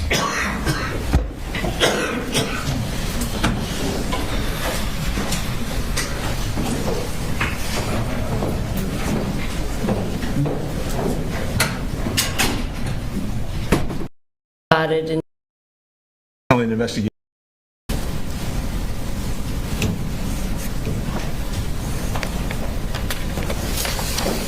Yes, I remember saying that.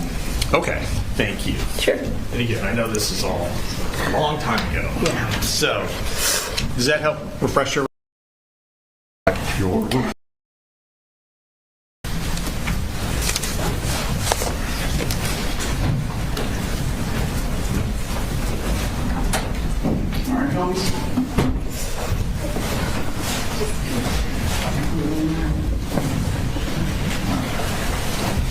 Go ahead.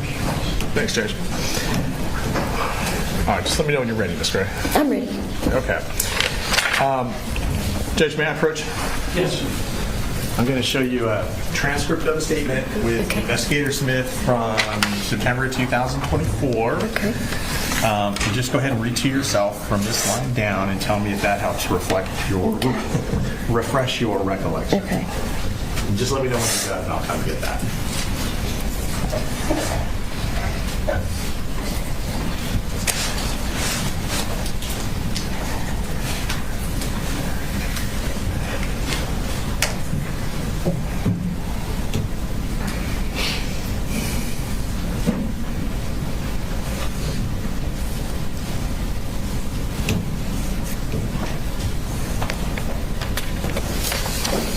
Yes, I remember saying that. Okay, thank you. Sure. And again, I know this is all a long time ago. Yeah. So, does that help refresh your recollection? Yes, sir. And do you remember telling Investigator Smith that you had started using the methamphetamine in September of 2020? What was it? September of 2023. Yeah, I had been using it for maybe a month and a half. Right. And part of the reason you started doing it was hard to keep up with taking care of all 3 kids, working full time by yourself, all that kind of stuff. And I had my 2 older children divided in 2 different households because I didn't want Jenny staying with Colt. And right, you had Jenny staying with your mom and dad, I believe you testified. Well, my mom was living with my sister at the time, helping her, but my dad was there in Fitzgerald. Jenny would have been living with your dad Yes. in Fitzgerald because mom was out of town. Yeah, she already had her own bedroom at my parents' house, and so I just was splitting my time between the 2. Gotcha. And when Jenny and Coley Jr. were taken from you in October of 23, we heard testimony that you were pretty upset about that. Yes. Were you angry about that? I probably had every negative feeling that you could imagine at some point. You could imagine. Okay. And I was more so hurt and just sad. Right. And I believe you mentioned that it kind of felt like they were kidnapped from you. Yeah. And I've never the had absence of them, or do what? Was that the absence of them, or just how they were taken? Or both? Yeah, probably a mixture of both. Okay. And it sounds like you were in a position where Colin Gray controlled how much access you had to the kids. Yes. And you were frustrated because he wasn't communicating with you at that time. Is that fair to say? Yes. So you're in kind of a rock and a hard place in that you can't see the kids unless he says okay, but he won't talk to you, so you can never even have a conversation. Yes.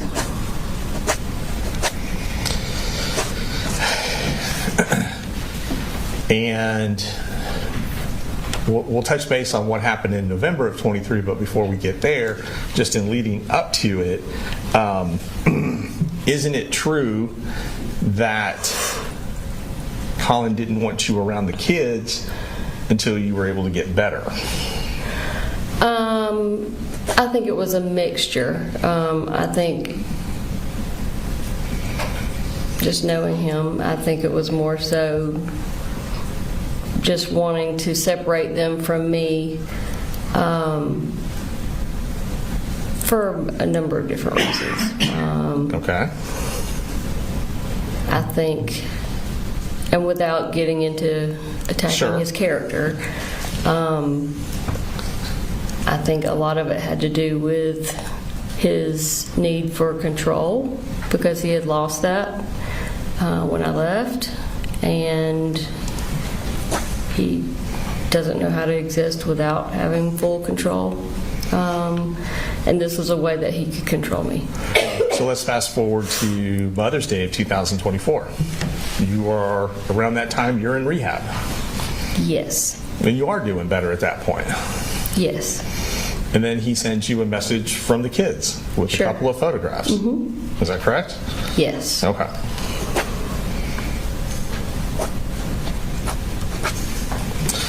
Now, you testified that in October of 23, you start going to a very dark place. Yes. Is that a fair way of characterizing it? Not a place that was normal for you? No, very much not normal. And it culminated, you said, with you said taping your mom to a chair. Yes. Right? Isn't it true that you also took some money from your mom at that time? That day? Yes, ma'am. No, I didn't take any money from her. Okay. We went to her ATM and I asked her to get some money out with her debit card, and she refused.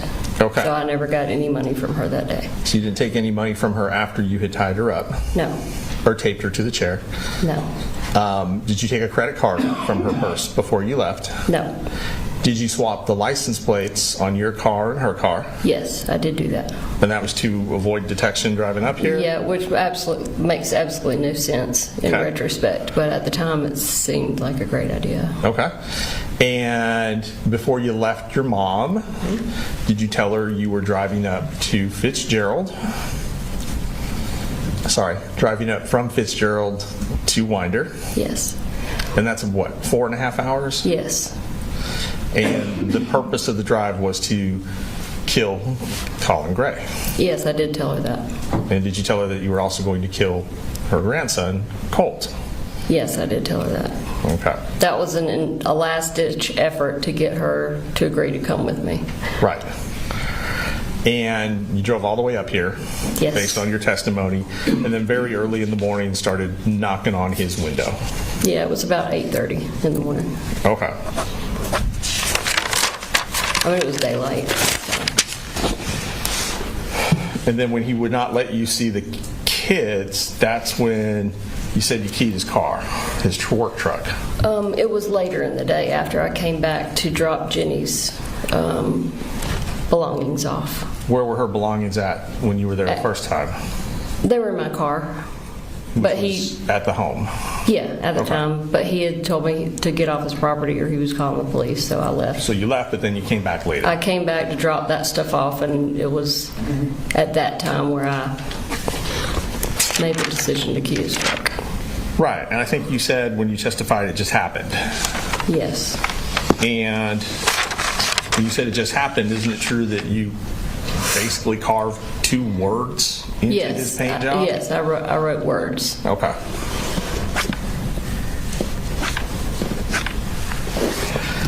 And then after your arrest here, you said you were transferred down to Ben Hill County for the incident with your mom. Yes.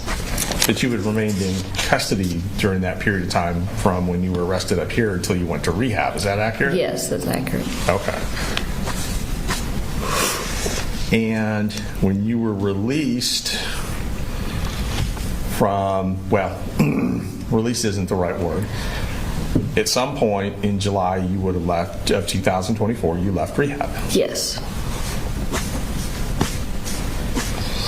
And it sounds like there was a plan between you and Colin that you would leave rehab and move back up to Winder. Yes, temporarily. On a temporary basis. Yes.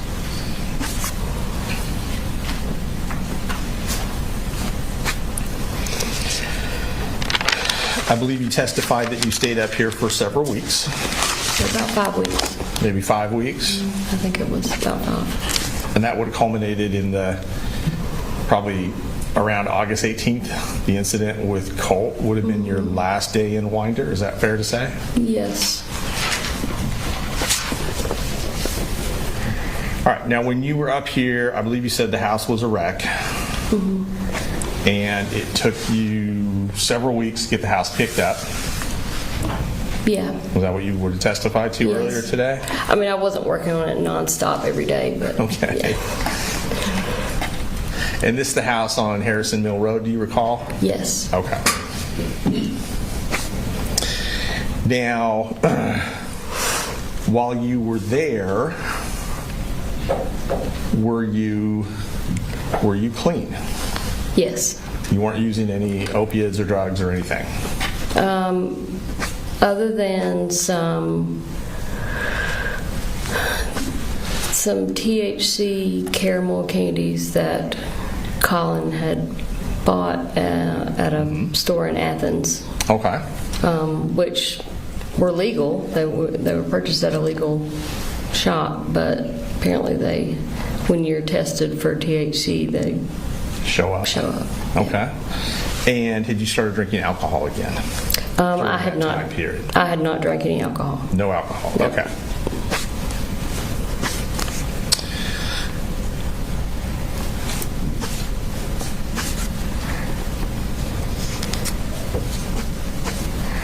Now, you said that in the incident with Colt that led to you getting knocked down, to him Yes. pushing you down, just to kind of get us on the same page, that there had just been a argument between you and Colt.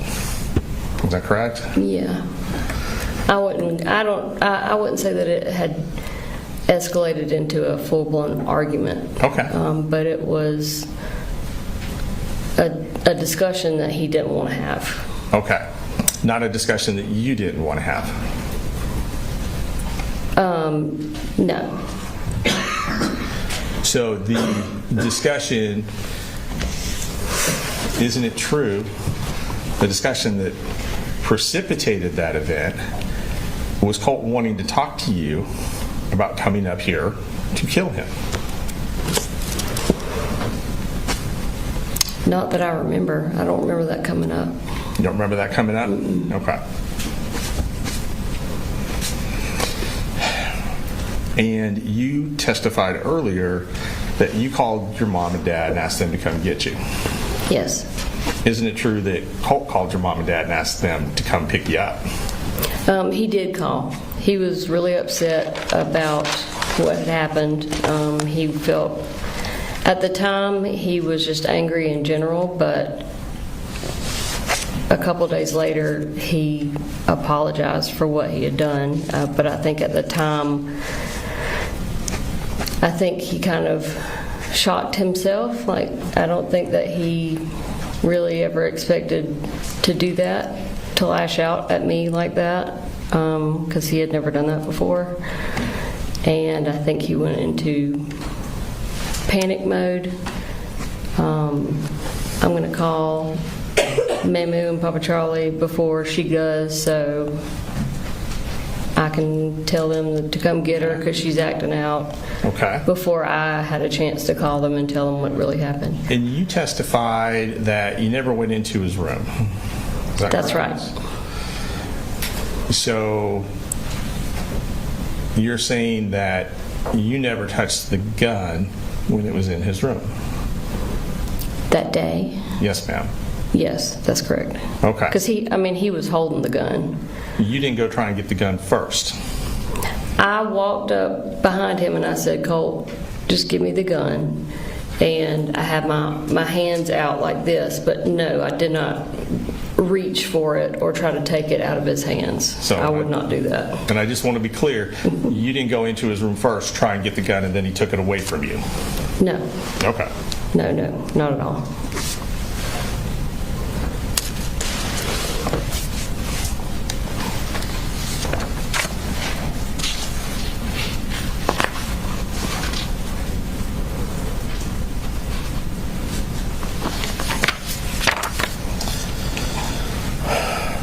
Now, let's talk about some of these text messages. And I've got copies to help refresh your memory. I'm sure it's hard to remember a text message you sent a year ago.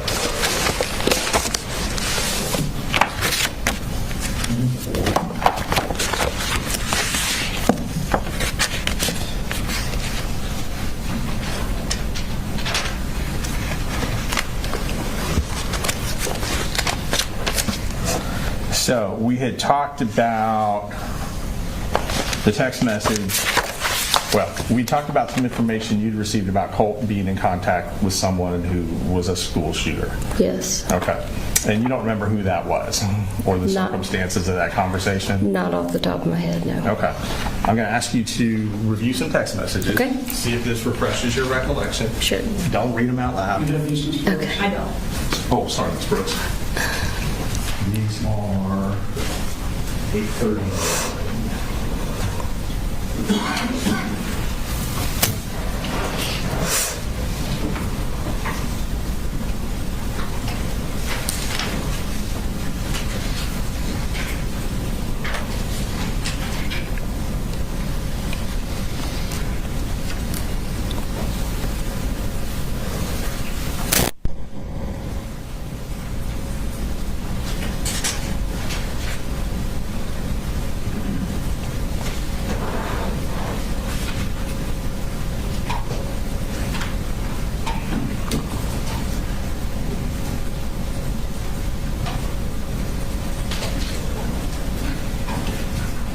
No, ma'am, just all of them. Oh. Yeah. You just wanted to read them to herself. To herself, yes, Judge. See if this refreshes her recollection.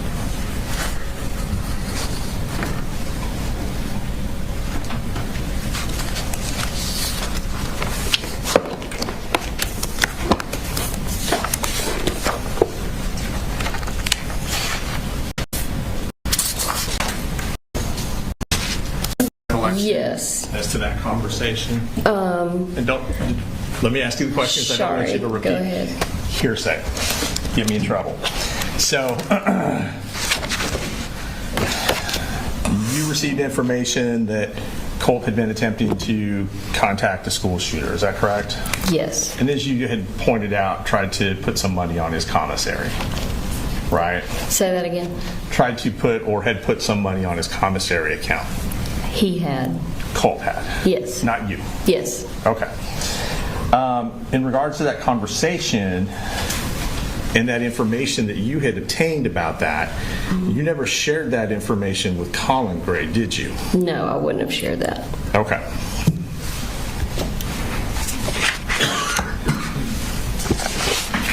So you didn't tell him he was reaching out to this shooter in prison somewhere?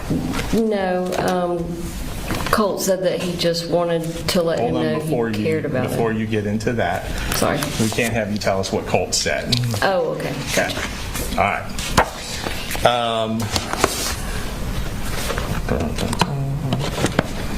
All right.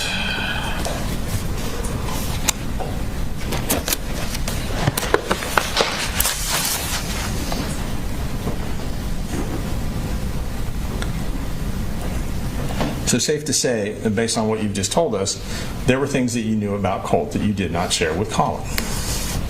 Sure. And there were things that you knew about Colt that you didn't share with Colin immediately, but maybe ultimately shared with him later. Sure. Right? Okay. All right.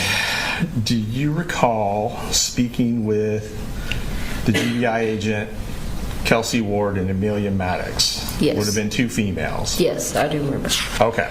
And that was very shortly after the shooting incident, maybe even the same day. I don't know for sure, but I can't remember. But I do remember. Within a day or so? Would that sure. be fair? Mm-hmm. Okay. And you told them about your conversation with Miss Butler. Okay. Is that correct? Do you remember? So? No, I don't. I don't remember anything that was discussed with those two ladies. Okay.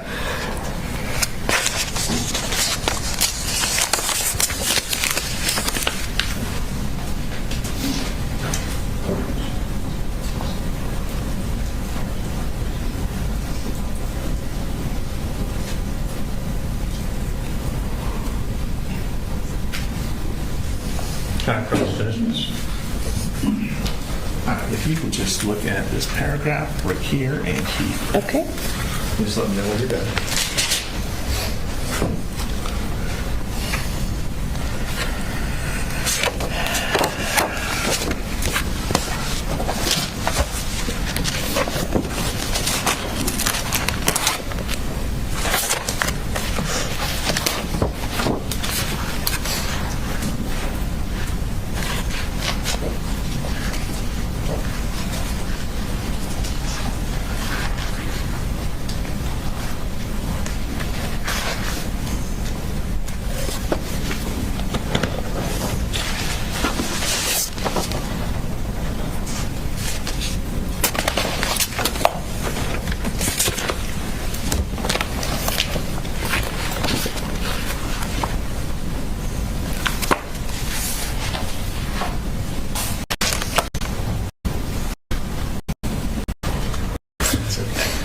Shorthand, I guess. Sure. All right. Now, do you recall sharing information with Agents Maddox and Ward about Colt's mental state? Again, I don't remember what I shared and what I didn't share with them. Do you know if you told him he had anxiety? Again, I don't remember anything that I shared with him. Okay. So you don't remember if you told him if he had depression? No, I don't remember the conversation. It was apparently the day of the shooting, so I don't remember anything from that day. You don't remember telling him that he had homicidal ideations? Nope. Don't remember telling him he had suicidal ideations? No. That's not to say that I did not say that to them. If you don't remember, you don't remember. And do you recall, and you said you don't remember telling them they suffer from anxiety? I mean, I probably did tell them that, but no, I don't remember. Okay.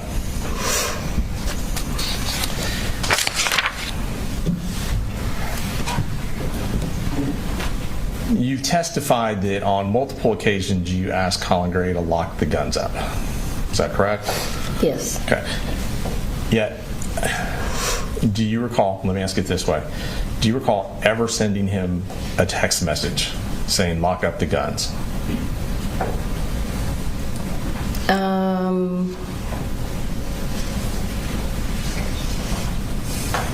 I want to say that every time we had that conversation, it was like a phone call, not necessarily a text. But that, again, that doesn't mean that I didn't. See, do you recall? Okay. Do you recall ever sending him an email saying lock up the guns? I wouldn't have sent an email. So the only memory you have of those conversations is they were just either in person or on the phone. Is that correct? I don't know for sure. Okay. I mean, it happened on multiple occasions. It could have been a text, but I'm guessing if there was a text, you would be reading it to me. So maybe. All right. And you talked about plans to go up on a Saturday before the shooting to take Colt to Advantage Behavioral Health. Yes. Is that correct? Yes, sir. And according to your testimony, the plan was for your mom to drive you up to Winder on Saturday. Yes. Prior to her, of course, breaking her hand or her fingers. Yeah, I say hand, but yeah, she broke several fingers. Several fingers. Mm-hmm. Okay. Her hand was swollen like twice its normal size. And so you were trying to make alternative travel arrangements to come up here. Yes. To take care of that, as well as it sounds like some other things with the kids. Yes. Until your mom broke her hand. Yes. And then the alternative was for y'all to meet halfway. I think you threw that out there. Yes. Because it's a 4.5 hour drive each way. Yeah, it's a pretty long, right. Long drive. But we've made it a million times. So basically, if someone leaves and picks you up and comes back round trip, that's about 9 hours. Yeah. Okay. Yep. And you stated that you got a phone call, and I can't remember what you said, so just let me know. Was it Friday night or Saturday morning that you got a phone call saying, yeah, maybe let's not do this? It would have been Saturday, I think, when finally, and I can't remember exactly if it was a phone call, a text. That's okay. To be honest, he may have never actually said it. He may have just stopped talking to me. Okay. That could have happened too. Okay. And you said there were plans to take Colt to Advantage Behavioral Health. Yes. Were there any plans to go camping that weekend? We had talked about going up to Blue Ridge. Blue Ridge was a place that we used to go all the time. Okay. We'd like rent a cabin for a weekend or something, take the kids, or. So yeah, that's one of the things that we had talked about doing. So was there a plan to go to the cabin with Colin and your youngest son, Coley Jr.? Yeah, we would have. Yeah, well, he's not a junior because he's technically not a Coley. He's a Colin. Okay. And you refer to this your youngest child as Boo Boo. Is that fair? Yeah, or Coley. Or Coley. Okay. Yeah. All right. So there had been talks of doing that weekend as well. Yes, and I don't think we had shared any of that with Coley, little Coley. It was just conversations that Colin and I were having about what we were going to do. Okay.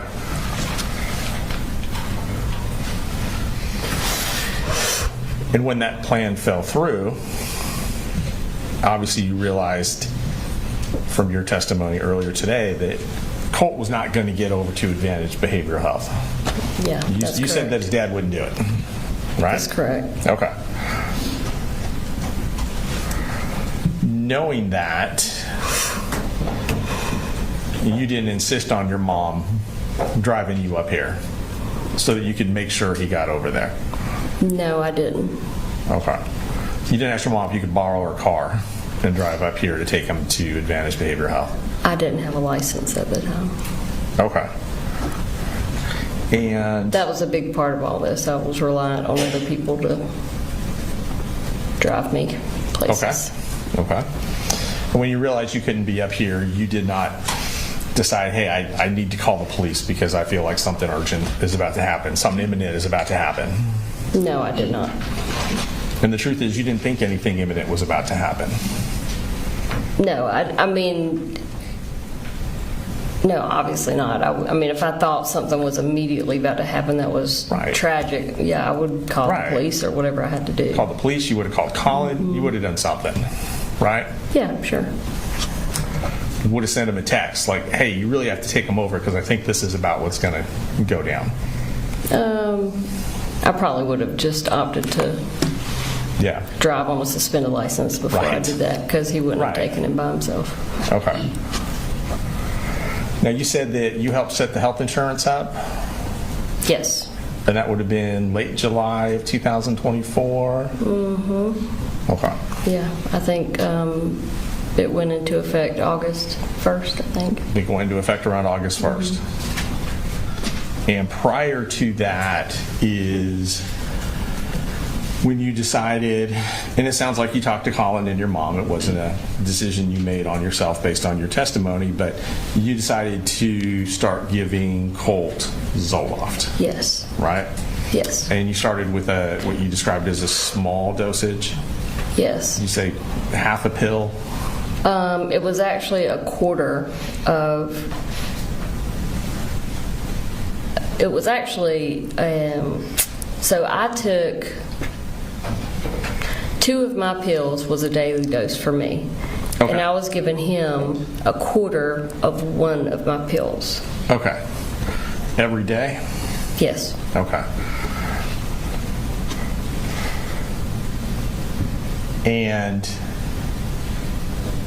I'm not trying to be smart, Alec, but that's okay. I mean, you're not a psychiatrist or a psychologist. Nope. You're not a doctor. Nope. But it sounds like you had done some research. I'd done a lot of research, and I'd also talked in depth with my psychiatrist, the original psychiatrist that put me on Zoloft. We had talked, I had talked to her about my kids, and I talked to her about Colin. He actually went and saw her once or twice, and she had shared with me that typically when you're dealing with an SSRI, it has a hereditary component as to what works well with someone and what doesn't. So if you have a parent or multiple parents that react well to a certain medication like Zoloft, which me and Colin both did because he tried Zoloft for about a month at one point. So, and not to get into too much what this other doctor told you, which would be hearsay, but you're saying that based on the research and information you gathered, if a parent reacts well to Zoloft, you felt that the child would probably react well to Zoloft as well? Based on what the doctor said. Okay. Yeah. Not your research? No. Can I assume when you say research, are we talking about just like online? Just online. Sure. Okay. All right. And most of my research online was more into dosage, how to determine dosages for child based on weight, etc. And I believe you said you started to give Colt the Zoloft in July of 2024, before your health insurance kicked in. Yeah, it would have been before. Before the health insurance. Sure. Mm-hmm. Okay. And once the health insurance kicked in on the 1st of August, though you were trying to get him into Advantage, no one took him to, say, the pediatrician or any doctor just to have that discussion about Zoloft with a medical professional. No. We were trying to get him primarily into the crisis center. Okay. And it sounds like you were trying to primarily get him into the crisis center, whereas other folks were trying other things. Is that fair to say?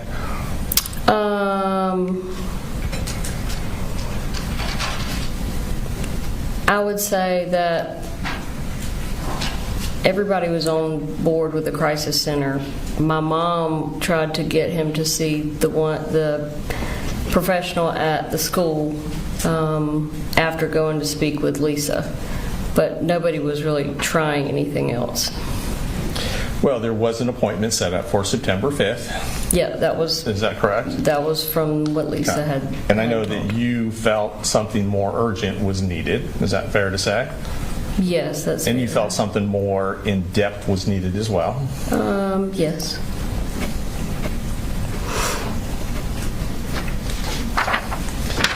And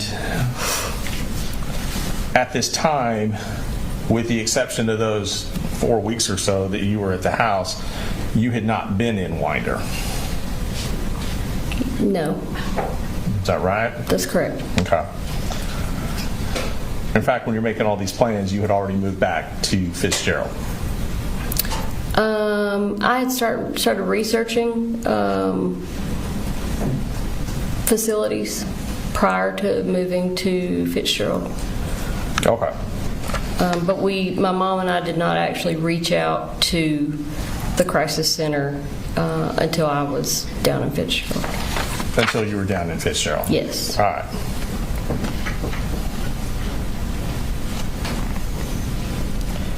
Now, do you recall telling either Investigator Smith or GBI Special Agent Ward or Maddox or anyone in law enforcement you spoke with that you thought Colt had homicidal ideations?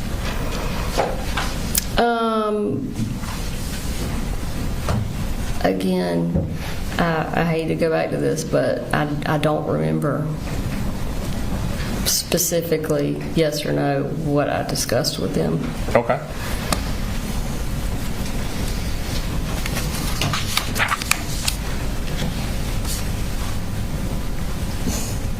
Do you recall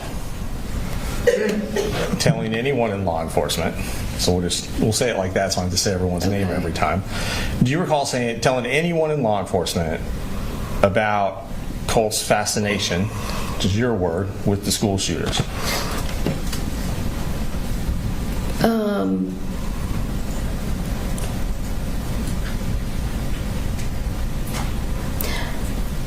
I don't remember, but I mean, there's a very good chance that I did, yes. Okay.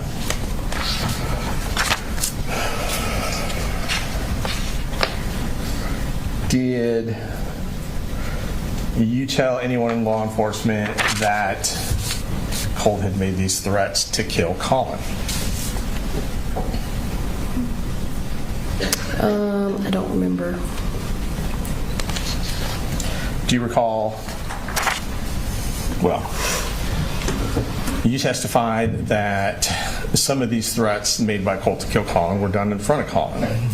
Is that right? Or am I getting that wrong?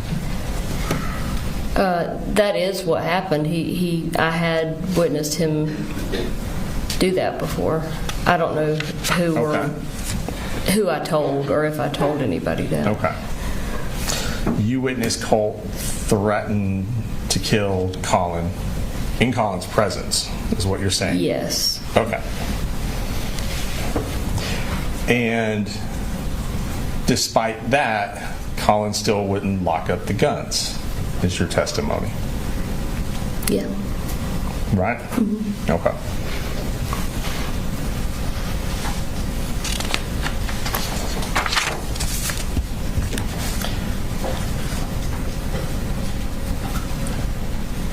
You talked about Colt wanting to complete his school shooter uniform or costume, however you phrased it. Outfit. Thank you. And needing a mask to do it. And that you thought he was joking. A vest. A vest. Yes. Okay. And I believe you testified that the way he said it, the tone made you think that he was joking. Yes, and he actually said, "I'm just joking." He just said, "I'm serious. joking." Mm-hmm. Okay. And I believe you said on direct as part of your testimony that it really wasn't acceptable to make those kind of jokes. Yeah. I said something like, "That's not very funny." Yeah. Right. I mean, you let them know you didn't approve of it. Sure. Right? Because obviously you wouldn't approve of a school shooter or a school shooting. Nobody would. I made him understand that that was not acceptable, but I did know that he was just kidding around, or thought he was just kidding around. Or thought he was just kidding around. Okay. And that's obviously, as you said, not something that you would approve of. Right?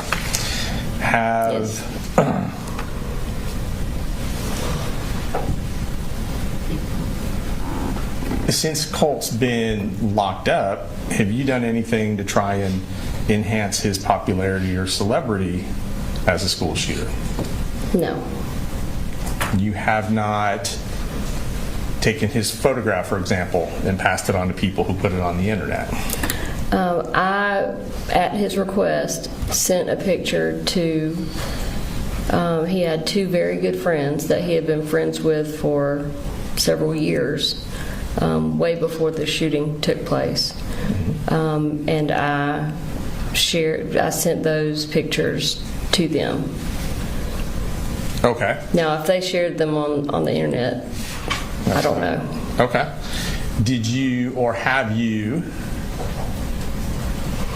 asked Colt questions that people are posting online and then gotten his answers and put those online or given them to somebody to post for him? Say that one more time. Sure. Have you asked questions of Colt from these true crime community subreddit boards to get the answers from him to then post on these sites? I have never posted anything on any of those sites. I've only communicated with his two friends that he had on there. So basically the friends give you the questions, you get the answers from him and give the answers back to the friends? I don't know of any like quiz type questions. Well, like a question, what's his favorite color? Things like that. They wouldn't have asked those kind of questions because they knew him really well. Right. Okay. So you're saying no, you have not participated in that. Okay.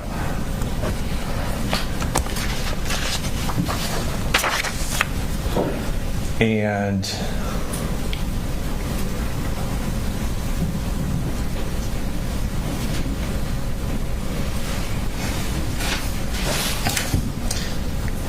so it would not be true that the youth detention center where Colt is staying has prohibited you for a period of time from seeing him based on those types of violations? The youth detention center had absolutely nothing to do with prohibiting me from seeing him. That was 100% the guardian ad litem working on the defects case for my two younger children. Okay. But once a different defects investigator got involved, they determined there was no issue, and they're in the process of dropping that whole thing. Okay.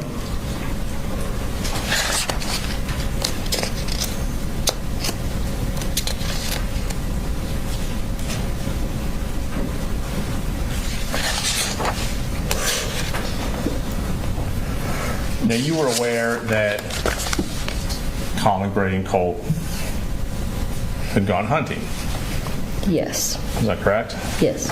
And it sounds like that would have been in 2023? Yeah, that sounds about right. About right. Did you ever voice disapproval of that pastime to Colin or to Colt? No. I believe you described it as a way that they were bonding. Yeah. Is that accurate? Yeah, I did not disapprove of that. Okay. And that also included going to shooting ranges, gun ranges, things like that? Yes. And you didn't have a problem with that either? No.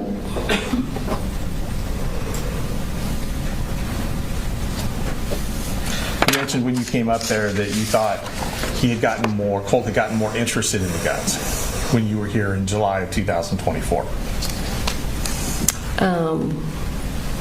Yes.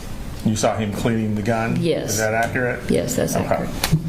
He had some parts, or I believe he said... Yes, like he had, I guess his dad had got him some sights, different gun sights and stuff, and so he would take them off, put them back on.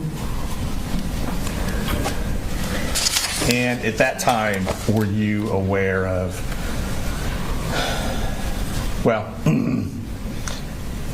so he gets the gun for Christmas, right? Mm-hmm. And that is 23 or 22? That was 23 because I was incarcerated that Christmas. Okay. At that time, are you aware of this fascination with school shooters when he receives the gun? No. Well, I didn't know that I never knew he received a gun for Christmas. You didn't know he received the gun for Christmas? No. Okay, because you were incarcerated with limited contact. Yeah, and he was not communicating with me. Okay.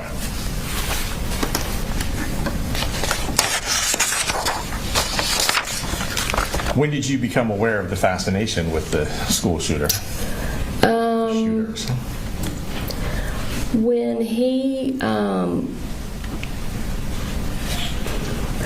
would say when he came down to stay with me for that month, right before all three of them went to live with their dad. Okay.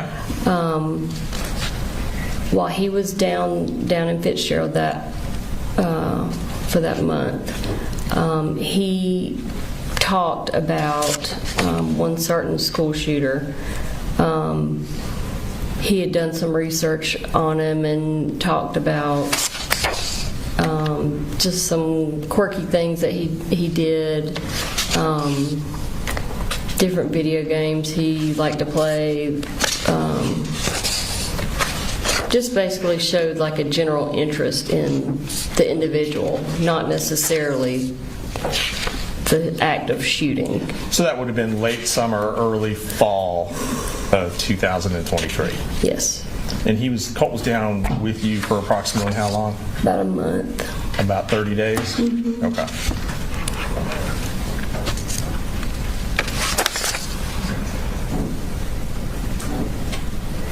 Now, you testified that you got Colt registered for school for the 9th grade. Yes. Is that correct? Yes. The other kids as well? Yes. Okay. And that was with Colin Gray's knowledge? Yes. He knew you were doing that? Sure. Right? Mm-hmm. Okay. And he was working at the time? Yes. Was he working full time? Yes. Do you remember what his hours were like?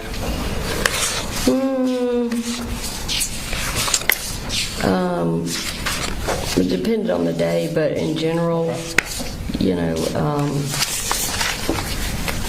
and it may have changed after I went to stay with him because, I was at the house all the time. But I don't know, like 7 in the morning to anywhere from 4 in the afternoon to more later in the evening, just depending on what he had going on. Okay. And at that time, it sounds like you did not have a car? No.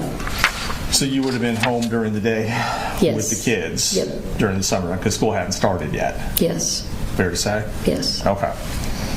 And so it sounds like it made sense for you to do things like get the insurance started. Sure. Or to get the kids registered. I had always done all of those things, even when I was working full time and he wasn't. Okay. All right. And did he do anything, Colin, to get the kids registered for school? For that school year? Yes, ma'am. I did, when I started running into issues getting Colt registered because of his absence the whole prior year, I asked Colin specifically to either call or go by and talk to the person that was in charge of attendance, because for one, he was the one that his name was on, their accounts and stuff from the prior, I guess, attempts to get Colt enrolled, and he was the one that had talked with them the prior year when Colt did not end up attending school. And basically, I couldn't get any information out of her. I wasn't making any progress with the issues that she was trying to say that he could not re-attend 8th grade, even though he never attended school for 8th grade. Okay. And there was a whole lot of a mess to it, but basically he needed to redo 8th grade because he never did 8th grade. But the school did not want him to redo 8th grade. They wanted to enroll him in 9th grade. Okay. So he did get involved there because I completely hit a wall, and I said, "You've got to at least call and talk to this lady because she's not giving me anything." Gotcha. Now, you testified that in late August of 2024, when you were having an argument with Colin over coming, not coming for that weekend. Yes. Okay, just to kind of get us on the same page. Yep. That part of the part of the argument was about whether or not the guns were put up. Yes. Is that correct? Yes. And I believe you stated that Colin said, "Do you know what's going to happen if I try and take Colt's gun from him?" Is that correct? Yes, sir. Okay. And that was a phone call, not a text message? That communication? Yes. Yeah, accurate? Okay. And this is before the Saturday you are supposed to drive up to take Colt to Advantage Behavioral, based on your testimony. Is that correct? No, we were having the argument that weekend. Okay. That was the day before we were supposed to take him to Advantage. Gotcha. All right. And when you heard that statement from Colin, do you know what's going to happen if I try and take his gun from him? You did not feel it was necessary to call the police? No, I never called the police. Yeah. You didn't think it was necessary to tell your mom, like, we really got to drive up? Not at the time, because I knew it was just Colin not wanting to deal with it. I mean, he could go in and take the gun from Colt. Okay. He just didn't want to do it. Just didn't want to do it. Okay. And you didn't think that that statement indicated any imminent threat or anything along those lines? No. Okay. I just thought it would be more of the same between him and Colt, just getting into confrontation, what had been taking place for apparently years.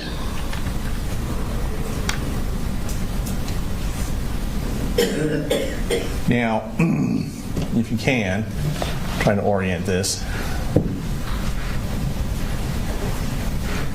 In 2024, you would have lived with Colt for about 5 weeks. In Winder or up here? In Winder in 2024. Yes. You're going to work backwards. Yes. In 2023, you would have lived with Colt for about 30 days. Yes. Is that correct? Mm-hmm. Okay.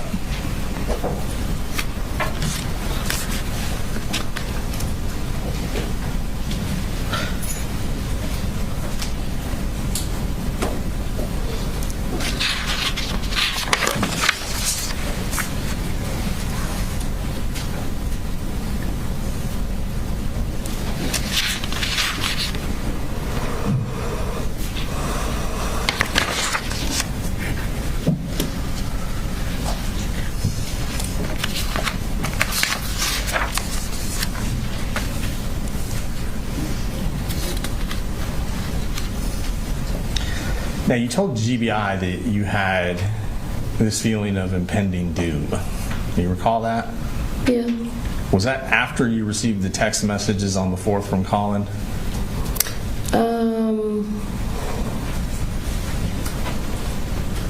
Yeah, I would say. Not before? No, I think it was more so after the text messages and. Okay. I think it was more so after the text messages and. Okay. And you didn't think that that was the cause of the argument? No, I think it was more so after the text messages. Okay. Now, you told GBI that you had this feeling of impending doom. Do you recall that? Yeah, I would say. Is it fair to say that had you had some feeling of impending doom, you would have done more? Prior? Yes, ma'am.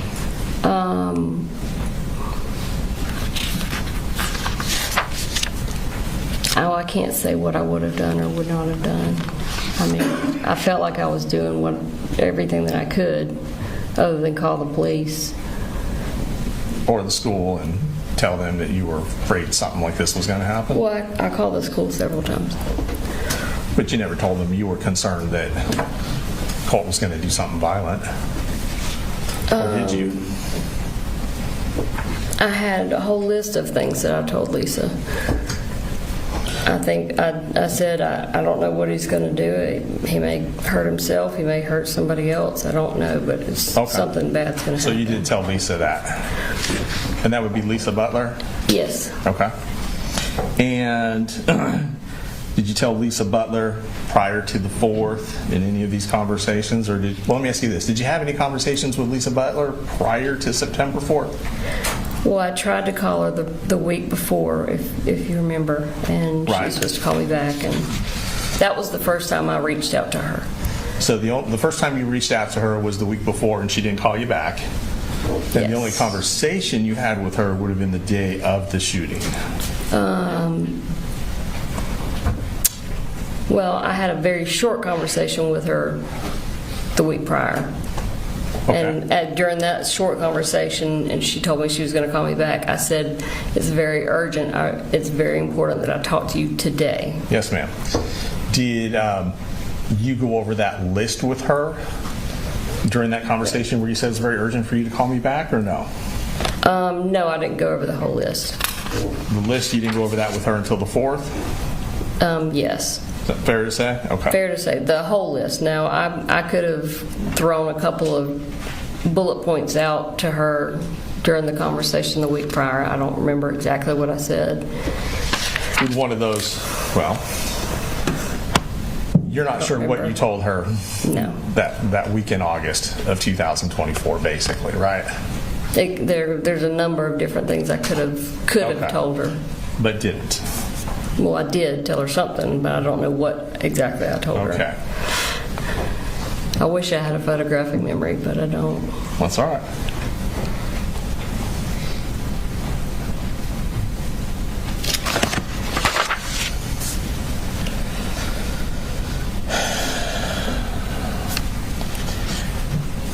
So you're not here today telling the jury or anyone that you saw this coming?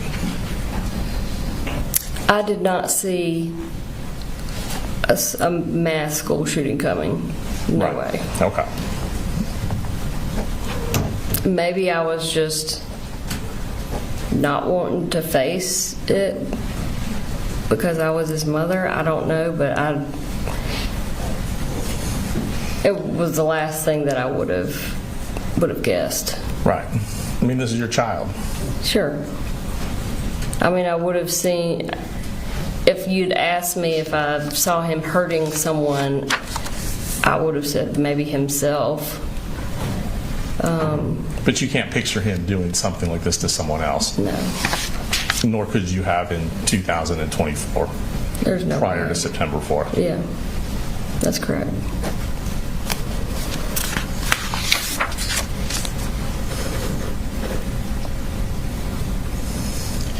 You said you were familiar with the bullying in 7th grade?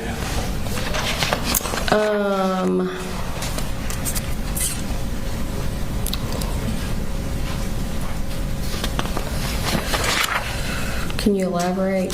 Sure. The bullying? Sure. There was testimony earlier about Colt being bullied in the 7th grade, right? Do you recall being aware of any of that? Or is that something you learned later? Would you have known at the time it was going on? I'm just trying to remember what school he was at.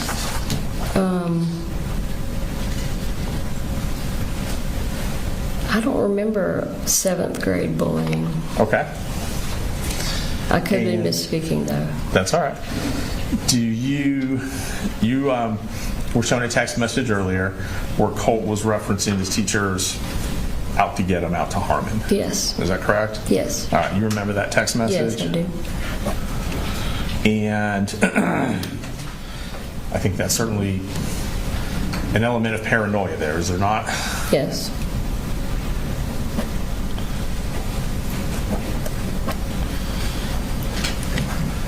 And that text message didn't make you think, I need to get involved and call the police?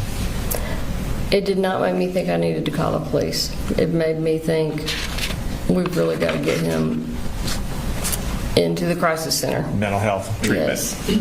Okay. I remember saying that's not normal.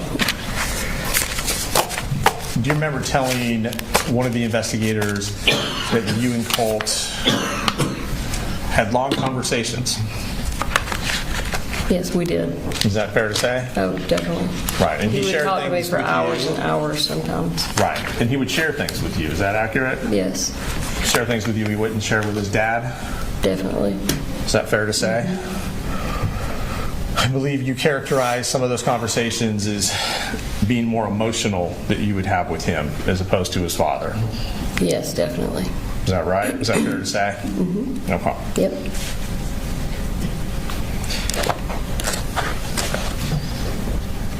Your and Colin's relationship in July, August of 24. So you guys were still married. Mm-hmm. You're still married today, I want to say. You're not legally divorced. No. Okay. I have filed for divorce, but we have not served him yet. Okay. And so in July and August of 2024, you guys were still married. Yes. And when you moved into the house for that 30-day period, 5-week period, it was like you said, only temporary. Yes. You guys weren't looking to get back together or anything like that. He was looking to get back together. You think he was? Yes. In your opinion? Well, I mean, he said it. He said many it. times. Okay. Yeah. Okay.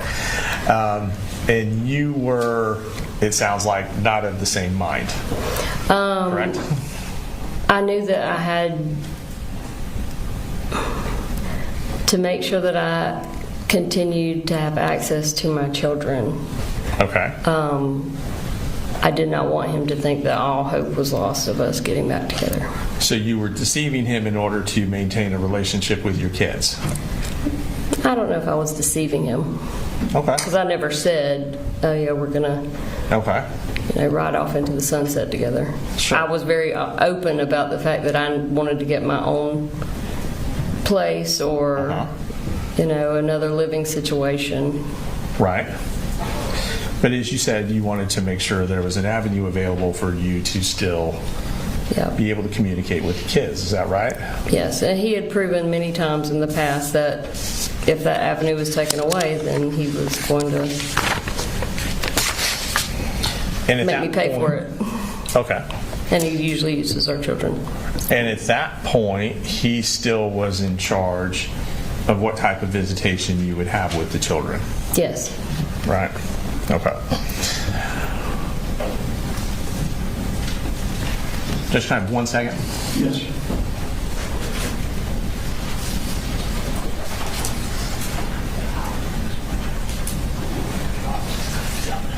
You guys doing okay? Thumbs up.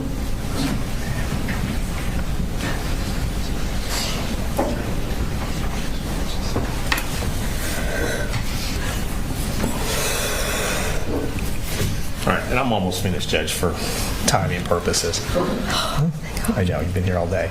So we saw some internet searches you did, right? And to characterize, I think, the way you were testifying, and correct me if I'm wrong, that you were just kind of randomly searching different topics. I do that a lot. So is there a lengthy internet search history on your phone, is what you're telling us? You'd probably think I was crazy, but yeah, my husband always called me the Google Queen. Okay. And your testimony today, when you were searching the school shooter parents, that was based on trying to answer some questions you had of a documentary y'all had watched. I know, but we had watched a documentary, and I know that a lot of questions had come up, and I had researched it. In hindsight, as far as the timing goes, it may have been that day when I was doing those Google searches, it may have been a different day. I may have looked up those same Google searches 10 other times. Okay. At different times for different reasons. And same thing with the gun safety. That could have been something you'd searched previously 3 or 4 times. It just happened to be on your mind that day after the conversation. Yeah, it was definitely related to things that were taking place in our life at that time. And those searches you did on Ethan Crumbley and the school shooter parents, those types of things, you never forwarded any of those articles to Colin, did you? I typically didn't forward anything that required reading to him. I would just read it to him. Okay. But no, I don't think I would have sent any of that to him. If there was something that I read in any of those articles that I wanted to share with him, I would have just verbally or via text. Okay. And you didn't text him anything about any of those articles? I have no idea. Okay. All right. I don't know. Thank you. The state may have some other questions for you.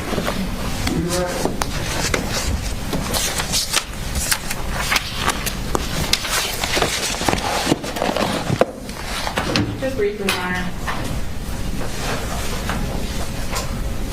Isn't it true that you were concerned that you and Colin could be arrested if Colt did something just like Ethan Crumbley's parents, and that you conveyed that to the defendant?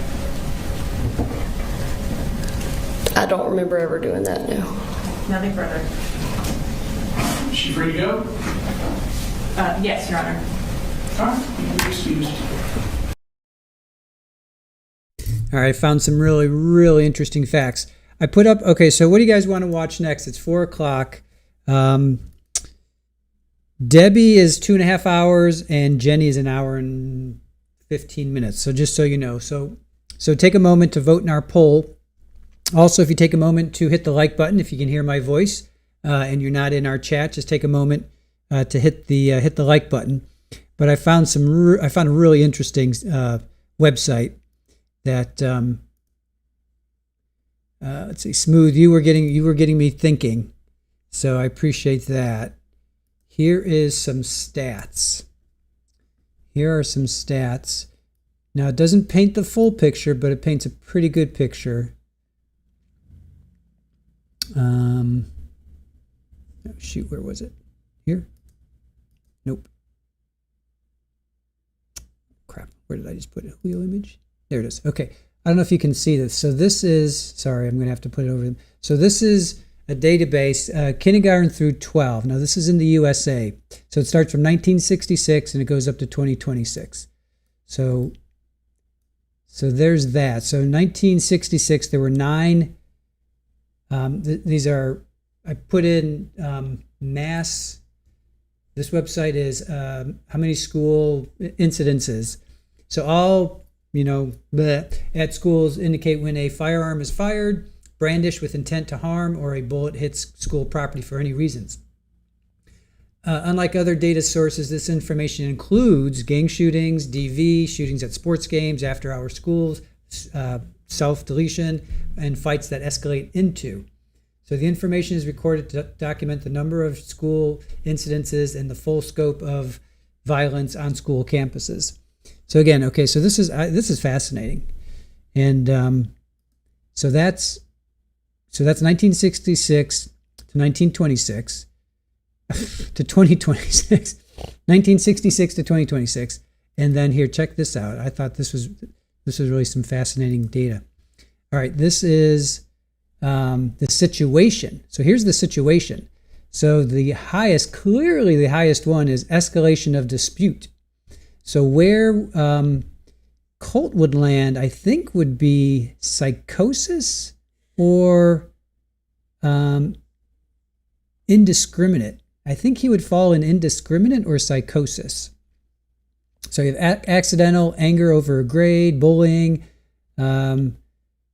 domestic, targeted victim, drive-by, escalation of dispute, hostage standoff, illegal activity, indiscriminate, intentional property damage, self-deletion, officer involved, psychosis, racial self-defense. There was one self-defense.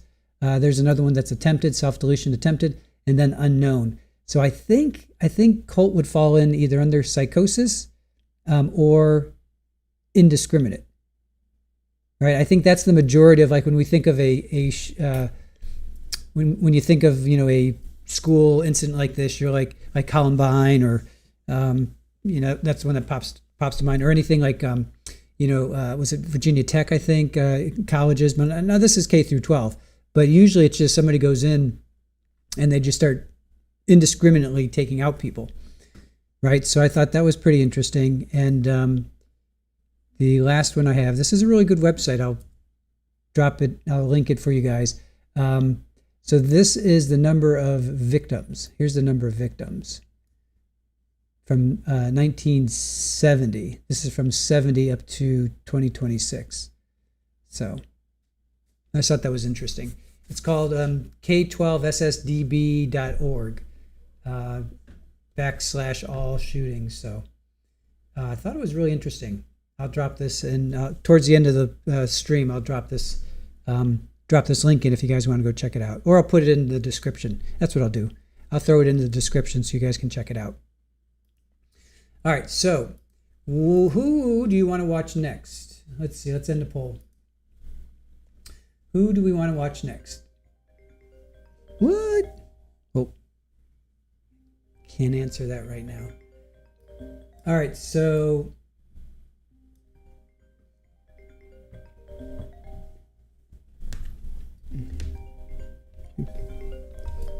hold on.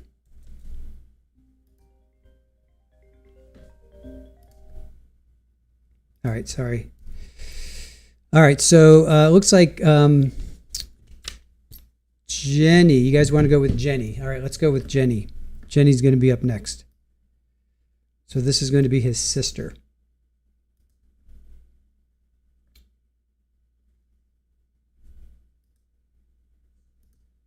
All right. So this is his sister. She is not on camera because she's a minor. So she's not on camera. Virginia Tech, yeah. Hey Ola, how are you? I'll put it in our description. I'll drop a link in our description. You guys can go check it out there. All right, let me get to Jenny.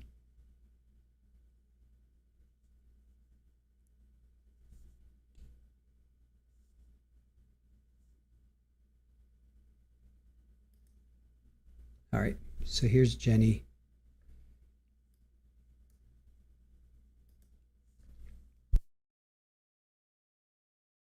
Thank you. You're free to go.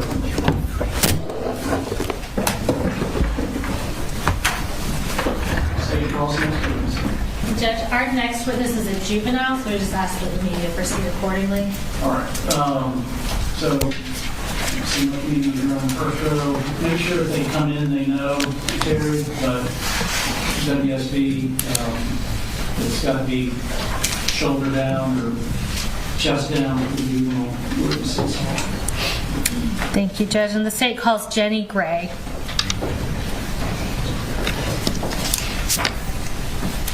What you got?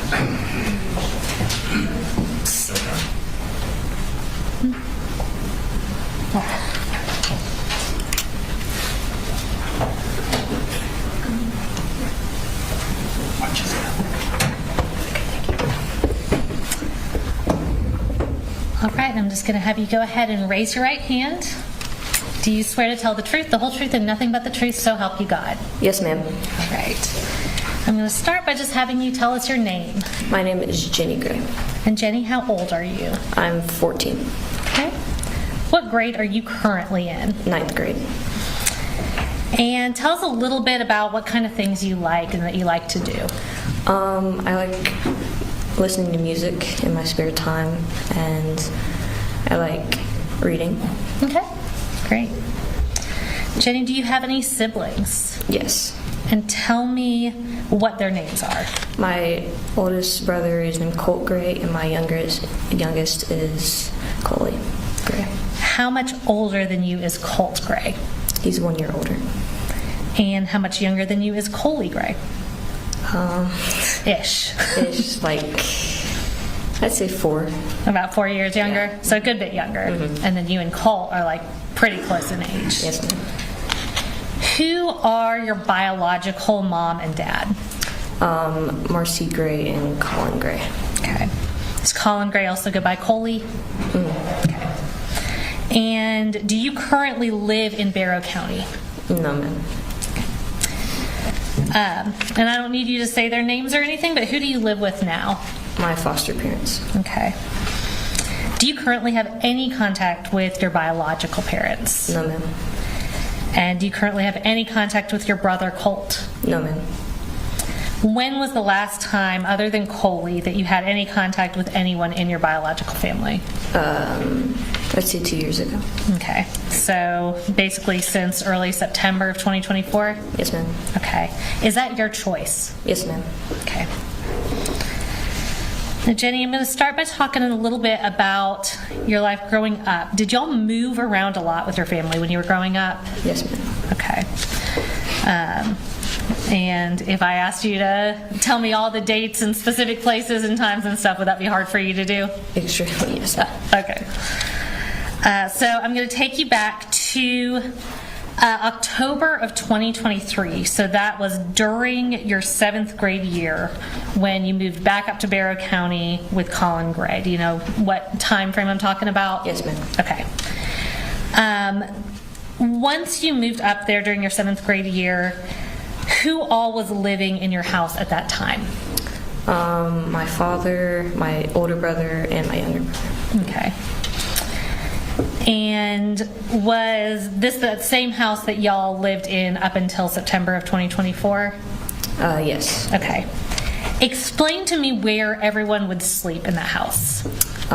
So I would sleep in the master bedroom. Okay. And then my father and my younger brother would share a room across from my room. And then Colt had his own room. It was like the smallest one. Okay. And did you consider the room that was like next to Colin and Coley's room to be Colt's room? Yes, ma'am. Okay. Did that room always have a bed in it? No, ma'am. Okay. When it didn't have a bed in it, where would Colt sleep? When it didn't have a bed, he'd sleep in like our laundry room place. Okay. Or our washing and drying. Okay. Thank you. So you said Colt was 1 year older than you, so was he 1 grade ahead of you growing up? Yes, ma'am. So when you were in 7th grade, should he have been in 8th grade? Yes, ma'am. And when y'all first moved up from Fitzgerald to Barrow County in what would have been your 7th grade year, were there a few months before any of you got enrolled in school? Yes, ma'am. What did y'all do during the day during that time period? We would just sit at the house, and sometimes Coley would go with my dad to his work. But Okay. Was your dad working full-time during that time? yes, I think so. Okay. And y'all were just home when he went to work? Yes, ma'am. Okay. When y'all were just home, you said Coley went with your dad sometimes to work, so sometimes he would go with him and sometimes he would stay home with y'all? Yes, ma'am. Okay. Whenever Colin would leave y'all alone at the house, did he lock up the guns in the house or anything? No, ma'am. Okay. So talking about that same time frame, after y'all move up here, you said you're not in school for a few months. At some point, did you and Coley get enrolled in school in February of your 7th grade year? Yes, ma'am. Okay. What middle school were you going to at that time? Was it Heyman Morris Middle School? Yes, I'm pretty sure. Okay. And was that middle school that was right next to the high school? Yes, ma'am. Okay, in Barrow County? Yes. Perfect. So you start going in 7th grade. Did Colt ever go to school that first year y'all moved here? So when you were in 7th grade and he should have been in 8th? No, ma'am. Okay. Did Colin ever talk about why he didn't make Colt go to school? Yes, ma'am, but not directly to me. Okay. Did you ever hear anything that he said about it? Yes. Tell me what you remember. I remember him being stressed over Colt's mental issues. Okay. And kind of hesitating to enroll him in that because of his mental issues. Because of his mental issues. Okay, thank you. So again, I'm still talking about that same kind of time frame. Tell me about what a normal day for your family would look like back then. I would go to school, and then, well, my dad would go to work, and Coley would go to school, and then I would go to school, and then Colt stayed at the house until we got home. What would y'all usually do, like in the evenings after school? We just go and do our own thing. We wouldn't really do anything together, like as a family. Okay. So did y'all like go out much as a family, like to the park or the playground, anything like that? Sometimes, but not every day. Okay. And did you ever do you remember going to the shooting range with Colin and Colt at some point? Yes, ma'am. Okay, and again, I'm not going to ask you to tell us exactly when that was. Was that one time or more than one time that you Just remember? one time. Okay. And do you remember Colin and Colt ever going to the shooting range again after that time y'all all went together? I don't remember. Okay. Jenny, tell me a little bit about how your relationship was with Colt during this time. We were close. I mean, I definitely think that, he was closer kind of to me more than, our parents or Coley or, friends at school, like that kind of thing. Okay. But it was definitely close. Okay. And how was Colt's relationship with Colin? Sometimes it would be good, and sometimes it wouldn't. Okay. Would they fight a lot? Yes, ma'am. Okay. What kind of things would they fight about? They would fight a lot about Colt not getting his way with things. Okay. Would that like set Colt off if he didn't get his way? Yes, ma'am. Okay. And what did it look like when we're talking about them fighting? Sometimes it would be, just yelling back and forth at each other, and sometimes it would be physical. Okay. And when we're saying physical, kind of describe that for me. There would be, punches thrown, a lot of shoving, just a lot of contact with each other. And would that be both ways? Yes, ma'am. Okay, so from Colt and Colin? Yes, ma'am. Okay. Did Colt ever damage anything in the house when he was mad? Yes, ma'am. Do you remember if he put any holes in doors or walls in that house that y'all were living at? Yes, ma'am. Okay. Do you remember specifically the door to your room, him putting a hole in it? Yes, ma'am. Okay. And what was your relationship like with Colin? It was all right. I mean, I think I was, close with him, but he definitely thought I was closer than I was with him. Okay. Would he confide in you about things? Yes, ma'am. Okay. Even though you were pretty young at the time, right? Yes, ma'am. Okay. Did he confide in you specifically about struggles he was having with Colt? Yes, ma'am. What kinds of things would he talk to you about regarding Colt? Mainly just about his mental issues and how he wanted to get Colt help, but he didn't really know how to take that first step. So. Okay. And how often would you say he would bring that up? Definitely after they would have fights and stuff. And then if I were to bring it up, he would say that, trying to excuse it. Okay. Would you say that was kind of a pretty regular topic of conversation in your house? I'd say so, yes. Okay. Did Colin ever talk about getting Colt medication? Not to me directly, no. Okay. Did you ever hear him talking about it? I think I recall him talking to my grandma about it. Okay. And maybe like the school, but that's the most. Did he ever just talk about getting Colt into therapy? Yes, ma'am. Okay. Was that something he talked to you and other people about? Yes, ma'am. Did he ever ask for your advice? I know, again, that you were young, but did he ever ask for your advice about what to do with Colt? Yes, ma'am. And tell me what you remember telling him. I remember I was I didn't really know how to respond a lot.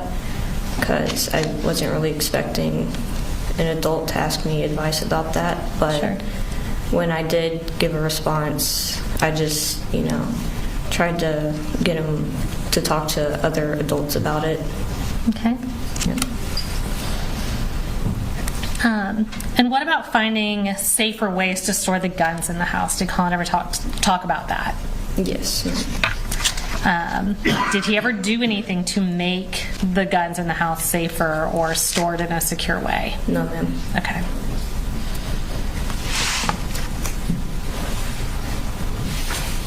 And Jenny, we are going to pull up a text message exchange. It's between you and Colin's phone. And this is from State's Exhibit, I believe it's 158.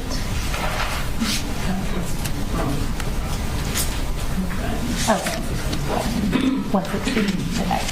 So it's previously been put into evidence on State's Exhibit 160. And this is going to be a text message exchange between you and Colin from your phone from July 3rd of 2024. And we're also going to pull that up on the screen. It's going to show up in front and behind you. Any issues, Mr. Defense? No, Your Honor, no objection. So, have you reviewed these text messages before? Yes, ma'am. Okay. So I'm just going to read through these specifically, and I'll ask you, do you remember this exact text conversation? No, ma'am. Okay. So I'm going to read through them, and then we'll talk about it a little bit. So this was from you to Colin. You said, hey, I think he calmed down. And Colin says, he doesn't calm down that quick. And Jenny, I can't live like this. It's seriously not good. Colin then goes on to say, it tears me up. I just want him happy. And man, he calls me everything, like he calls me everything in the book. So you said you don't remember the specific text conversation, but is this a good example of kind of how Colin would talk to you about Colt? Yes, ma'am. Okay. He said he calls me everything in the book. Would Colt swear a lot at Colin when he was mad? Yes, ma'am. Okay. I'm going to show you another text message exchange, and this is between you and Marcy.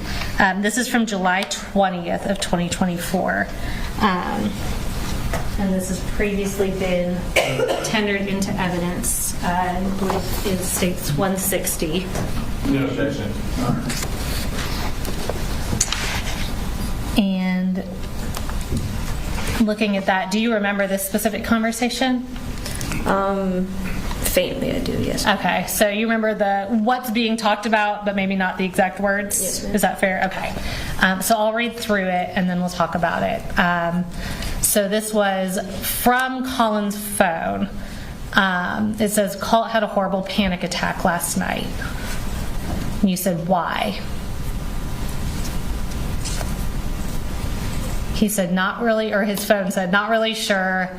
Basically had to drag him into Daddy's bedroom and hold him for like 10 minutes while we did deep breathing, LOL. He said, so he just started like freaking out. And they said he came into the living room and asked us to call 911. Then he just started crying really loud. It scared the shit out of everybody. They then say, I've told him we're taking him to the doctor next week, gonna schedule an appointment for when you and Mamie come back so she can drive us. So I know I said that was from Colt's phone, but when you're reading that, who did that appear to be talking? Oh, my mother. Okay. And you said you remember the situation surrounding it. Where were you when these texts were going back and forth? I was at my grandma's house in Fitzgerald. Okay. And to your knowledge, did Colt ever get any kind of appointment like was being referenced there? No, ma'am. Okay. Did you go back up to Barrow County pretty shortly after that exchange? Yes, ma'am. Okay. I'm going to shift gears a little bit. So when Colin was the only adult at home, would you say that he was a strict parent? No, ma'am. Okay. Did he ever try to control what y'all watched or did on your phones or did on your computers? No, ma'am. where would he spend most of his time? And by him I mean Colin. Where would he spend most of his time at home? In his room. In his room? Where would Colt spend most of his time? In his room. Okay. And by his room, you mean Colt in his own room, Colin in his own room? Yes, ma'am. Okay. So I previously referenced there being guns in the house. How many guns do you remember knowing about in the house? I can say I remember at least 3. At least 3? Yes. Okay. And were any of those guns specifically Colt's gun? Maybe. Okay. Were any of those guns kept in Colt's room? Yes, ma'am. Okay. And when you say maybe, are you not wanting to answer as far as like ownership goes, technically? Well, I'm just confused. Like, I know they gave it to Colt, but I don't know, like, if, like, he didn't buy it himself. Colt didn't buy it himself? Someone bought it for him. Okay. And when you say someone who bought it for him, who gave it to him as the Christmas present? My dad. Okay. Did your dad buy Colt other accessories for that gun as well? Yes, ma'am. And where did Colt keep that gun? In his room. Okay. And when we say his room again, are we talking about that room that's directly across from the bathroom on the hallway? Yes, ma'am. Okay. Were you concerned about Colt having access to guns? Yes, ma'am. Okay. Did you ever talk to Colin about that? Yes, ma'am. And did you ever talk to him specifically about taking the gun away from Colt? Yes, ma'am. Did he ever do that? No, ma'am. Would Colt keep the door to his room open, closed, or both? Kind of both. Both? Okay. Did Colin ever tell you why he didn't take the gun away from Colt? No, ma'am. Okay. Did you ever go into Colt's room to talk to him? Sometimes. Okay. And did Colin ever go into Colt's room? Yes, ma'am. Okay. Now, Jenny, do you remember a point in time where Colt put pictures and newspaper articles of and about Nicholas Cruz on his wall? Yes, ma'am. And what room was that in? It was in the room across from the bathroom. Okay. And that's the same room you said he kept his gun in? Yes, ma'am. Okay. About how long do you think he had those up for? And I know you're not going to be able to tell me like a specific days or weeks, but what kind of time frame are we talking that it was up? Definitely over the course of like 3 to 4 months leading up to the shooting. Okay. So in your memory, several months before the shooting it was up. Yes, ma'am. Once those pictures were up? Were they coming up and down, or to your knowledge, were they just up on the wall? They were up. Okay. Now, did Colt start going to school finally in the fall of 2024 when he went to Apalachee High School? Yes, ma'am. Did he go every day? No, ma'am. Okay. And I want to talk briefly about September 4th of 2024. Tell me, once Colt started going to school, when he did go to school, what was the order that everyone would leave the house in the morning? So my dad would leave first, and then Coley, and then Colt would, and then I would. Okay. Is that just kind of by school and bus schedule? Yes, ma'am. Okay. And to your recollection, is that the order everybody left the house on September 4th of 2024? Yes, ma'am. Okay. Did you go to school that day on September 4th of 24? Yes, ma'am. And when did you first find out that something had happened at Apalachee High School? When we went in lockdown. Okay. Do you remember texting with your dad about it? Yes, ma'am. All right, so I'm going to show you a text message from about 12:20 on September 4th of 2024.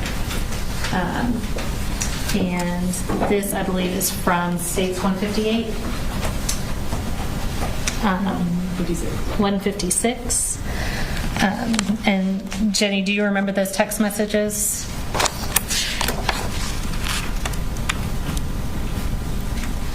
Yes, ma'am. Okay. Are those text messages that you were sending while you were in lockdown at Heyman Morris Middle School? Yes, ma'am. All right, we're going to pull those up on the screen, and I'm going to read through them. So this is at 12:19 p.m. on September 4th of 2024. Colin texted you and said, Jenny, have you talked to your brother? You respond, no, at 12:19 p.m. And then at 12:20 p.m. you said, but I think we're thinking the same thing and I don't want to talk about it over text. Colin then responds, still at 12:20 p.m. He says, yep, 10-4. I'll be there here in just a few. Let me know when you're back in the building and when I can come get you. You said, I think we're both thinking the same thing. What are you referencing there? I'm referencing that I knew pretty well that Colt was the one that was doing it, and I knew pretty well that my dad knew too. Okay. And was that before you heard from any news, police, or anything that it was in fact Colt? Yes, ma'am. Okay. Once you heard there was a shooting, did you pretty much know? Yes, ma'am. Okay. How did you end up getting home that day on September 4th? I took the bus home. Okay. When you got home, was there a lot of law enforcement there? Yes, ma'am. Okay. Was that pretty rough to come home to? Yeah. Okay. Do you remember the next day, so September 5th, going up to the tree house to get what was called a forensic interview? Yes, ma'am. Okay. Have you ever gone back and watched that interview, reviewed the recording of it or anything? No. Okay, so... No, ma'am. So on that day, September 5th, who drove you to the treehouse to get that interview? My father. Okay. Was he the only one in the car with you? Yes, ma'am. Okay. When you're on your way in to get that interview, did Colin tell you anything about how you should answer those questions? Yes, ma'am. Tell me what he told you. So he told me, like, if they asked me anything, about if he knew that Colt had problems and that his problems would lead up to this, that I should basically try to cover for him, and specifically about the pictures on the walls. He told me not to tell them that he knew what they were. Okay. And when you say pictures on the wall, do you mean the pictures of Nicholas Cruz? Yes, ma'am. Okay. And the news articles about Nicholas Cruz? Yes, ma'am. Okay. And so he told you to tell them that he, Colin, didn't know who that was? Yes, ma'am. Okay. Is that contrary to what you had actual knowledge of? Yes, ma'am. I guess, would that not be truthful? Yes, ma'am. Okay. Judge, can we approach briefly?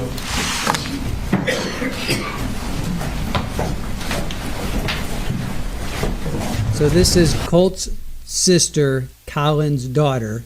Jenny Gray is on the stand right now. And if you guys, we're at 294 likes. If you guys could take a moment to hit the like button, I would appreciate that. Let's see if we can get to 300 likes. If you're listening in and you're not in chat, take a moment.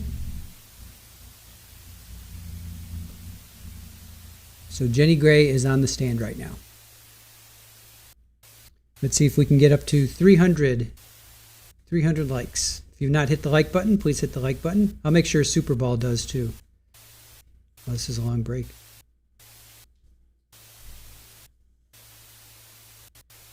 All right.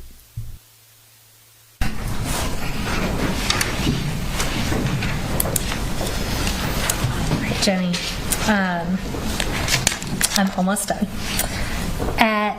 We're talking about that forensic interview you went to on September 5th of 2024. So at the time of the interview, the day after the shooting, did you feel pressure to cover for your dad, Colin? Yes, ma'am. Okay. At the time of that interview, you were 13 at the time, right? Yes, ma'am. Did you know what was going to happen with you or with your family? No, ma'am. Were you nervous about what was going to happen with you and your family? Yes, ma'am. I know the interview was a long time ago, but looking back on what you do independently remember about the conversation, did you kind of downplay some things about your dad's knowledge of what was going on with Colt? Yes, ma'am. Would you say that you're in a more stable and supportive environment now than you were back then? Object to leading. I'll sustain if you want to ask a more open-ended why, for instance. So you testified previously that you now live with your foster parents. How does your home environment now compare to your home environment back then? We object to relevance. Well, I think that I'm going to overrule. Go ahead. Yeah, you can go ahead. Okay. It's definitely more stable, more loving, more family-like. We definitely do a lot more things as a family that we never would have done when we lived with my father. Okay. Do you have a solid support system now? Yes, ma'am. Have you been in counseling since this happened? Yes, ma'am. And has the counseling and the support system and the family environment all kind of helped you over the past year and a half or so? Extremely so, yes, ma'am. Okay. So Jenny, is everything that you're telling us today the truth and what you independently remember from back then? Yes, ma'am. All right, thank you. I have no further questions. They'll probably have some questions for you though, okay? Yes, ma'am. All right. Ladies and gentlemen, we need to take a recess to sort through something. I don't know that it'll be very lengthy, but we'll be in recess.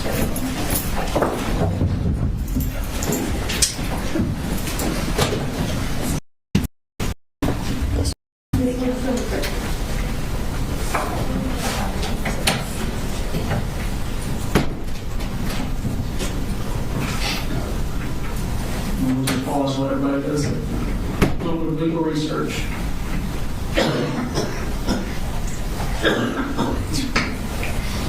This isn't my forte, Master Bell.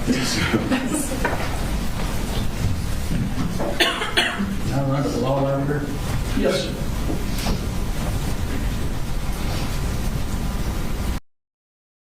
If the state has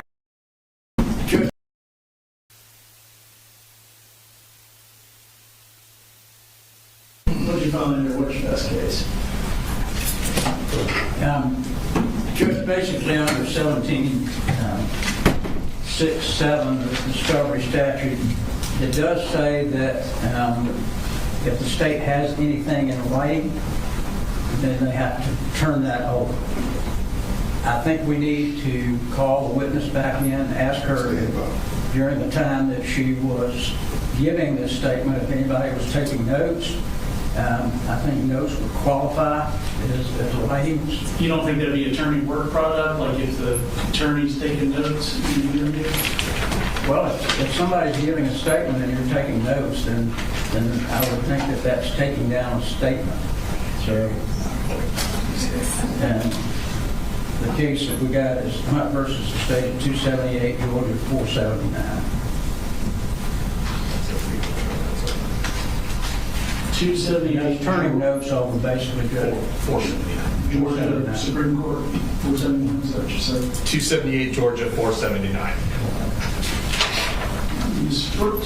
Yes, pursuant to 1716.1, statements of a witness specifically exclude notes or summaries made by counsel. So any notes or summaries that we made are not included in any statements that we are to provide. There are several cases that support that, and that's just the statute. And to act like that we would have to turn over any note that we wrote from a statement would mean that the defense would have to give us every statement that their defendant gave them. So that is patently ridiculous to act like that is the rule. The case that they cited, although OCGA 1716.7 requires the state to produce any statement of any witness that is in its possession, custody, or control of the state, that requirement applies only to statements that have either been recorded or committed to writing. That statutory obligation is not triggered when a witness merely makes an oral statement. And again, this was in a meeting with us prior to trial that she made this statement. Under Grabowski v. State, 234, Georgia Appellate Courts 222, failure of the state to produce oral and unrecorded statements made by the murder defendant's brother to the police did not violate the state's duty under OCGA 1761.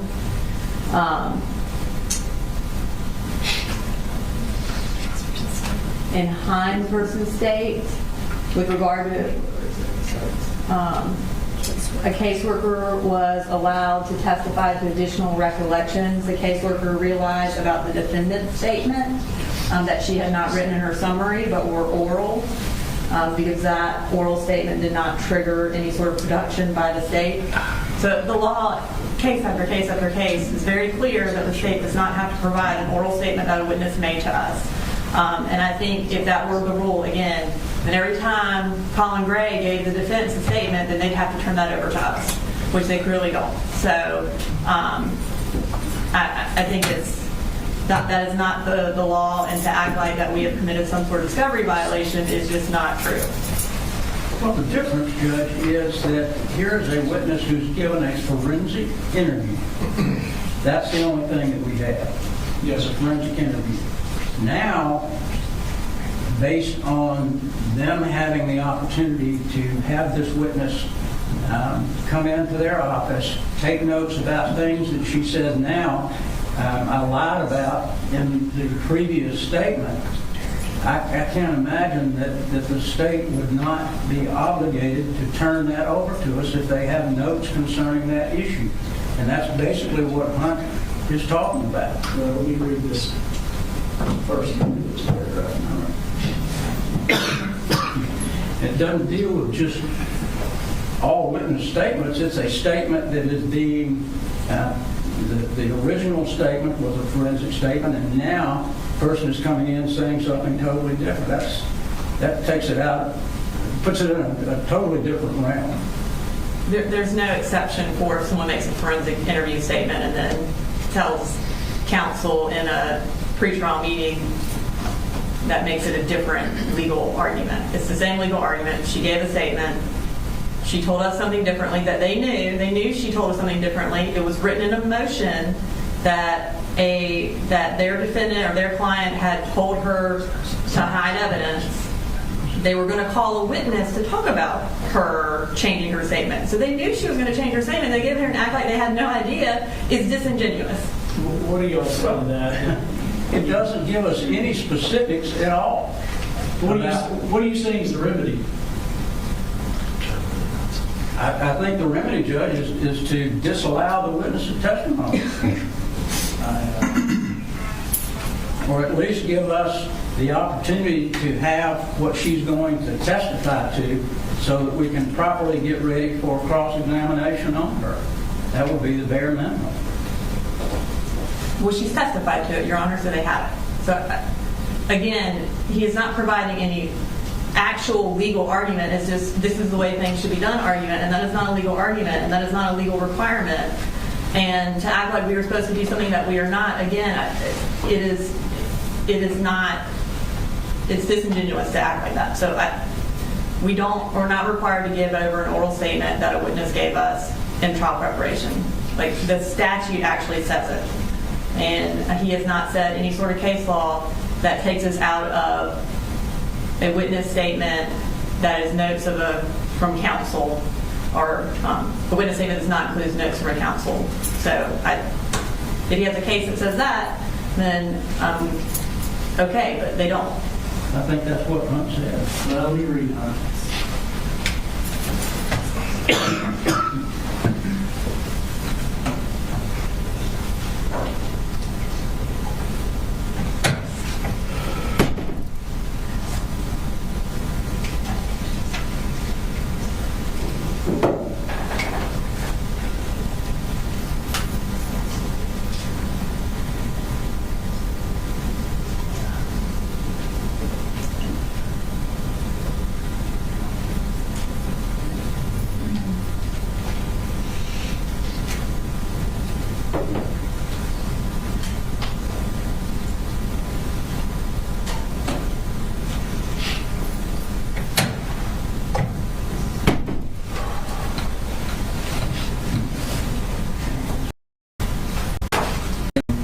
Jimmy.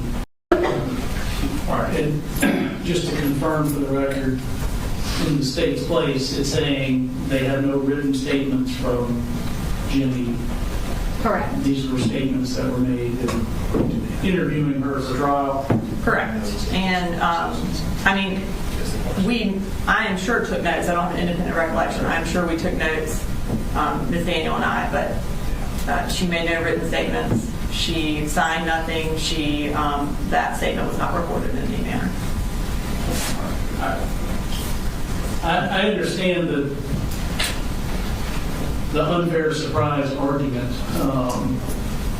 although I do also believe we all have a potential witness to testify about Jenny changing statements, and I don't know any real details about that. But I don't believe the law requires the state to provide notes of the attorneys that they made while interviewing a witness. Certainly these are things that you, as part of what cross-examination is for, you can flesh all that out on cross. But I haven't been given any legal support to say that the state was required to turn over an oral statement made to them preparing for trial by a witness, even though that witness had given law enforcement a prior recorded interviews. But anything else you'd like to put on the record with respect to that? Go ahead. Judge, it's obvious the state said that there are notes, and that's what I think we need. I feel like that certainly case law will bear that out under Hunt, that if you got notes and they're different from what a witness has previously testified to, then they should be turned over. Here's what I'm going to do. I'm going to have you'll go ahead and conduct your cross-examination. I'm not going to release her from the subpoena. And if you'll give me a case that says that their trial prep notes, as far as her statements, should have been turned over, then we can address turning those over and recalling her. Thank you. All right. Bring the jury first, or it doesn't matter which one. Bring her first. Yes.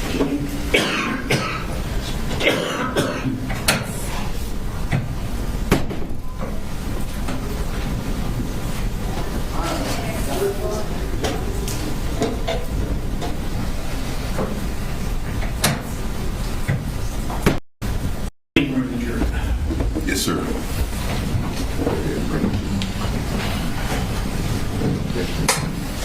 You're ready.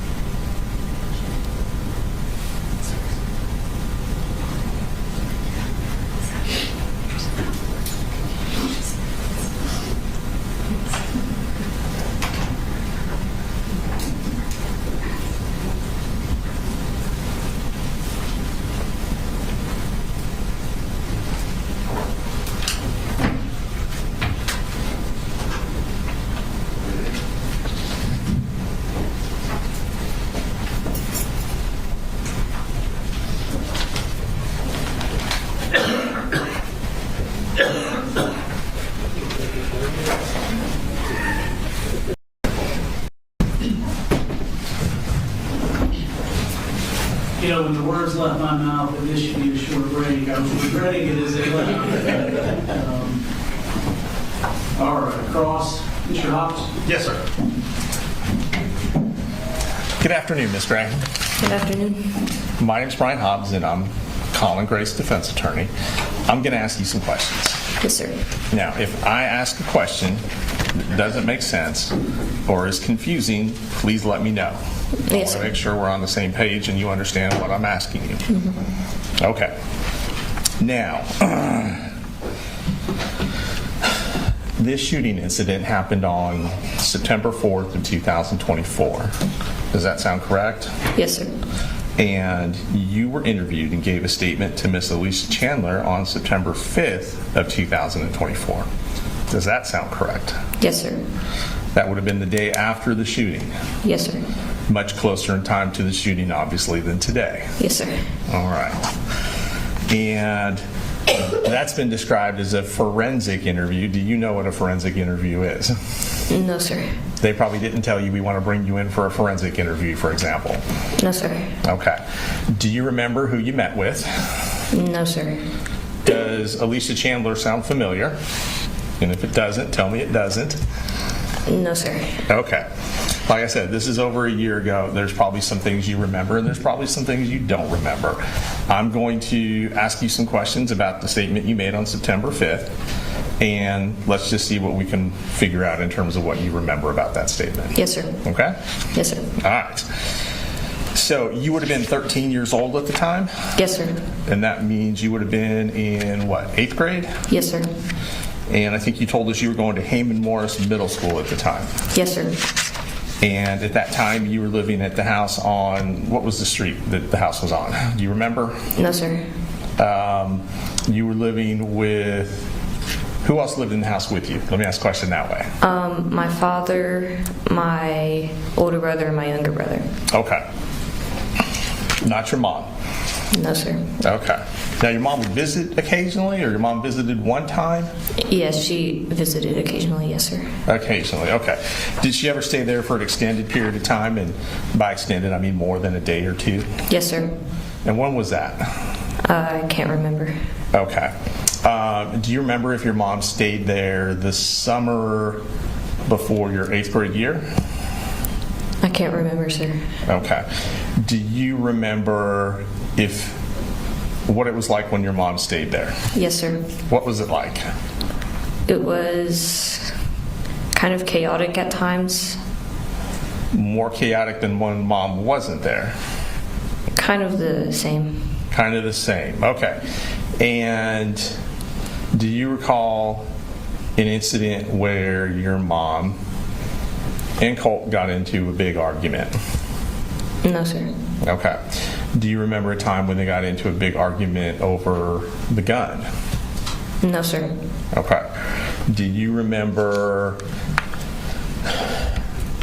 your father texting you to find out what happened in this argument over the gun? No, sir.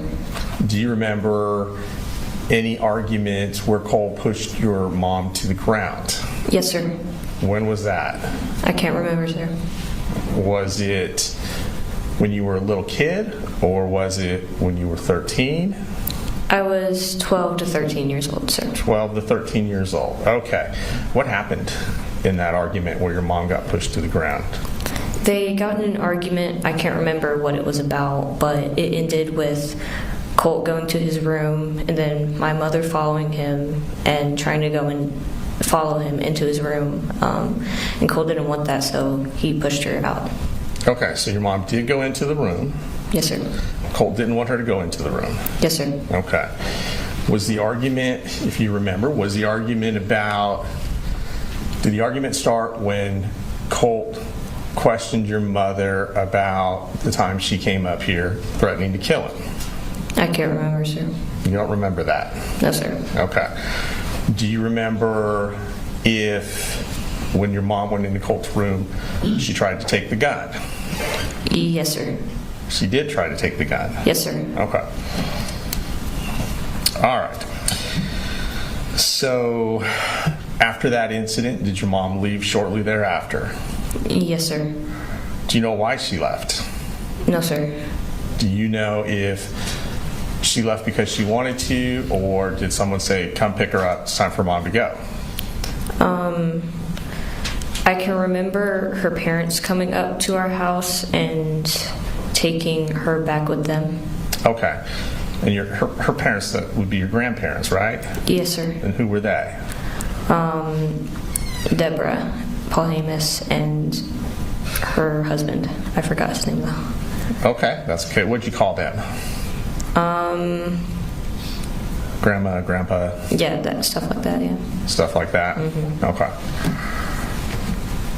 All right, so let's fast forward past that. So I lied. Let's go back before that. When did you start living with your dad full time? I don't remember, sir. Do you remember why you started living with your dad full time? Yes, sir. And why was that? I think it was because of my mom's drug use. And they didn't want me and Coley living with her while she was using drugs, so okay. They sent us with our dad. Do you know, is that DFAX or someone else? Yeah, I think it was defects. Okay, if you know. Yes. And when that happened, had you been living with your mom in Fitzgerald? Yes, sir. Okay. All right, so your dad came and picked you up, Yes, sir. and then he took you up to Winder. Yes, sir. And then you guys lived in Winder with your father, you and your brother, younger brother, Coley Jr., lived with your father and Colt here in Winder. Is that correct? Yes, sir. All right. And you guys all lived in the same house. Yes, sir. You had your own bedroom. Yes, sir. Did you have your own bathroom? Yes, sir. And did anybody else share a room? Yes, sir. Who shared a room? My father and my younger brother. Okay, so your father, and that would be Coley Jr.? Yes, sir. Is that how you refer to him? I want to make sure. Is it Little Coley? How did you refer to him? Just Coley. Okay, so your dad and Coley shared a room. Is that right? Yes, sir. And your dad let you have the master bedroom and the bathroom? Yes, sir. Okay. All right, now we're going to go back up to September of 2024. So your dad takes you to do the forensic interview. Yes, sir. Is that correct? Yes, sir. And was he present during the interview? No, Was sir. he sitting next to you or anything like that? No, sir. So you were in a room by yourself with the interviewer? Yes, sir. Was there anybody else in the room with you? No, sir. Could you see your dad when you gave this interview? No, sir. Okay.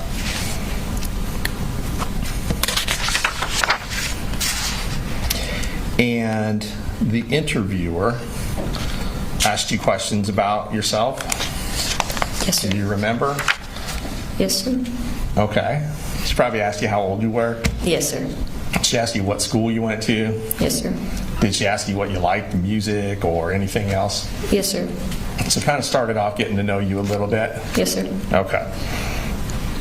And then she probably started asking you some questions about your family. Yes, sir. Does that make sense?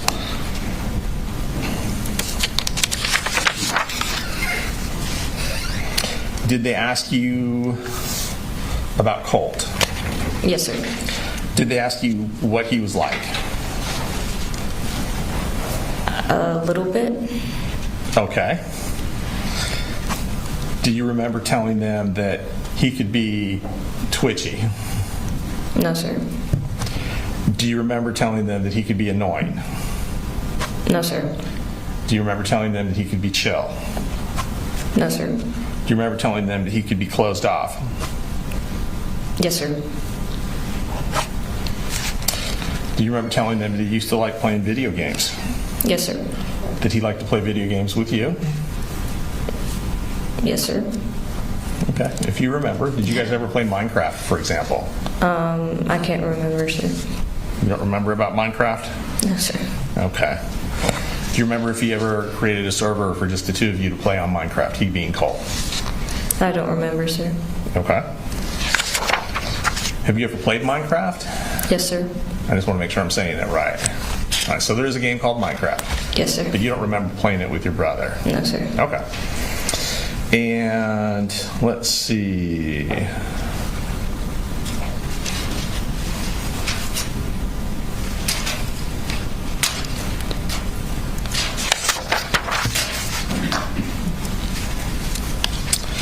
You said that during the day your dad would go to work usually, is that right? Yes, sir. And then you kind of gave us an order of how that went. You said that Coley, your youngest brother, he would go to school first. Yes, sir. Would your dad take him to school? Yes, sir. So dad would leave before you and Colt would leave. Yes, sir. So it was up to you and Colt to get on the bus yourselves. Yes, sir. Is that fair to say? Yes, sir. And then I think you said Colt's bus came first and then yours. Yes, sir. Okay.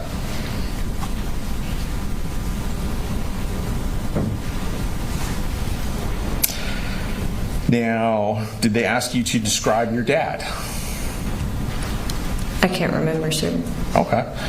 Do you remember saying that your dad is energetic? No, sir. Do you remember saying your dad's positive? No, sir. Do you remember saying your dad's happy all the time? No, sir. Okay.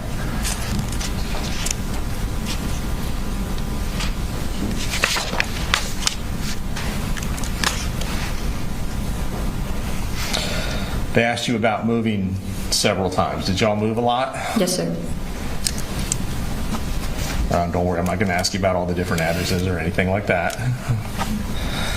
Now, you knew a little bit about why you guys moved. Is that correct? Yes, sir. Did it have to do with financial issues? Yes, sir. Did it have to do with your mom's issues? Yes, sir. And sometimes you would stay with your mom, and sometimes you would stay with your dad. Yes, sir. And then sometimes you might stay with your grandmother. Yes, sir.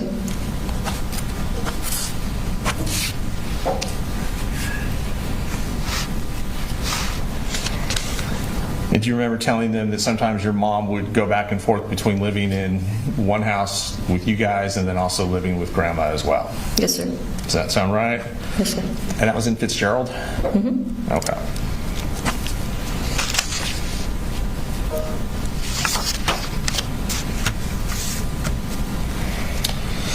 And you moved up here to Winder, you said, well, you didn't say what the date was. Do you remember roughly the date you moved up here?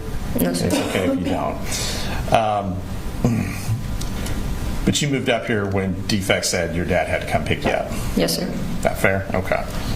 Sometimes it's easier to remember events than dates. All right. Now, once you came up to Winder, would your grandmother come up here and visit you?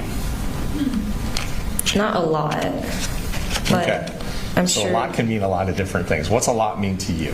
I'm sure she's come up at least like once or twice, but it wasn't like, every other weekend or something like that. Okay. So in the time you lived up in Winder, you think Grandma came to visit once or twice? Yes, sir. Okay.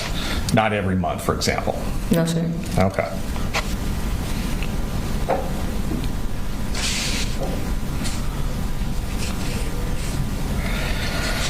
Now, when you gave this statement in September of 2024, did they ask you about how everyone got along in the house?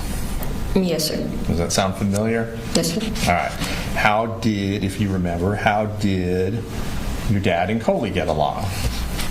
I remember they got along pretty well. Okay. Yeah, they were close. Did they ask you how you and your dad got along? Yes, sir. And what did you tell them, if you remember? I don't remember. Okay. Did they ask you how you and Colt got along? Yes, sir. Do you remember what you told them? No, sir. Okay. Do you remember if you told them whether or not he was annoying or pestering? No, sir. Do you remember if you told them that you were scared of him? No, sir. Do you remember if you told them whether or not he put a hole in your door? No, sir. Put a hole in the wall? No, sir. Do you remember if they asked you about whether or not people get in fights in the house? Yes, sir. Okay.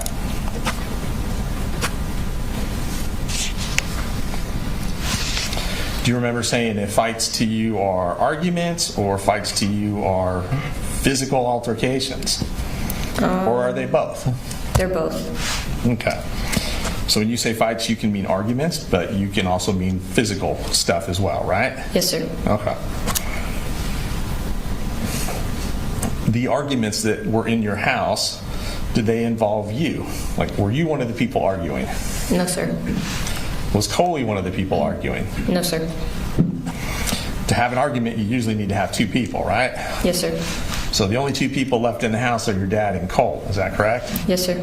So that's where the arguments were? Yes, sir. Okay. Were they every day? No, sir. Do you remember telling the interviewer in September of 24 how often these arguments took place? No, sir. And since we know that your mom was up there at least one time or some of the times, were some of the arguments with your mom? Yes, sir. And I should clarify that. Not you and your mom, but your mom and Colt, for example. Yes, sir. Your mom and your dad, for example. Yes, sir. Okay.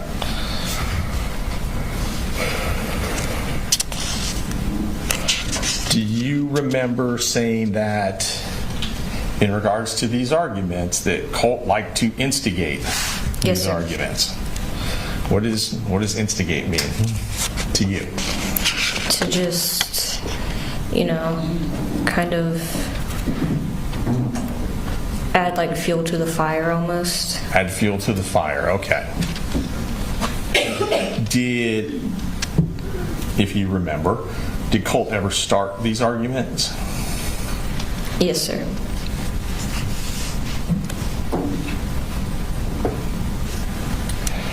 And do you remember telling the interviewer in that statement of September 24 that Colt could be mean? I don't remember, sir. Okay. Do you remember saying he would talk about how his life was a struggle? No, sir. About how he hates his dad? No, sir. Do you remember telling the interviewer that Colt didn't like the fact that he had trouble with bullies? No, sir. Did they ask you if you knew anything about the bullying? No, sir.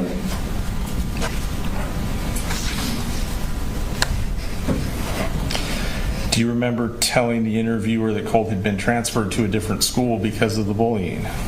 No, sir.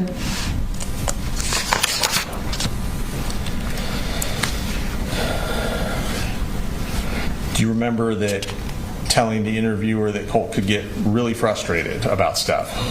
No, sir. That he could get really angry and yell out stuff? No, sir.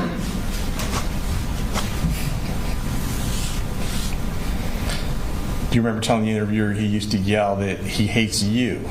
No, sir. That he hates his dad? No, sir. Do you remember if he yelled anything else at your dad or anything at your dad when they argued? He would cuss a lot. Colt would cuss a lot? Yes, sir. Okay. Do you remember saying that during these arguments you might just go into your room, put your headphones on? Yes, sir.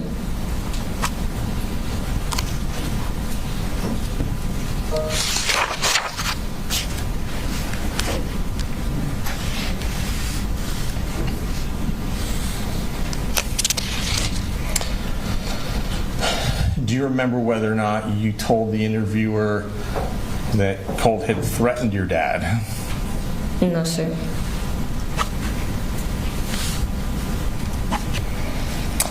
Do you remember telling the interviewer that the arguments between Colt and your dad usually started because Colt didn't get something he wanted? Yes, sir. Now, when you say something he wanted, what are we talking about? Like, what would he typically want that maybe would start an argument, if you can remember? I can remember a lot being about like his gun, like accessories for it and stuff. Like accessories for his gun? Mm-hmm. Okay. So he might ask your dad for an accessory for your gun, and your dad would say no, and that would lead to an argument. Yes, sir. And you would have told the interviewer that? Yes, sir. Okay.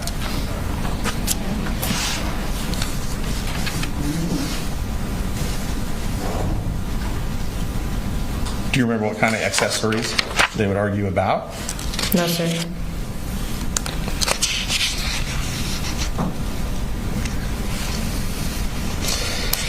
Now, you have testified today that there were physical fights between your dad and Colt. Yes, sir. Is that correct?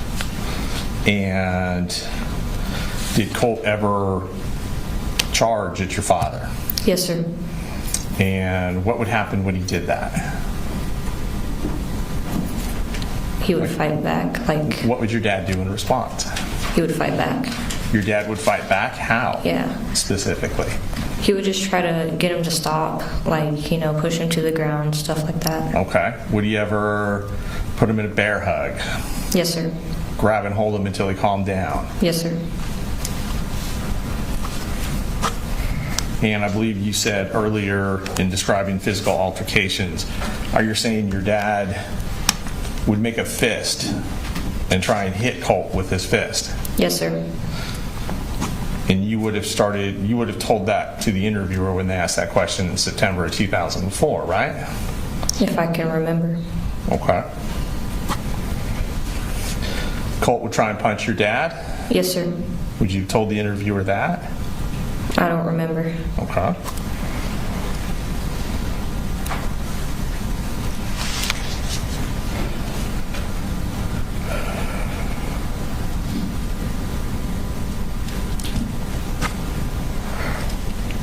What would happen when your dad made a fist and swung at Colt? Would he hit him? What do you mean?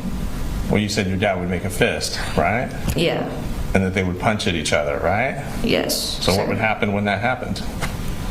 What did you see? I don't remember. Okay.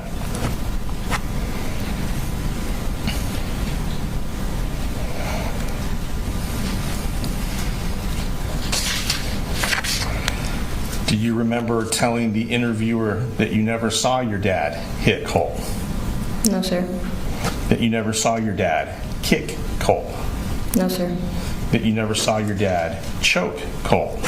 No, sir. You don't remember telling the interviewer any of that? No, sir. Okay.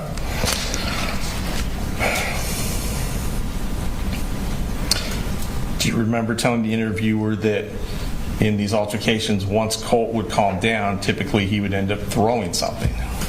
No, sir.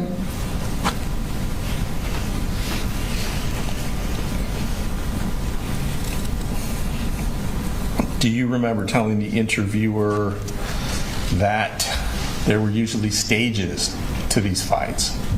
No, sir.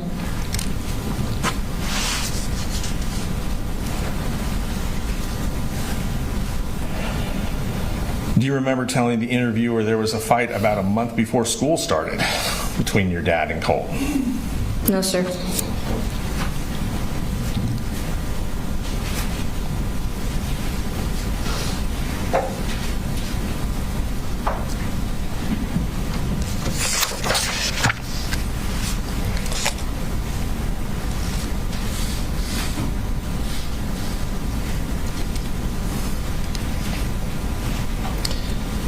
Do you remember telling the interviewer that your dad didn't really know about anything Colt was doing on his computer? Yes, sir. Do you remember telling the interviewer that Colt was very watchy about his privacy and stuff? No, sir. Was Colt concerned about the privacy on his computer, to your knowledge?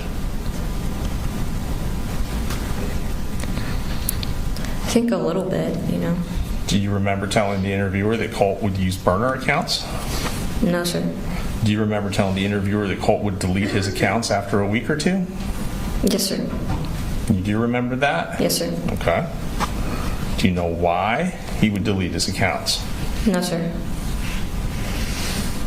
Do you remember telling the interviewer that the names of his accounts were just random combinations of letters and numbers? No, sir.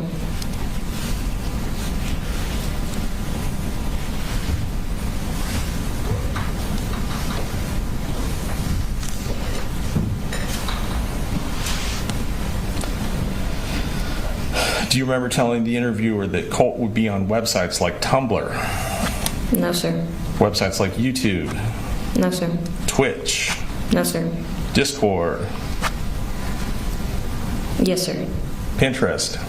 Yes, sir.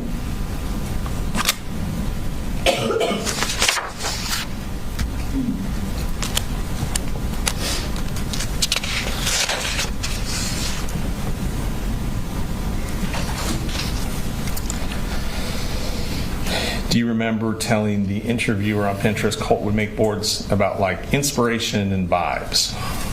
No, sir. People that he looked up to? Yes, sir. Aesthetics? No, sir. Do you know who some of the people would be on his Pinterest board? Not by name, no.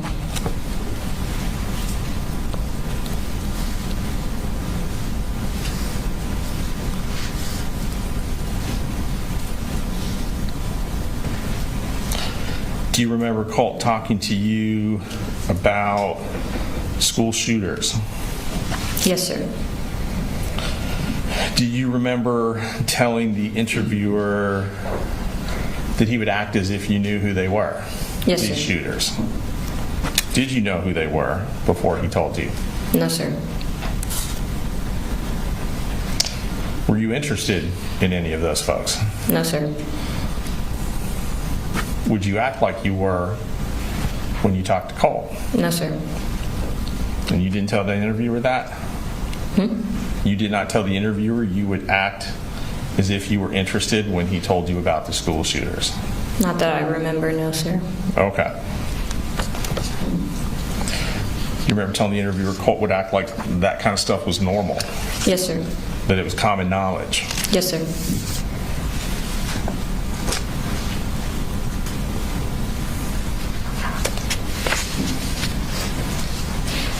You would say that some of the stuff that he would put on the Pinterest boards, did you tell the interviewer he would also print out photos of them? Yes, sir. Or print out articles Yes, sir. and stuff like that and put it on the walls? Yes, sir. Would your dad ever go into Colt's room? Yes, sir. Would your dad ever go into the computer room? Yes, sir. Do you remember telling the interviewer that your dad usually never goes in there? Yes, sir.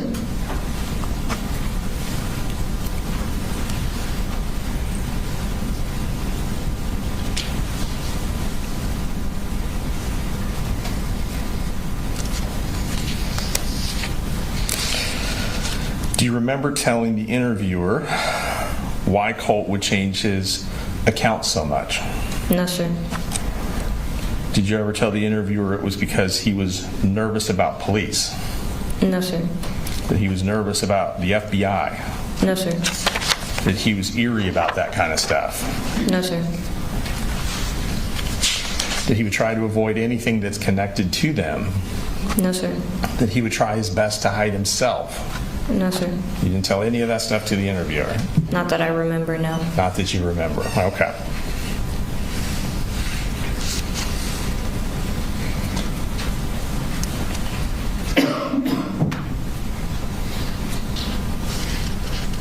Do you remember telling the interviewer that the account names were just clusters of numbers and letters and stuff that Colt used? No, sir.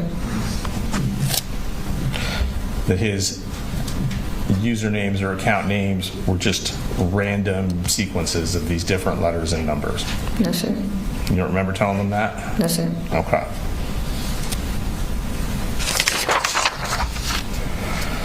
Do you remember telling the interviewer that Colt would watch stuff on YouTube? No, sir. You don't remember telling him that he would watch court videos? No, sir. You don't remember telling the interviewer he would watch footage of other people? No, sir. You don't remember telling the interviewer Colt would watch videos of people he looked up to? Yes, sir. Do you remember telling the interviewer what he would watch on Twitch? No, sir. Do you remember telling the interviewer that he would talk to you, Colt would talk to you on Discord? No, sir. Do you remember telling the interviewer that Discord was one of those that he routinely changed his name very quickly, his username? No, sir.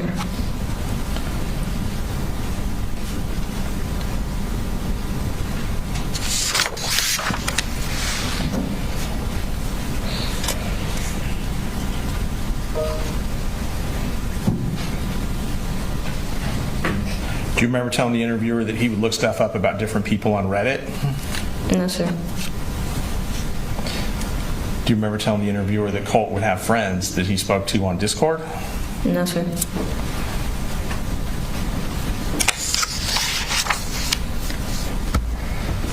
Do you remember telling the interviewer on the morning of the shooter that Colt was acting kind of different? Yes, sir.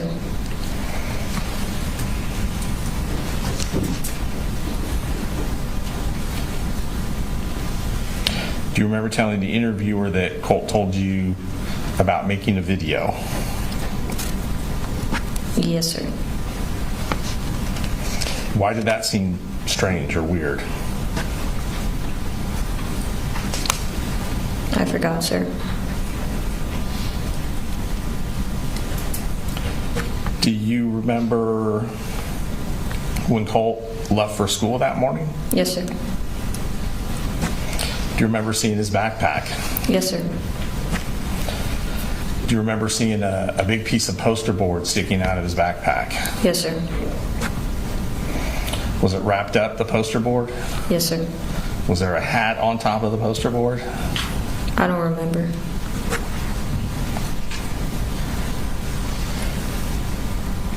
Do you remember if the poster board, and I think I just asked this, but bear with me, the poster board stuck up out of the backpack? Yes, sir.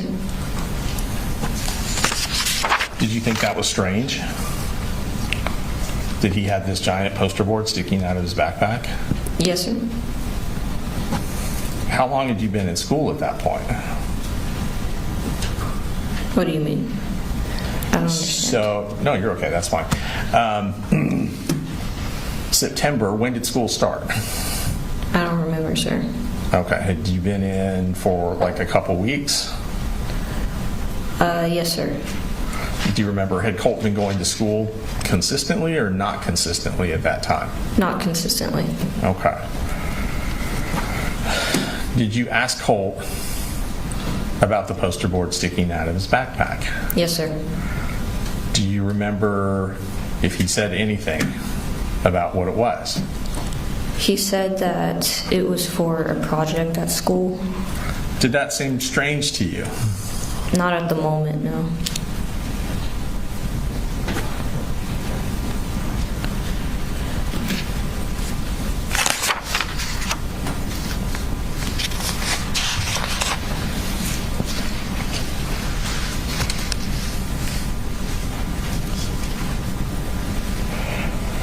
You said that, do you remember telling the interviewer that you and Colt would text each other a lot? No, sir. Did you guys text each other a lot? And a lot's one of those weird words that can be different. Did you guys text? Yes, sir. How often would you text each other?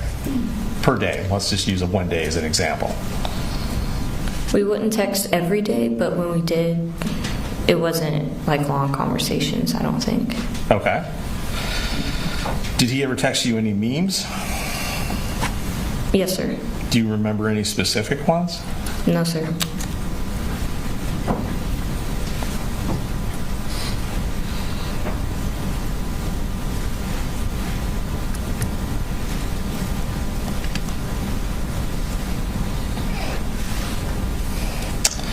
You said you saw pictures in, and let me ask you this. You said you saw pictures on the wall that Colt had put on the wall.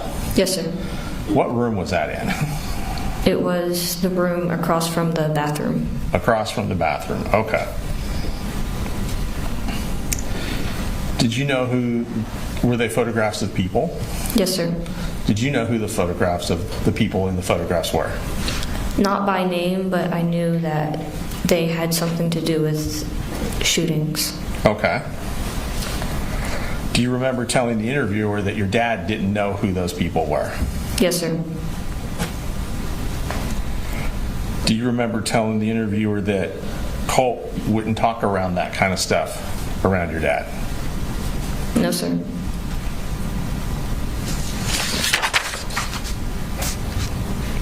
Do you remember telling the interviewer that Colt was allowed to be around guns? Yes, sir. You remember telling the interviewer that Colt and his dad would go to the shooting range sometimes? Yes, sir.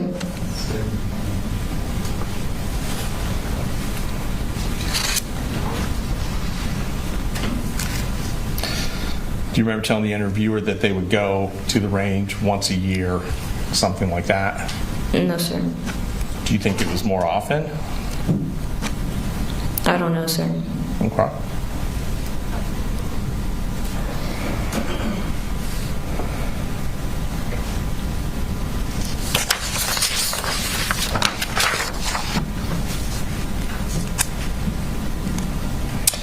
And do you remember telling the interviewer that the guns were long guns that they would go to the range with? Yes, sir.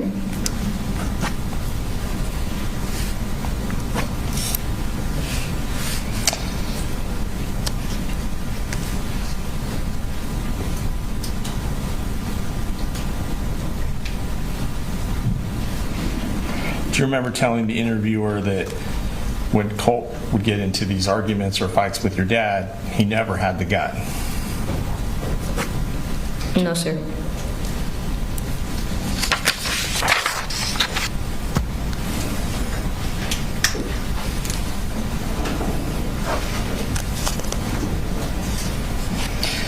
Do you remember telling the interviewer that you and your dad had had a conversation about Colt having anger issues? Yes, sir. And is that when you were talking to your dad about trying to find him a therapist? Yes, sir. Do you remember telling the interviewer that your dad was very close to having a therapist or counselor set up for Colt? No, sir.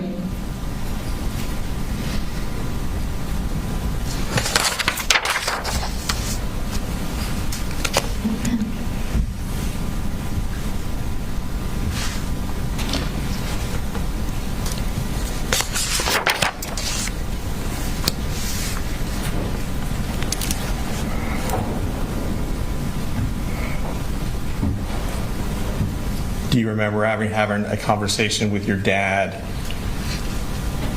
about Colt being suicidal? No, sir. About Colt being homicidal? No, sir. Wanting to hurt someone else? No, sir.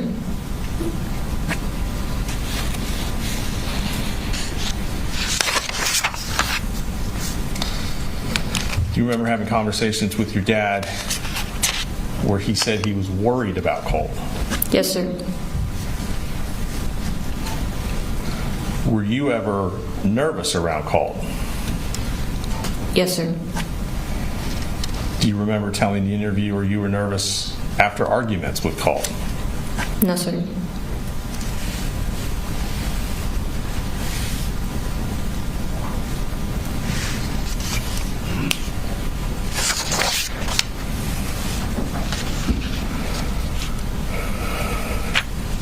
Do you remember telling the interviewer that your dad wanted to get Colt on medication? Yes, sir.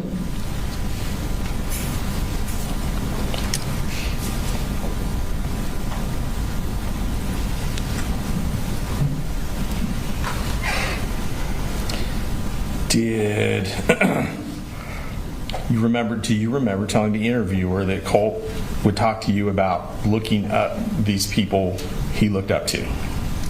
No, sir. Do you remember telling the interviewer that Colt tried to be discreet about it? No, sir.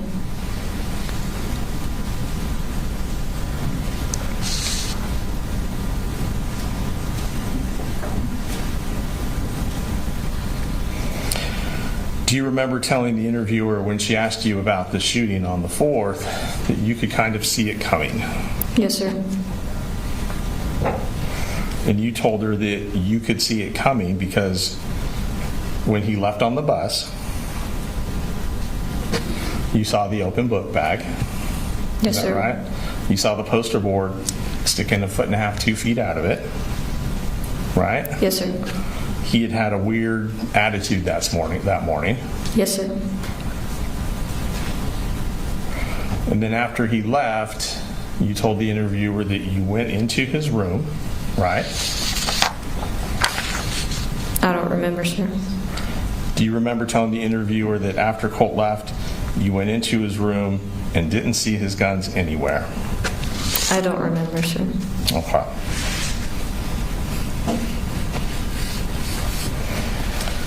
You testified earlier that you're living with foster parents now. Yes, And sir. I don't want you to tell me any information about them or where or anything like that, okay? Yes, sir. All right. You said the state asked you to compare your home life now to your home life then, right? Yes, sir. You said that your home life now is more loving. Yes, sir. You said it's more stable. Yes, sir. You said it's more family oriented. Yes, sir. You're in therapy or counseling now. Yes, sir. You said that you're not in contact at all with your old family. Yes, sir. That includes your dad, right? Yes, sir. Your mom, Yes, sir. your grandparents. Yes, sir.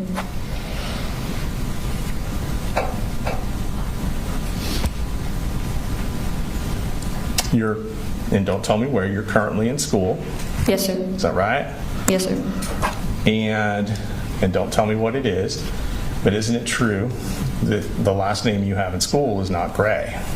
And Judge, I'm going to object to that. I don't know why that's relevant. It's going to go to bias. All right, I'll overrule the objection. Can we approach? Yes.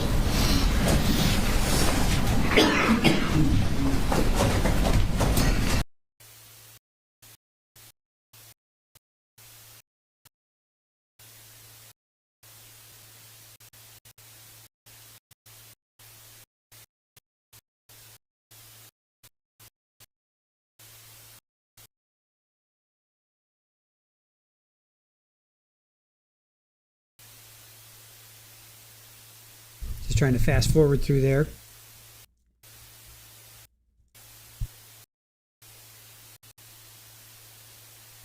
Is that it? That might be it. Because they come back with her?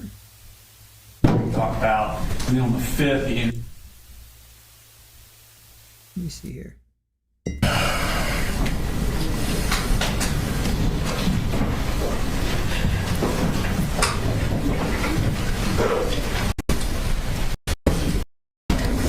Almost done. Let me see.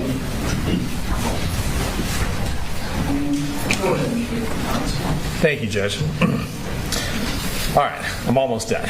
So, just to kind of recap where we were, you do not remember telling the interviewer that after Colt left, and this is going back to that September 5th, 2025 interviewer with Miss Chandler, you do not remember telling her that after Colt left, you went into his room and didn't see the gun anywhere. I do not remember, sir. Okay.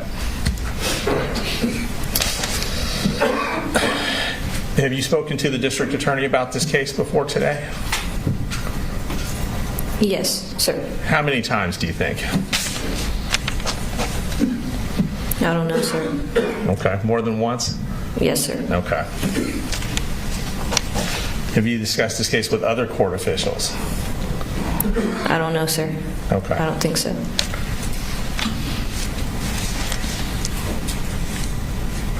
When was the first time you told someone that your dad had asked him to cover for you? I don't remember, sir. Okay.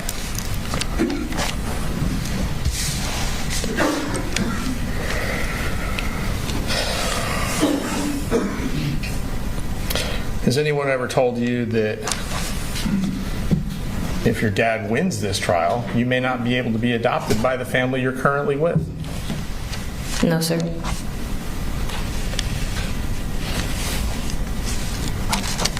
Do you hope to stay with the family you're currently with? I don't know, sir.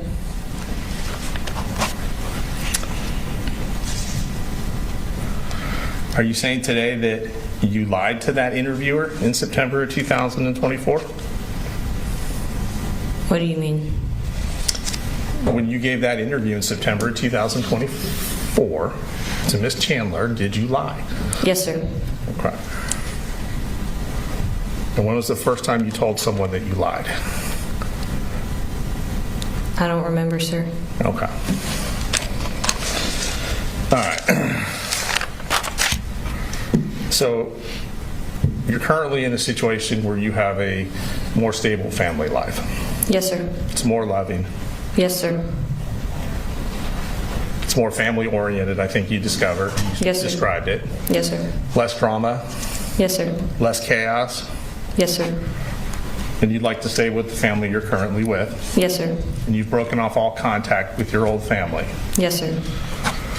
And you certainly don't want to go through life known as the sister of the school shooter, Yes, sir. or the sister who knew that he had taken his gun to school and didn't tell anyone. And yeah, I'm going to object to that. Specifically, what's the objection? I mean, I think he's badgering the witness. I don't know that it's relevant. It's just an inappropriate question. Goes to bias. It's a rule. And staying in your current situation, that's all a lot easier if your dad's convicted at trial, isn't it? Yes, sir. Thank you. No, sir. That's what this means. She can leave, as I mentioned earlier, she'll remain under subpoena until, for now. You're free to go today. Yeah, I remember when that happened in the trial, and I was like, wow. I put that at Colin's feet because I'm sure he talked about strategy with his lawyer, and I'm sure he knew, well, I don't know for sure, but I'm thinking that he knew that they were going to go there, and they did, and he could have very easily said, no, don't put that on my daughter. That's I care too much about her. Don't do that. But they did, so. Right, Carol? Yeah. I think he could have been like, no, I don't want you to do that. Ask her questions, but don't bring that up. That to me was a little too low of a blow. So, whoever, yeah, he should have told his lawyer not to do that. I agree. Yeah, I agree. So, 100% agree about that. Renee, he's not scoring any points. Agreed. He's choosing to limbo lower now, right? Whoever, if I was him, I would told my lawyer not to cross-examine her. I mean, I guess some questions. Well, they didn't cross any of the students. Notice that they did not cross a single student. If I remember correctly, they didn't cross a single student. So they had respect to not cross the students who got shot. But they did go. They went after Jenny. Pretty hard. I think they went after her pretty hard. So, all right, Hellrider. Yeah, he's definitely wrong. Whoever he really didn't get anything out of it. There was this contention that she lied in her interview. They were trying to get there were notes, I guess. They were basically just trying to get her to impeach her. They were trying to impeach her, and that she lied to law enforcement. So that's what all that questioning was about. So, all right, guys, it's 5:30 here. I am going to call it a night. We will. All right. So programming note. It looks like opening statements are going to be Friday. Opening statements are going to be Friday for Lindsay Clancy. So we confirmed Commonwealth jury has been selected. Wait, jury selection. This was at 4:15. Jury selection will continue in the morning, motions in the afternoon, opening statements on Friday. So let me just, before we go, I dropped that K through 12 school incident database. Actually, this is their homepage. I just put that in the description. If you guys want to go check that out, here, let me pull it up here. I put it in the description if you want to go check it out. This is their homepage. Let's see. That's the homepage, and look who they have there at the very far right. Apalachee. So Columbine, 99, Sandy Hook. How could we forget Sandy Hook? 2012. Parkland. How could we forget Parkland? I was down there. I was working down there, and I was coming home, and I remember there was all this traffic. I'm like, what the heck is going on? I was rerouted to another part of the city because it was down. I was getting out of Fort Lauderdale, and I remember it. And then I went to work the next day. Of course, I saw what happened, and I didn't really know that area because I was living, far up north, and it's way out west, Fort Lauderdale area. And I went back to work the next day, and there was a coworker. She's like, yeah, I couldn't get into my house because it was like within a couple blocks. She couldn't get into her house, for like hours. She was finally able to get back into her home. So that one hit pretty close to home. Then Uvalde, of course, was 2022, and then now Apalachee High School is 2024. So. If you guys want to check that out, I put it in the description. It's towards the bottom, right after judge, prosecution, and defense. I have it right there if you want to go check that out. So, all right. So, programming note. Oh, let me check because we're locked in for the Grays. We will cover Lindsay Clancy, but they're expecting it to go 6 to 8 weeks, so we'll catch it, but we're not going to cover it until the Grays are over. So I know that kind of stinks, but we'll be behind. But it is what it is. I really want to cover. I want to cover Colt and Colin. Let's see if there's any updates on her. All right, this was 2 hours ago. Nope, don't want that. What's the latest here? 14 minutes ago. All right. Jury selection continues for Lindsay Clancy. 17 of 18 jurors are seated. All right. A jury has been assigned to seat 18. The juror next to seat 2, who was seated Monday and subsequently dismissed, now needs to be replaced. So the jury has seated 17 jurors, and it seeks to sit one more before opening statements and testimony begins. This is from WJAR 206, so it's, I guess, a little bit old. So it looks like there's still, if you guys have anything more recent, but that was 14 minutes ago, it was updated. All right, 49 minutes ago, one additional juror is being sought. So it seems like they still need one more juror. Opening statements are tentatively scheduled for Friday. So that's when Colt starts. We're locked in with the Grays. We're gonna stay here, and we'll pick up on Lindsay. Definitely want to cover her. We will not give up on her. We will not cover her. We definitely will cover her. It's just that she may be, for us, she'll be pushed out a week or so. But if they have opening statements on Friday, we'll stream over the weekend. If they get either way, we'll catch them, and we will be live maybe by week 2 or something. Again, if it's a 6, 7, 8 week trial, we will definitely catch them. So fear not. All right, so we got a little Super Ball over here for you guys needing a little Super Ball fix. There's a little Super Ball giving me of course, biting me. Yes, that's a good girl. And then a lick. All right, thank you, Super Ball. Yes, a good girl. Yes, a good girl. Okay.